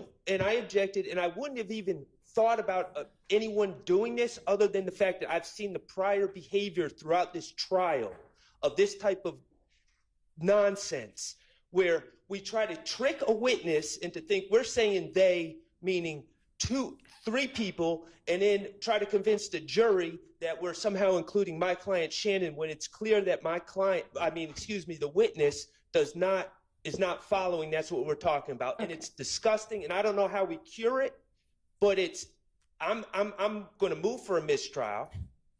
I think it was completely intentional. Obviously, it was calculated. Obviously, when I asked for clarification, I would think anyone seeking the truth would gladly clarify. I'm seeking the truth. I would gladly clarify. No, it's sheepish grin and then. All right, I understand your objection, and I understand what you were saying past that objection. Miss Love, I think one thing that. No, you need to listen. I think that one thing that needs to happen is when an objection is made and you are given an opportunity to respond and I make a ruling, even if that ruling is please clarify, that you then need to obey what my order is instead of continuing to argue. Your Honor, when I ask for clarification and consideration, I believe that as an advocate and as a person who is actually representing the victims who have been victimized in this case and who is representing as much as actually more than an officer of this court, and I represent something, I believe that the state has as much right to express, to request, and to ask for consideration and for an allowance to ask the questions that it wishes to ask as the defense does. I believe, Your Honor, the objection that was made, and I understand what Mr. Sharp said, but there are a couple of things at play here. One, Mr. Sharp is well aware that Mr. Zachary has said that his client was with him. He has said it in the interview that I'm holding in my hand. He is not being honest with the court when he is claiming that Mr. Zachary had no idea what I was talking about. I literally said Shannon Demikian and Muntu, and I asked him how close he was with each of them. Right, and then we went from that to his girlfriend, and then it was not unreasonable, and the objection could just be, vague, but it was not unreasonable to object to make sure that it was clear what the question was, who the they was in the question. And when I say clarify, that needs to be the end of it. And you need to ask a different question, rephrase the question, and let's move on. And there shouldn't be an issue with it. Yes, Your Honor. If the state is not allowed to ask for clarification or consideration, that I understand. I don't know what you mean by that. Your Honor, when I A clarification of my ruling, is that what you mean? When I asked for permission beyond what the court has instructed, I did not know that I should not do that, so I won't do that anymore. That's not what was going on. You're basically, it seems to say, I'm asking permission to do something other than what the court has just ordered me to do. And so if that's what it is, then no, you cannot do that. If you need clarification of a ruling, then of course you can ask that. And if you want reconsideration, then you can ask for that, but that does not need to go on in front of the jury. When I make a ruling, obey the ruling and move on. Yes, Your Honor. Okay. Your Honor, I really haven't heard any explanation for what happened. I think it was calculated. I'm moving for a mistrial. In the alternative, Your Honor, I do believe that there needs to be a curative instruction, or at least it needs to be clarified who they was. It doesn't matter what he said in the past. He lied in the past. I've already said that. I know what he said in the past. All right. But what he's We don't know, you don't know that he lied. You don't know what the truth is and what the lie is if they are inconsistent. And there may even be a reason for that. Although if they're virtually diametrically opposed, there probably is not an explanation. But when you say he lied, we don't know that. Okay. Just like Miss Love doesn't know when he lied. Well, I'll put it like this. Mr. Stillwell was never charged with those crimes. And Miss Love was not asking about what he said in 2015. She was asking about today. I understand. And today, he was clearly responding, they meaning Mr. Garlington, and well, it's clear to me. I don't believe it's clear to the jury. Don't talk while he's talking. And I believe it needs to be clarified immediately because, of course, I will have an opportunity to cross, but I will probably not have an opportunity to cross for about 4 days. And I don't think we should be misleading the jury on direct. All right, I'm going to look back at what the transcript says. I mean, and Miss Love, you may, given that there's now a motion for mistrial on the floor, in assertion that you did things purposefully, you may respond to that. I vehemently object to the mistrial. I vehemently object to any mistrial, and I beg the court to look at the transcript and see what I said right before I asked him the people that I just mentioned. And I would ask that the court, if the court deems it appropriate that such language is gross and all of the disparaging remarks made by counsel for the defendants are appropriate, that's one thing. But I'd ask that the court limit that type of behavior, which is, not becoming of officers of the court. I agree with that. It is not becoming. All right, y'all can take a break if you want to. I'm going to take a look at this transcript.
wants to hear from the court in reference to if he finishes today, will he go home? If he doesn't finish, he wants to know where he's going to go.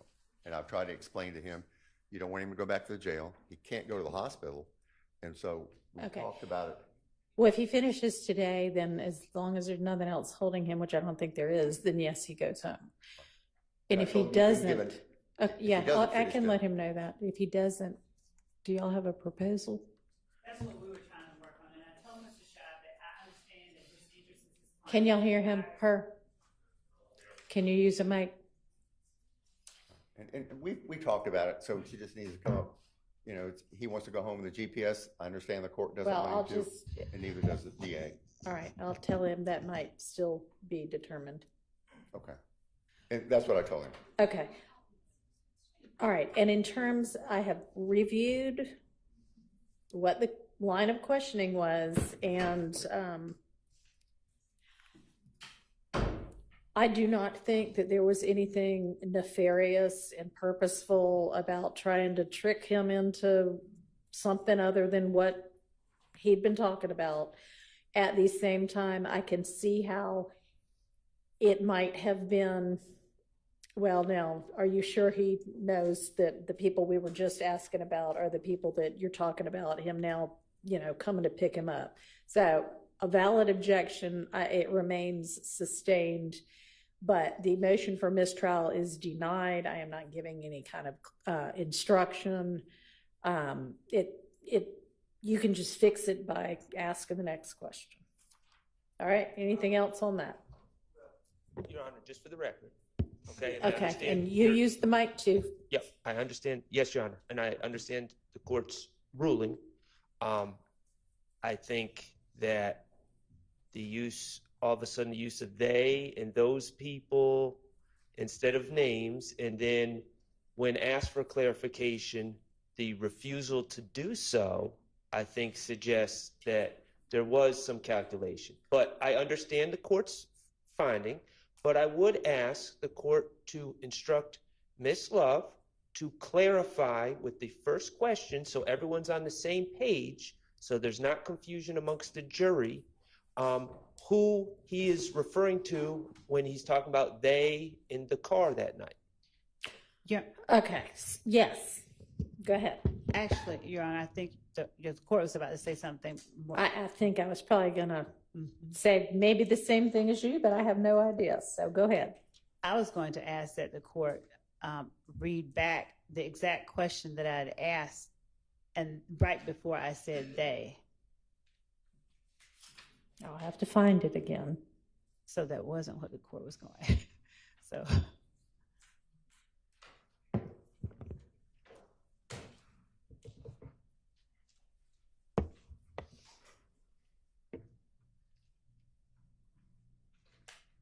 All right, so after the questioning about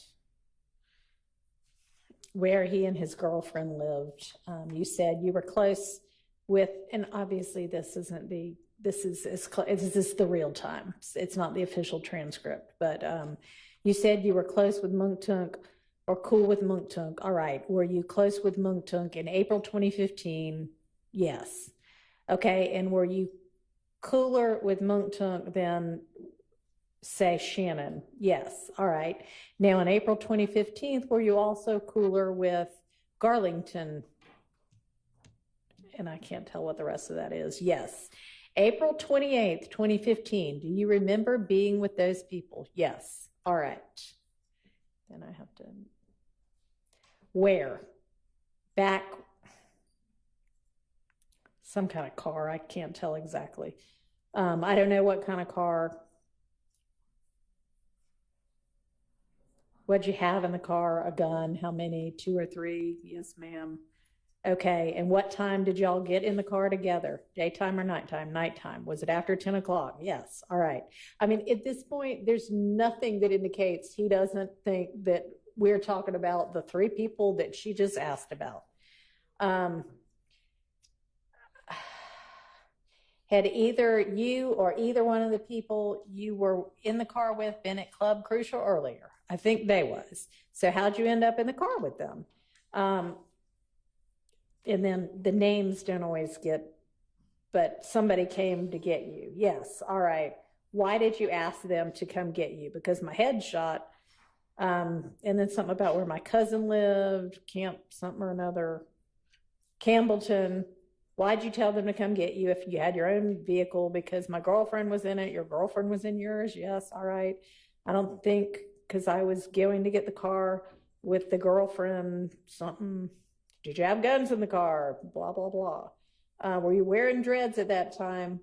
No. Okay, so where did they pick you up from? Cleveland Avenue. Where on Cleveland? The store, I think. Which store? Same one you were at with the gun? Do you normally hang out at the store with guns? Yes. All right, and he came and got you. What did they do? Your Honor, I'm going to object. So, I mean, again, valid objection, but also not, not any kind of purposeful, oh, aha. So there's a live stream, and I reviewed the live stream.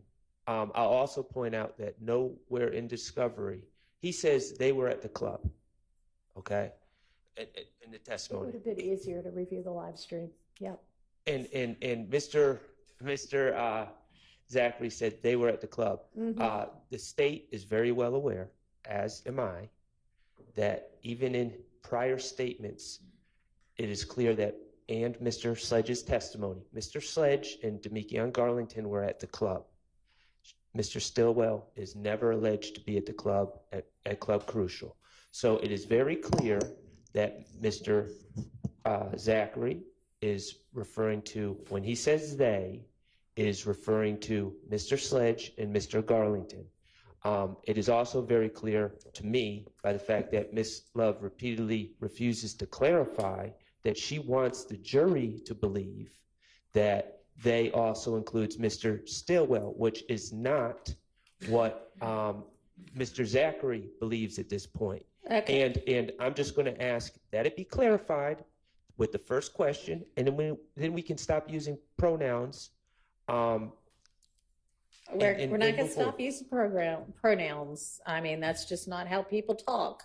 Well, but it's led to a mess. She had already been instructed to clarify before we took the break, and she's going to clarify. And Your Honor, I believe that Mr. Zachary already addressed that. The court can listen to the live stream or look at the transcript, but I think that I heard him say, because of Mr. Shart's, I don't know what that was, but Your Honor, yeah, he then said, I didn't hear you say Shannon. That's kind of how we left it. And so, Your Honor, to the extent that there are these dispersions being cast, these, I don't know, attempts for, I don't know. Yeah, that needs to stop. I mean, you don't know what's in Miss Love's head. You don't know why she's asking a particular question.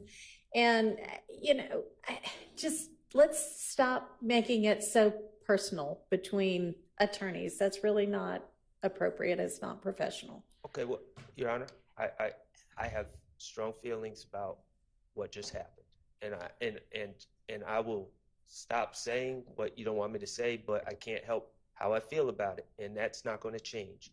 But I've also been accused of, insinuated that I've been conspiring with a man that I've never spoken to in my life repeatedly, and let's so, everybody stop with the personal jabs against each other, to the extent anybody has been making them.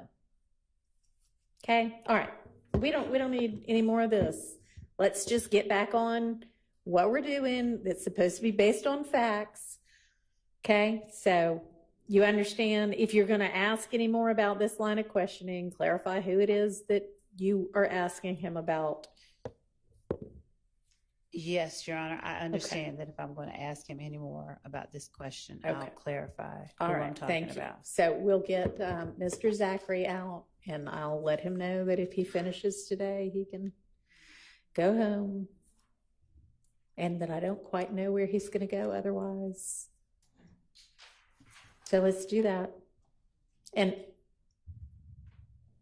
yes. Your Honor, can I just make the court aware and ask for a court's ruling on what you just said about what I believe it was Miss Love asks about Mr. Zachary's father saying something, and she said earlier that it was said to Miss Love by the father that he has spoken with myself and Mr. Shart.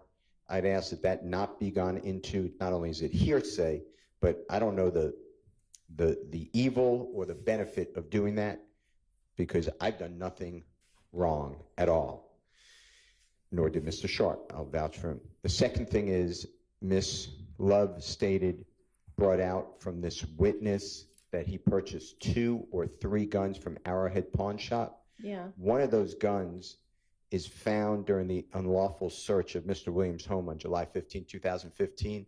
So I know I've done this. I know it's been ordered by the predecessor judge. I know it's been ordered by this court. I don't want to stand up and have to then say a mistrial and get a curative instruction if the mistrial is denied. That has to be just, in my opinion, just stayed away from. The fact that that gun was found, or a gun was found in Mr. Williams' home. So Okay. I'm doing May I it now. respond to that, please? Your Honor? Yes. Your Honor, with respect to the pertinent part, which is the part about the gun being found at Jeffery Williams' home, and the assertion about the unlawfulness of the search, I won't even go back into that. But Your Honor, as it pertains to who he gave those guns to, I believe that it is a valid question, and I will ask that the court instruct or allow me to speak to Mr. Zachary to tell him, don't say anything about where it's located, but I am going to ask him who he gave or who the guns were given to. The fact that it was found at Jeffery Williams' home doesn't mean he gave it to Jeffery Williams. And even if he did give it to Jeffery Williams' home, that doesn't imply or speak to the search of Jeffery Williams' home.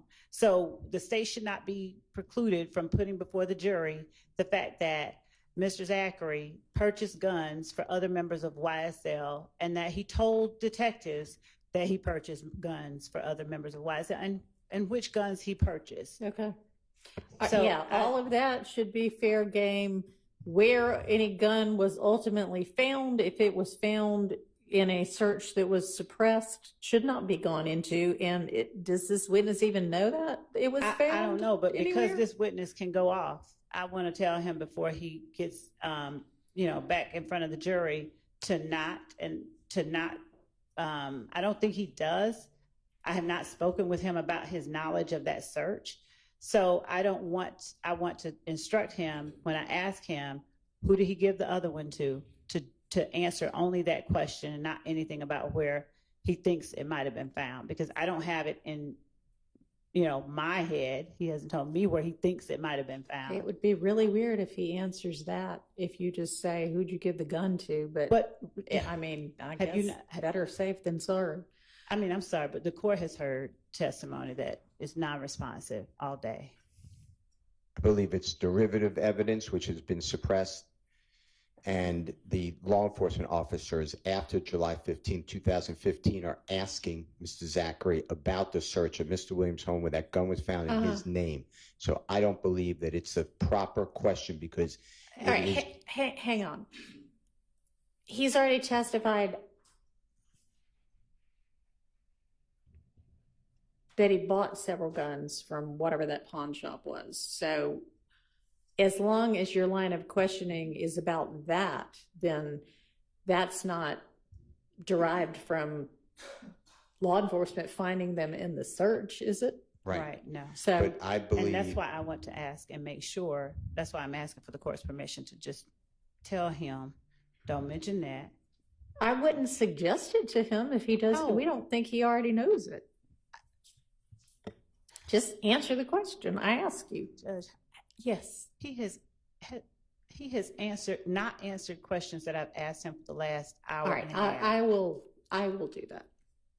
What else? The record, Your Honor, before the next question is asked, I believe I may have to renew my motion for a mistrial. On with the one you just made? Yes. Okay. Just for the record. Oh, okay. Yes. No, that's. Thank you. All right. I thought you meant something else just happened. Okay. Yes, you're just preserving it. Okay. That's fine. Okay, let's get him out here.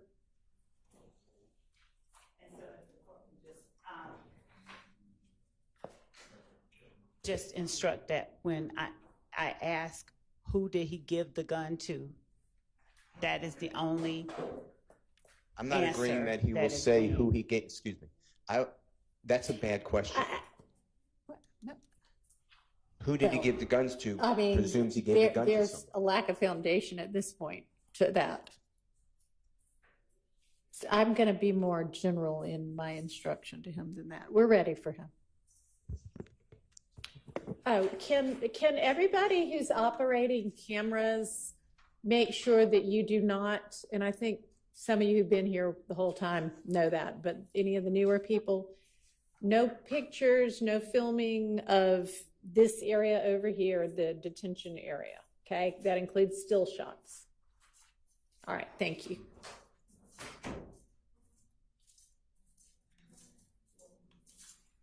All right, Mr. Zachary, I know from your attorney that you had a couple of questions about sort of what happens next, and as long as we finish your testimony today, the direct and cross and whatever anybody of the attorneys wants to ask you, then yes, you can go home today. What did I finish that?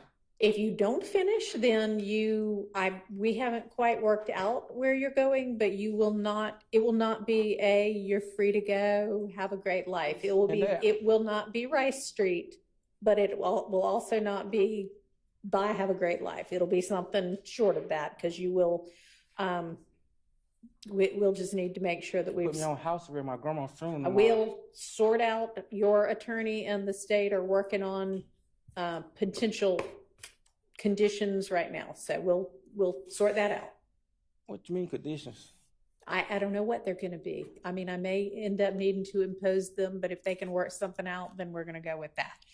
Also, when any of these attorneys is asking you a question, I want you to try to listen carefully to what specifically it is they're asking you, and then answer just that question, and you can explain it, but try not to just go off on something else entirely, okay?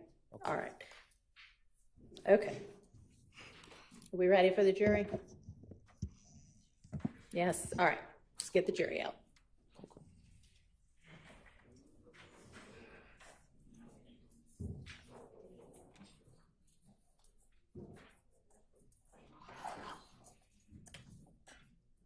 All right, That's not. I'll have to tell you later. It has nothing to do with this.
And jurors, thank you all for your patience when we have to take breaks. I appreciate that, as do the attorneys.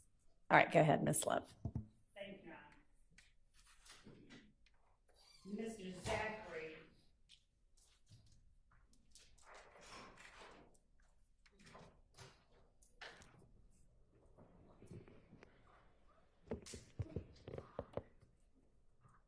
When, just before we broke on the break, and you told the jury who you are saying today was in the car with you,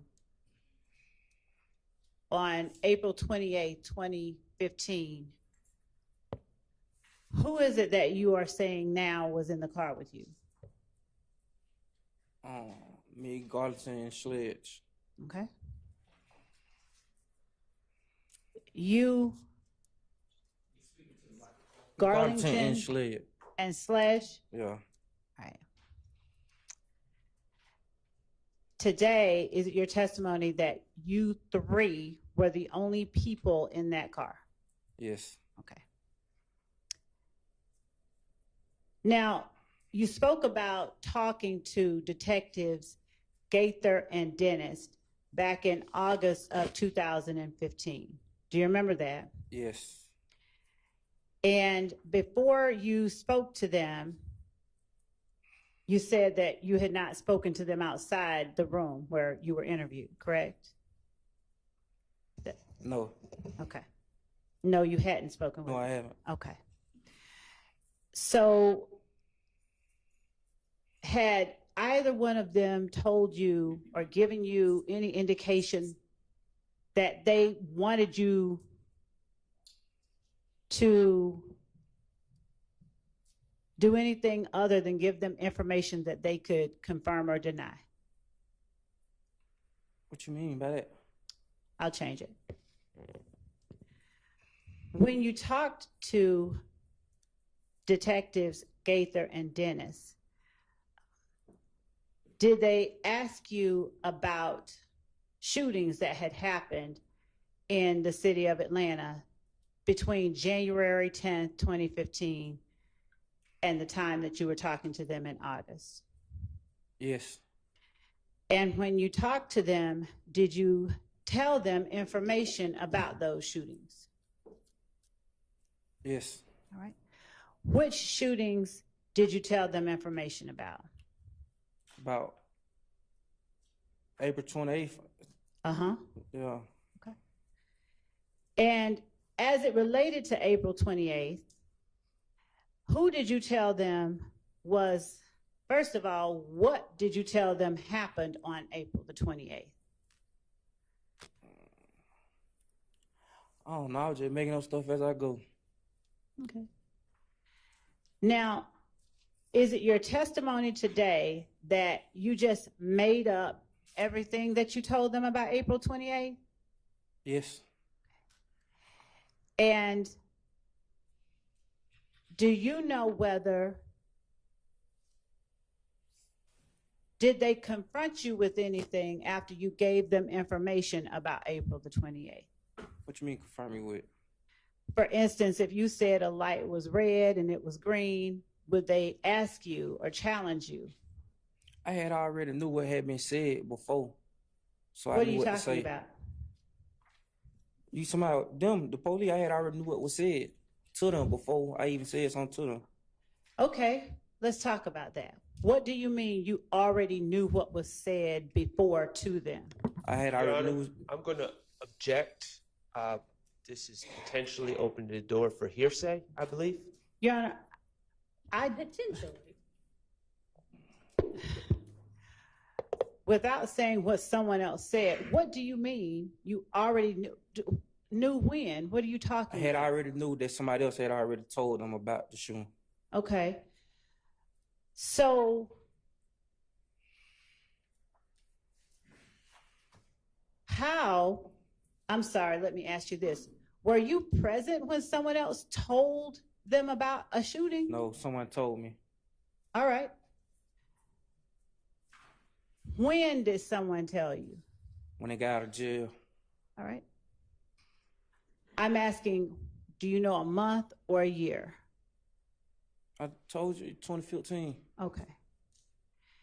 And is the person who told you something they told police about the shooting Demekion Garlington? Yes. All right. Now, is there a time frame that you believed Demekion Garlington told police these things? I didn't know he got out of jail. He told. Don't tell what he said. Just, do you have a time frame? 2015. Do you know when in 2015 he supposedly told police certain I things? just know it when he got out of jail. Okay. Now, did those things that he told police, that you believed he told police, did they involve you? Yes. All right. So when you first told police about the April 28th shootings, were there more than one? Yeah. How many shootings were there? I'm like 2, 3. How many? Tell the jury where you all went after you got picked up. For clarity's sake, I'm just going to ask He's, you all. Judge, he's already Ask. Go ahead and clarify. Are we talking about the same people you just told the jury was in the car with you that picked you up? It's not the same people you asked me about. Okay, and what people are they? Garlington and Schlid. Okay, so where is it that you are saying today that you all went after Garlington and Sledge picked you up? To get my girlfriend car. To get my girlfriend. Okay. To get your girlfriend from what location? My cousin's house. Where? Campton. All right. And did you do anything between the time from leaving where you were on Cleveland Avenue at the BP to your girlfriend's house or to your girlfriend's location on Campbellton? No. All right. How long did it take you to get from the BP to Campbellton? I don't know. All right. Generally speaking, is it like an hour or more like 15 or 10 minutes? Like 20 minutes. Thank you. When you got to Campbellton, did anyone else join you in the car? No. Where did you all then go after leaving Campbellton?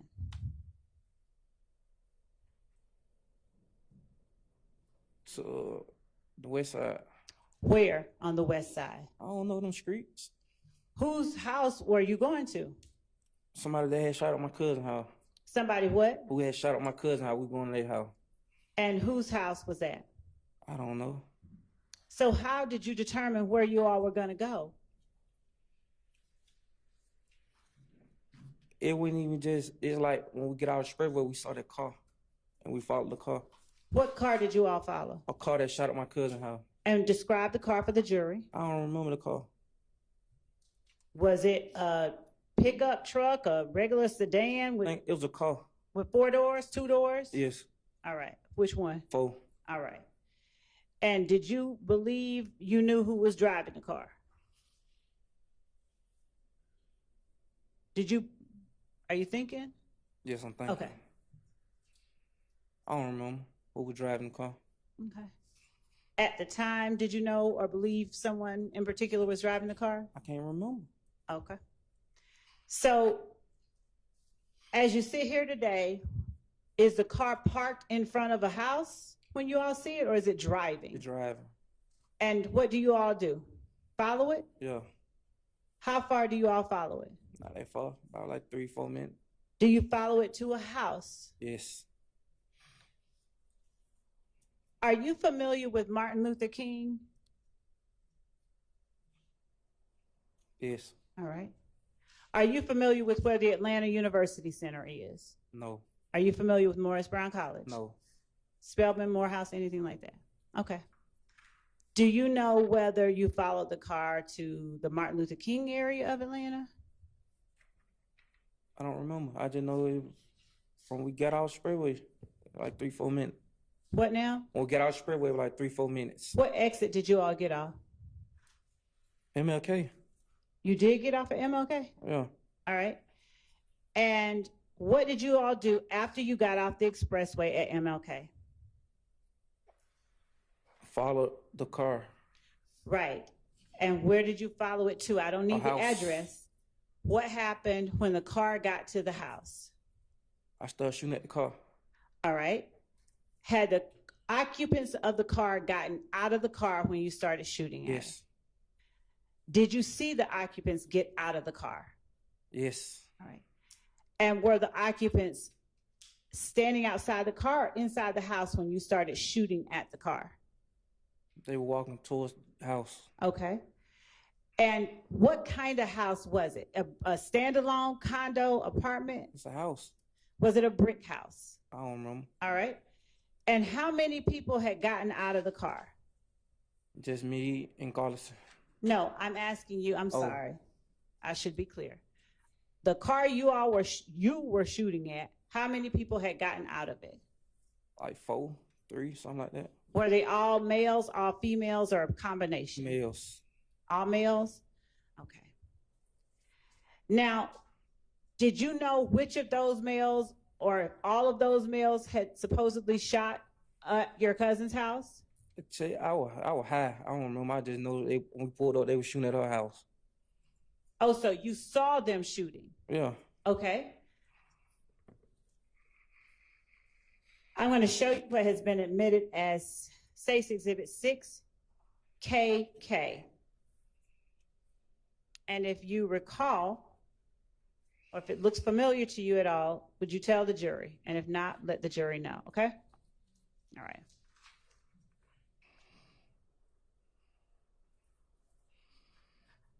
Does any part of that house in front of the white car look familiar? I don't remember. Okay. So what kind of gun did you use to shoot at the car? Did you shoot at the house too? Shoot, I shot. I just know I shot. Okay. What kind of gun did you use to shoot? I don't remember. I just know I had a gun. I Okay. got 3 on. Did you have all 3 of them in your hands at one time? Nah. All right. So how many did you have in your hands while you were shooting? 1, I think. Was it a long gun or a short gun? It was the gun I got caught with. It was short. Okay.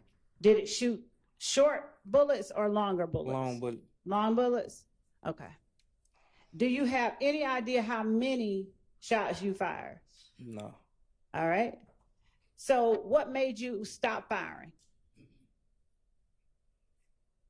I don't know. I don't remember. Did the gun have a banana clip or some kind of long magazine? I don't remember what kind of clip it had. And then what did you do after you stopped firing? Got in the car and pulled off. What color was the car you were in? I don't remember. Okay. And where were the other occupants of the car when you got out and started firing? A what car? The car that you were in. Me and Garton got out. Shalette stayed in. All right. So did you and Garlington both shoot at the house? Yes. All right. Did he have the same kind of gun that you had? I don't remember. I was high. Was he shooting, would you all switch guns or did you all have different guns? Yeah, they own gun. Okay. Where did you all go after that? I don't remember. What now? I told you I went in and out of it at night. Okay. Do you know Darren Mills? No. Do you know the name Darren Mills? No. Do you know the name Philip Collins? No. Do you know the name Philo? Yes. All right. How long have you known the name Philo? Not that long. When you say not that long, did you know Philo the name Philo in 2015? Yes. Did you know the name Philo on April 28, 2015? Yes. Did you know whether Philo had a child? I don't know. Did you know whether he had a girlfriend? I don't know. Did you know where Philo lived? No. All right. Now, how would you describe how you felt about Philo? Were you cool with Philo? No. Had you had conflicts with Philo? No. All right. Describe for the jury Philo best you can. You don't have to be too specific. I don't remember him. All right. Do you remember whether he was taller than you or shorter than you? I don't remember that love. Okay. How did you know Philo? I don't remember. Well, why do you remember Philo? You talking about how did I know him? I don't remember how I know him. I just remember the name. What do you remember about Philo to remember the name?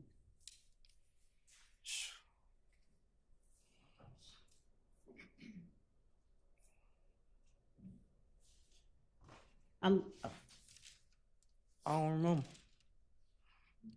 I don't remember exactly how I remember nobody. Okay. Now, when you said that earlier, did you say that you all shot up maybe more than one house, maybe one or two? We probably think we shot up 2, yes. Was one of them an apartment complex? Yes. Now, why did you go shoot up an apartment complex? Told you. I was in and out of it that night. I was on drugs. What now? I was in and out of it that night. I was on drugs. Okay. So what did that have to do with your going to shoot up an apartment complex? Cause I believe that whoever apartment complex, they shot up my cousin's house. But I thought you said you followed the people that you saw shooting at your cousin's house to the standalone house that y'all shot up. Like 3 or 4 of them in the car. But I thought you said the car went to a house that you shot up. They pulled off when we pulled off. Okay. So they got back in the car and pulled off. And did you follow them to another place? I think we bumped into some later on that night or something. Okay. And where did you bump into them later on that night? I think it was still in the same area. Okay.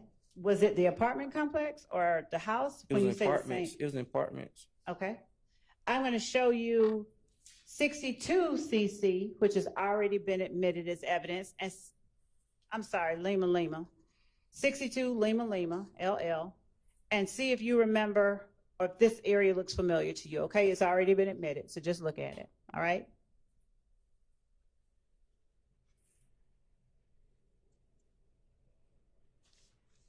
And as we're pulling that up, do you remember anything at all about that apartment complex beyond that it was an apartment complex? No. Okay. Now, when you say that you told Detectives Gaither and Dennis about that, when you first started talking about it to them, did you tell them that you were involved? Shoot, I told them I was in the car. Did you tell them at first that you were in the car?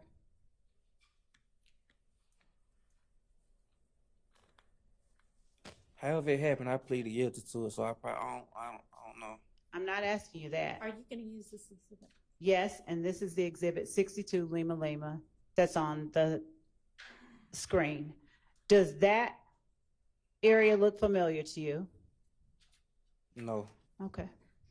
You can take it down. All right. So when you told the jury a moment ago that you told Detectives Gaither and Dennis what you did because you knew that Garlington had told them something? I told you that already, though, before. I understand. When you said that, do you know or did you believe that Garlington had said you shot up somebody's house? He told me that he said I did. Okay. Garlington, the one that you've been friends with for 20 years? No. All right. Did he tell you why he would say that? I ain't asked him. I just laughed. Oh, you did? Okay. So if you believe that Garlington told them that you did it, why did you deny doing it initially? Because you're supposed to deny it. Okay. Did you tell Detectives Gaither and Dennis what you believed that Garlington had told them? Yes, I put a mixer to it, though. A what? I twisted up a little. What do you mean? Shit, I added on what I wanted to add on. What does that mean? Try to make myself look innocent. Okay, fair enough. So who else did you believe that Garlington had told shot up these people's houses? What you mean? Your Honor, that calls for hearsay. I said, You can, I'll rephrase. okay. Who else did you tell detectives Gaither and Dennis shot up these homes on April 28th, 2015?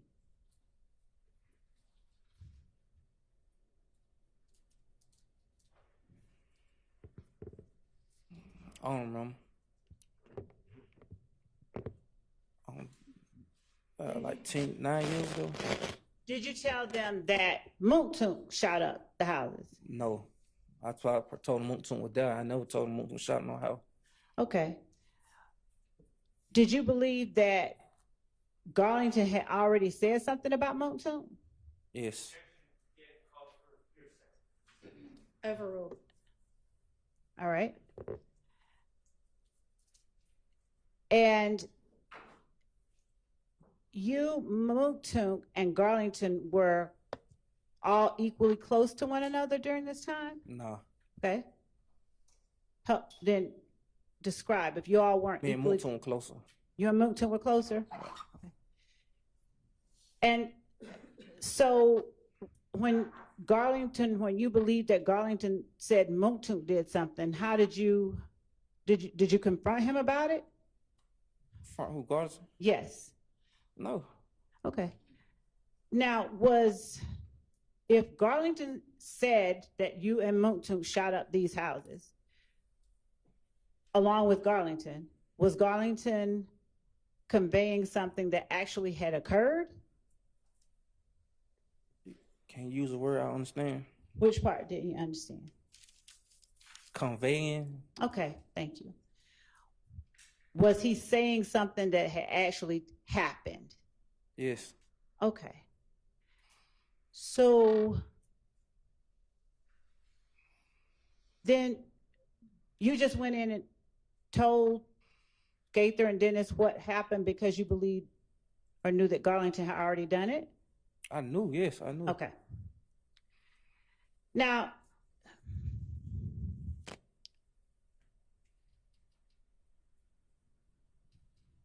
did you ever tell Moontoon that Garlington had told on him?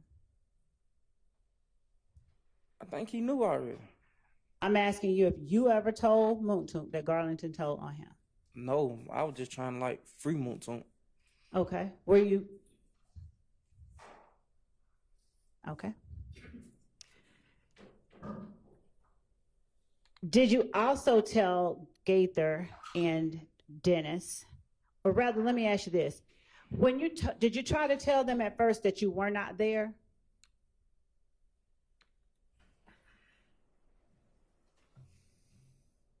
Probably did. I don't remember. I think I did probably. Do you remember whether they told you you were there? I have your phone records. And then I think I told them that. But yes or no, just that part first, okay? You can explain, I promise. Just, do you remember whether Gaither or Dennis told you, we know you were there because we got your phone records? I think they did say that. Okay. Now, did you want to say something else after that? Yes, but when the phone came back, it went in my name, so they didn't have my phone name. And I already knew that. Okay, what do you mean when the phone came back, it wasn't in your name? When they tried to see whose name the phone was in. Did they tell you they tried to see whose name the phone was in? Huh? Did they tell you that they tried to see whose name the phone was in? I think my lawyer had already knew. What? Somebody told me. Did they tell you before that interview? Yes, when I got locked up for the May the 6th, when I got caught with a gun, I think they had said in the open court. Okay.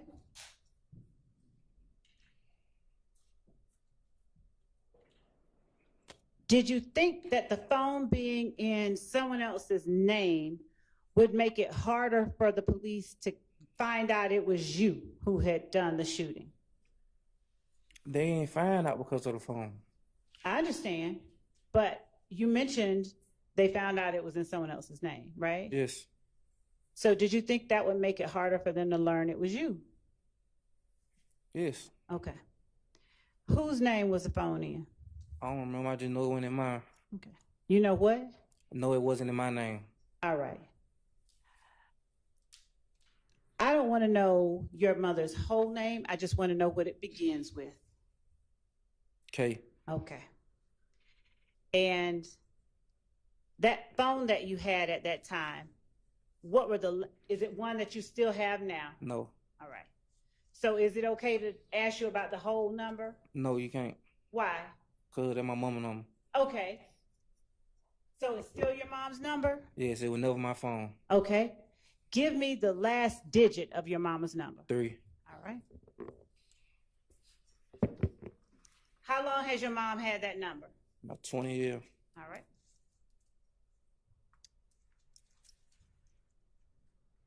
And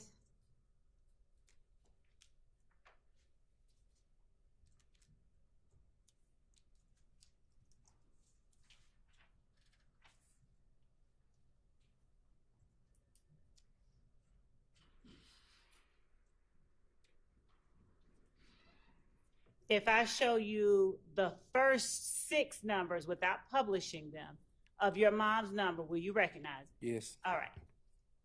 Your Honor, I will, for purposes of this questioning, label this exhibit States 505 Yankee. And if anyone wants to see it, I will show it to them. Okay.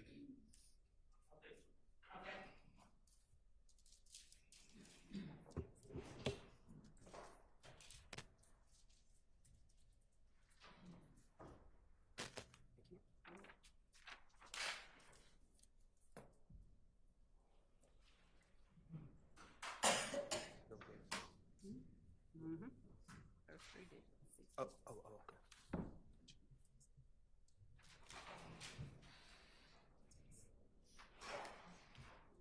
All right. So approaching, with the court's permission. You may. Approaching you with States 505 Yankee, okay? That's this. I don't want you to call out any of these numbers. Were those the first 6 digits of your mom's number? Yes, y'all thought it was my number? Let me ask you this. Yes, I said yes. Yes. Okay. And is this the number that you believe that they had the records? No. So your mother's number that she's had for 20 years, now you're saying that's not the number that they had the records to? No, that's not the number. Okay.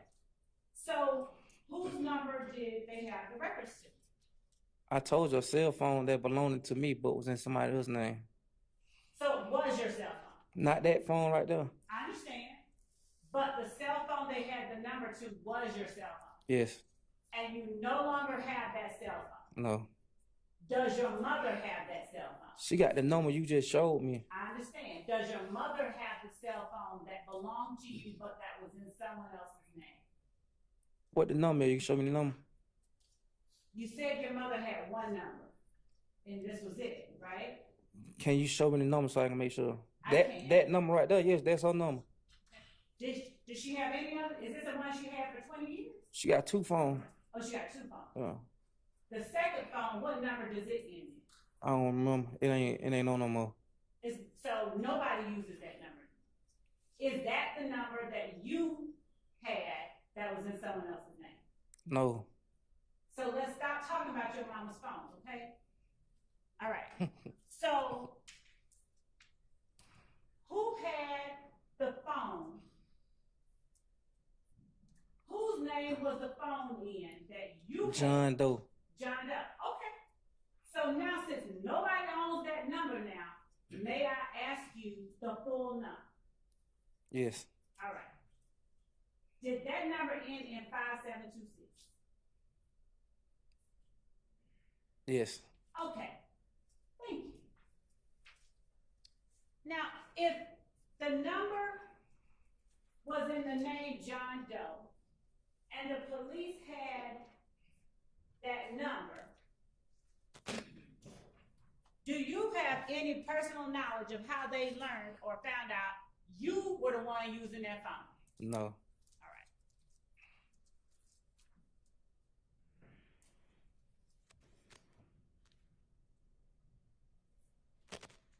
And I'm going to show you what I have marked as Stacy Exhibit 506, Yankees. And if anyone wants to see it, I'll let them see it.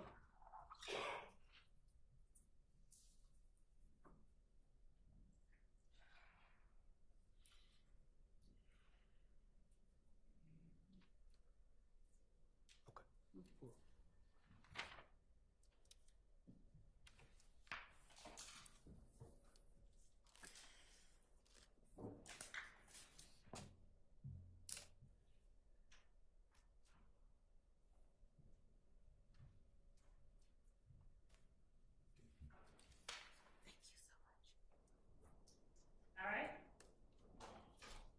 I'm showing you 506 Yankee, and I'm asking you, is that the number that you had that was in the other? Yes. Okay, thank you. And the number is at the top line of 506 Yankee? Is on the top line? Yes. All right.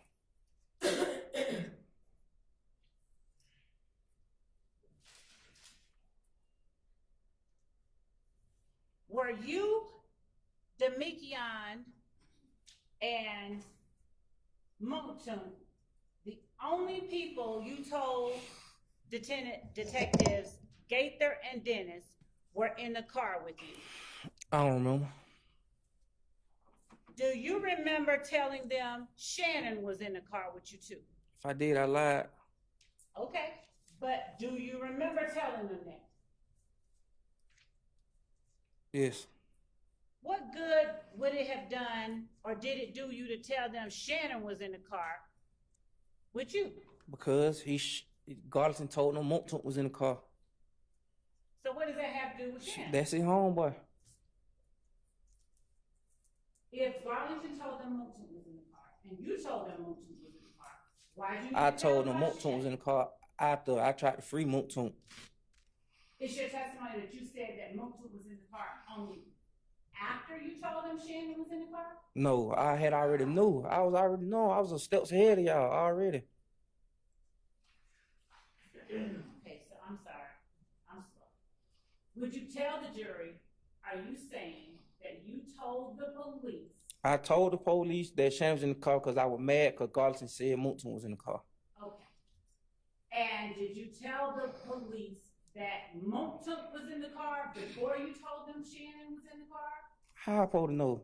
10 years ago. I don't remember. You remember why you told them, you said? Yes, but how I know what I said first? Okay. Did you give them any details about what happened? I think I told them what house we went to, yeah. Okay. And did you tell them who it was that you were looking for at the house? I don't remember if I did. You had to show me or something. I don't remember. Okay.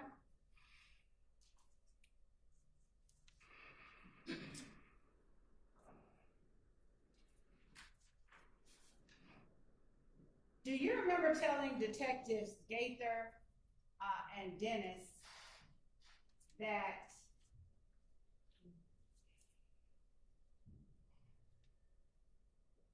you graduated from high school? I ain't never say no nothing like that, man. Okay. I'm asking you if you did or not. Do you remember giving them your mother's number? When? In court, probably, yes. No. In August, and thank you for making me clarify. In the August 2015 interview with Detective Gaither and Dennis, that you told the jury about her. I ain't getting my mama number. Okay. Do you remember giving them her name? Yeah, I probably gave my name. Okay. Do you remember them reading you your rights? Yes. Do you remember waiving your rights? Yes. And at the time that you spoke to them, had anybody forced you or threatened you to go down and make a statement? No, my whole plan was to just go free Moulton. Did they ask you whether you could read and write English? I don't know. And did they tell you or ask you, what is the big rush? Why did you want us to come down and talk to you? And what I say? You gotta answer. I don't know. I'm gonna pause y'all for a minute.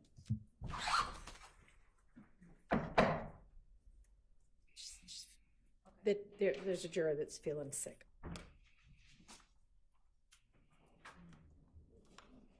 Might be a couple of minutes.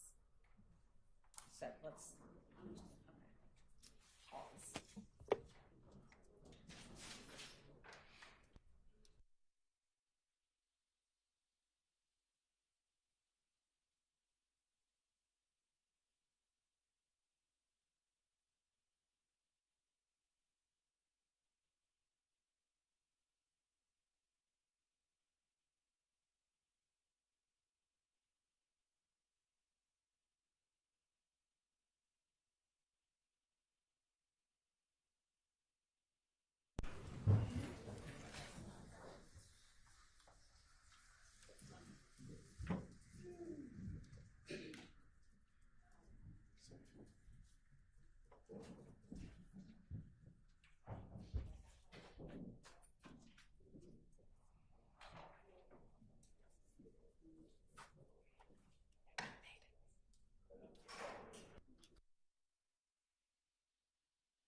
I don't quite know how long it's going to be, so no, he doesn't need to.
material witness warrant.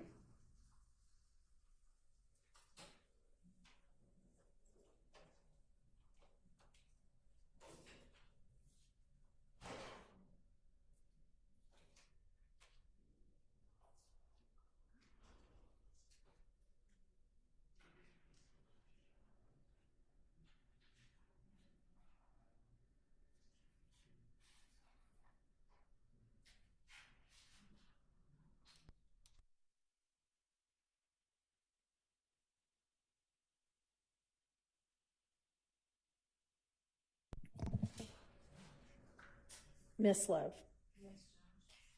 we are currently in the midst of Mr. Zachary's testimony, but have not completed his testimony. And we've already heard, and his physical and medical condition seems to be fine. And I know that when one of the defense attorneys had mentioned the possibility of not being able to complete the testimony and that being problematic, we were contemplating whether that might happen because of his medical condition. But the state had requested a material witness warrant previously because there were concerns that Mr. Zachary wouldn't appear voluntarily. And I'm not quite sure what has suddenly assuaged the state's concerns in that regard, because if he doesn't end up coming back, then we're going to be in the same problematic boat we would have been in otherwise, just for a different reason. So I need some assurances that whatever the concerns were before have disappeared before I am going to release him from the material witness warrant. And there are, I mean, y'all can put him up in a hotel room where he's under the supervision of someone who is law enforcement. So, Your Honor, the concern that we had was based on our interaction with one referenced family member at the same time as Mr. Zachary. All right. And that family member has repeatedly and consistently made it clear that they had no intention of allowing us to have him testify. And there is another family member, however, who seems to be slightly different. And I am as concerned as the court, and I want to make sure that we secure his testimony. So I am also aware that there are concerns,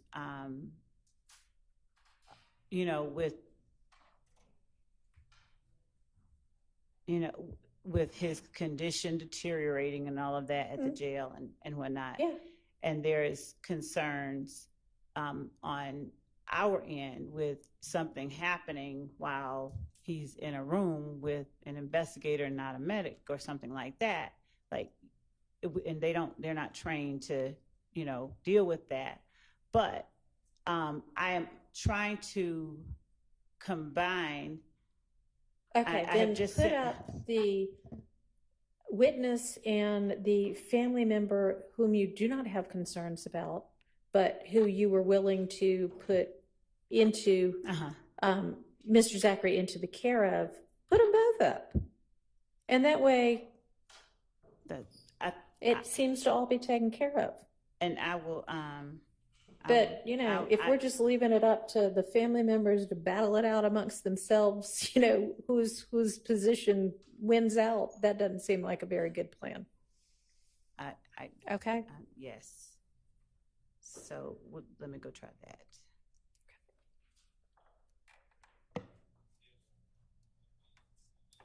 You talking about Mr. Zachary? Yeah. Oh. You told me. I thought it was kind of obvious.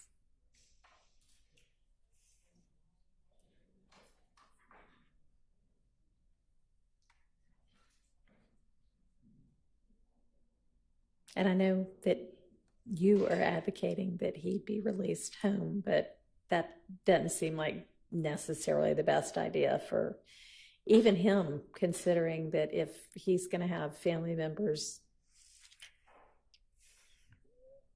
on opposing sides of what should happen next, then that actually could be very stress-inducing for him. His sister's here, and I'd just like to put her under oath. She wants to be put under oath and have her testify where he's going to be. It doesn't matter. I'm not going to let that happen. And I appreciate that everybody has good intentions, and if his sister needs to be the caregiver over the weekend, and I'm sorry that we had to stop early, but we couldn't help it. There was a sick juror. Then Another issue, they may decide they want to have another lawyer because they're not happy with me after being here every day. All right, well, you're Mr. Zachary's attorney, not his family's attorney. So it's up to Mr. Zachary.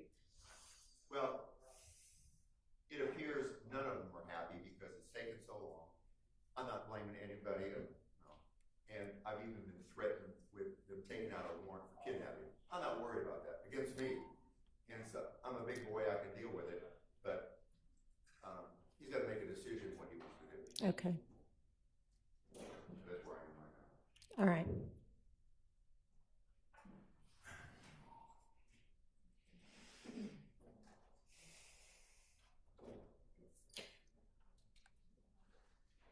You're not by chance the attorney referenced in the warrant who told him that he could. You are not by chance the attorney referenced in the affidavit in support of the warrant who allegedly advised him that he didn't have to abide by the subpoena, or the subpoena was no longer in effect, are you? And you don't have to answer that. But I certainly hope not, because I don't know where anybody would have gotten an idea that a subpoena to show up for this trial was somehow not valid just because the judge changed. But I just, at 2 a.m. in the morning, Sunday morning, I found out about this. I think I've been in here one time. all right, well then that wasn't you. It was an issue, and I came in here to support him. Yeah. All right. Okay. Well, that's good to know that you didn't give totally incorrect legal advice.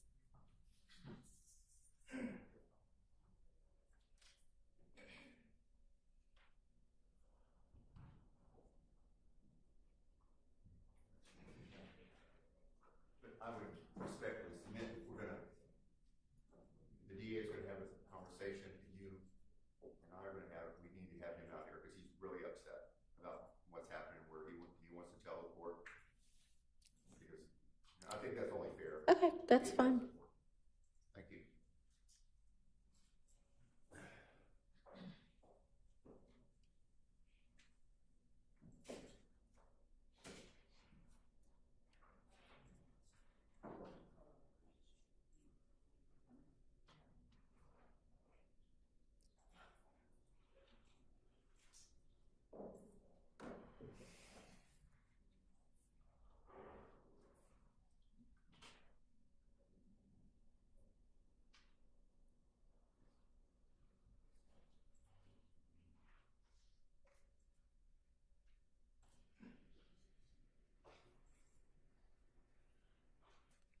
We can get him out.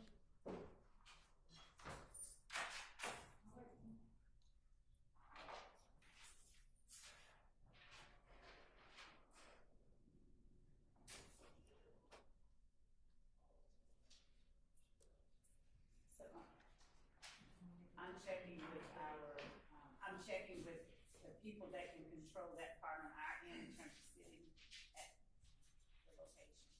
I'm trying to affect what the court is asking. Okay, well, I'm sure y'all will be able to do that. Y'all have been able to do things like that for years. So, Mr. Zachary, I am sorry that we were not able to finish with your testimony today. We had, I mean, you saw the juror run out, and she had some sort of a sickness issue, and I think she threw up, and I mean, having just come from the hospital, you probably understand. But she's too sick to continue today, and so we're gonna have to pick up on Monday. And so what I think would be the best thing to do in the meantime is over the weekend to just put you up in a hotel room somewhere. You can, I know it's not awesome, but well, because there are certain members of your family who seem very determined to have you not finish I'm a testifying. grown man, huh? Yeah, yeah. And I don't want there to be kind of, If I ain't want to testify, I would sit in jail. Jail ain't letting me. I well, did 19 years. so you'd rather go to jail than a hotel Oh, room? I'm ready to go home. I know you are, I know. But we're going to have you in a hotel room. You are welcome to have your mom or your sister there over the weekend. But I just think that it's better if it's a more controlled environment where your father is not going to be causing stress for any of y'all. Okay? My father don't cause stress with me. He cause stress with them. He supposed to do that. I know. Well, I don't know that, but if he causes stress with them, then that might cause stress to you. So, They took my phones. Can you tell them to get my phones back? which phones? My Just phone? for you to come testify? I don't know. They took them. Yeah, No, the officer back there took them. I mean, I think when they took him in custody. They took both my cell phones. I mean, I don't really They have ain't a, turn them into property. I don't really have a problem with him having his phones. The issue is him showing up for court. So it's fine with me if he gets his phones back. So is there anything else you wanted to let the court know? Yeah. I don't want that lawyer no more. You don't want that lawyer Why you working anymore. for them? All right, well, let me say this. When you come back on Monday, it may be that you I don't need want no a lawyer. lawyer. You don't feel like you need any kind of lawyer whatsoever. So what if things change on Monday? I don't need no lawyer. All right. Well, Mr. Scheib, thank you for your service.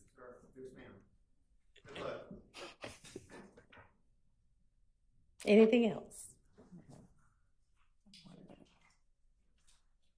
Hang on. I'm asking actually Mr. Zachary right now. Mr. Zachary, is there anything else that you need to? I can go now?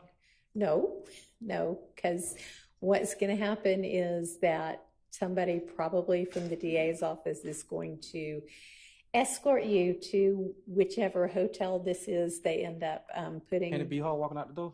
Can it be what? Oh, right there walking out the door. I don't know whether it's going to Who be locked that particular investigator or not. She know it. It might be, it might not be. That one's not going to be up to me.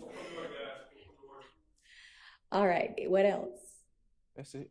Okay, so they will get you in not too much longer. Okay. All right. And we'll see you Monday. Your Honor, at the risk of just generally being annoying, I would just ask that the witness and also both sides be instructed not to discuss the testimony Okay. over the weekend. Yeah. I think that's very important. So don't discuss what you've talked about before or what you might talk about later with anybody over the weekend. Just keep it in your own head, okay? All right.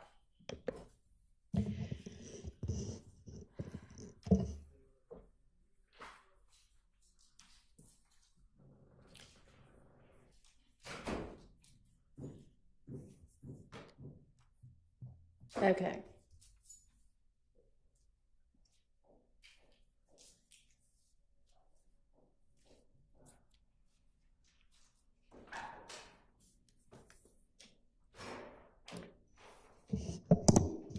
So I know the state still needs to get the modification of the order together. Are there other things we can deal with right now?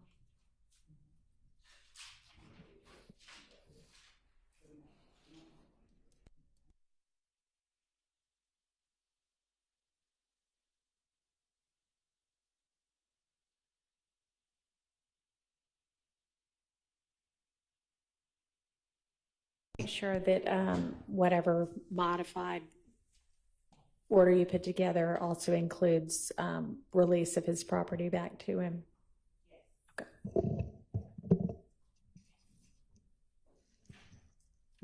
All right, how about other issues? So would the plan be finish with Mr. Zachary on Monday, and then if he doesn't go through the whole day, pick back up with Mr. Sprinkle? Okay, and that certainly would take us through the full day, because okay. So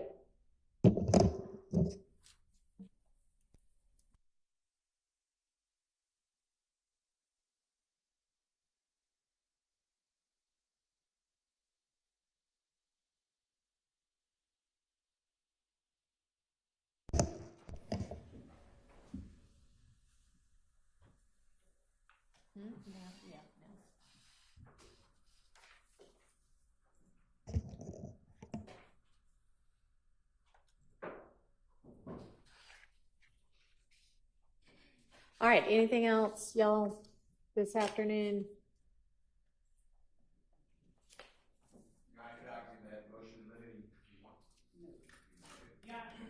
Allow us to handle the matter that we're handling and to deal with any other.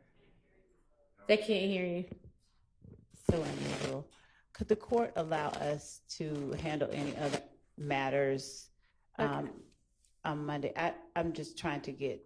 I know y'all need to get that done, but y'all have at least 3, it may be 4. I'm not sure if Ms. Knight's an attorney or not. Attorneys at council table right now. So you ought to be able to delegate something to somebody else. So this was what? Your number 60 that was today's? I can't even remember what that one was about. So. That's correct, Your Honor.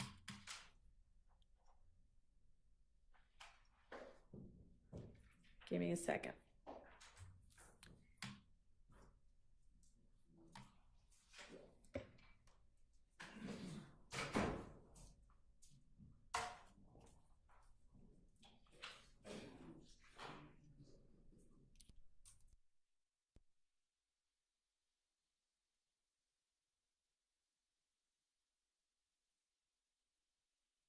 And had a chance to read it yet. That's fine. So, Miss Love must want us to come in early on Monday instead of being back, staying here late on Friday. All righty. I would not actually, but that's not even when we have to argue on Monday. So, all right. We'll just do our regular old 8:45. So I will adjourn us for the day, but Ms. Love, I'll stick around to sign that order, obviously. Thank you, Judge. Okay. Yep.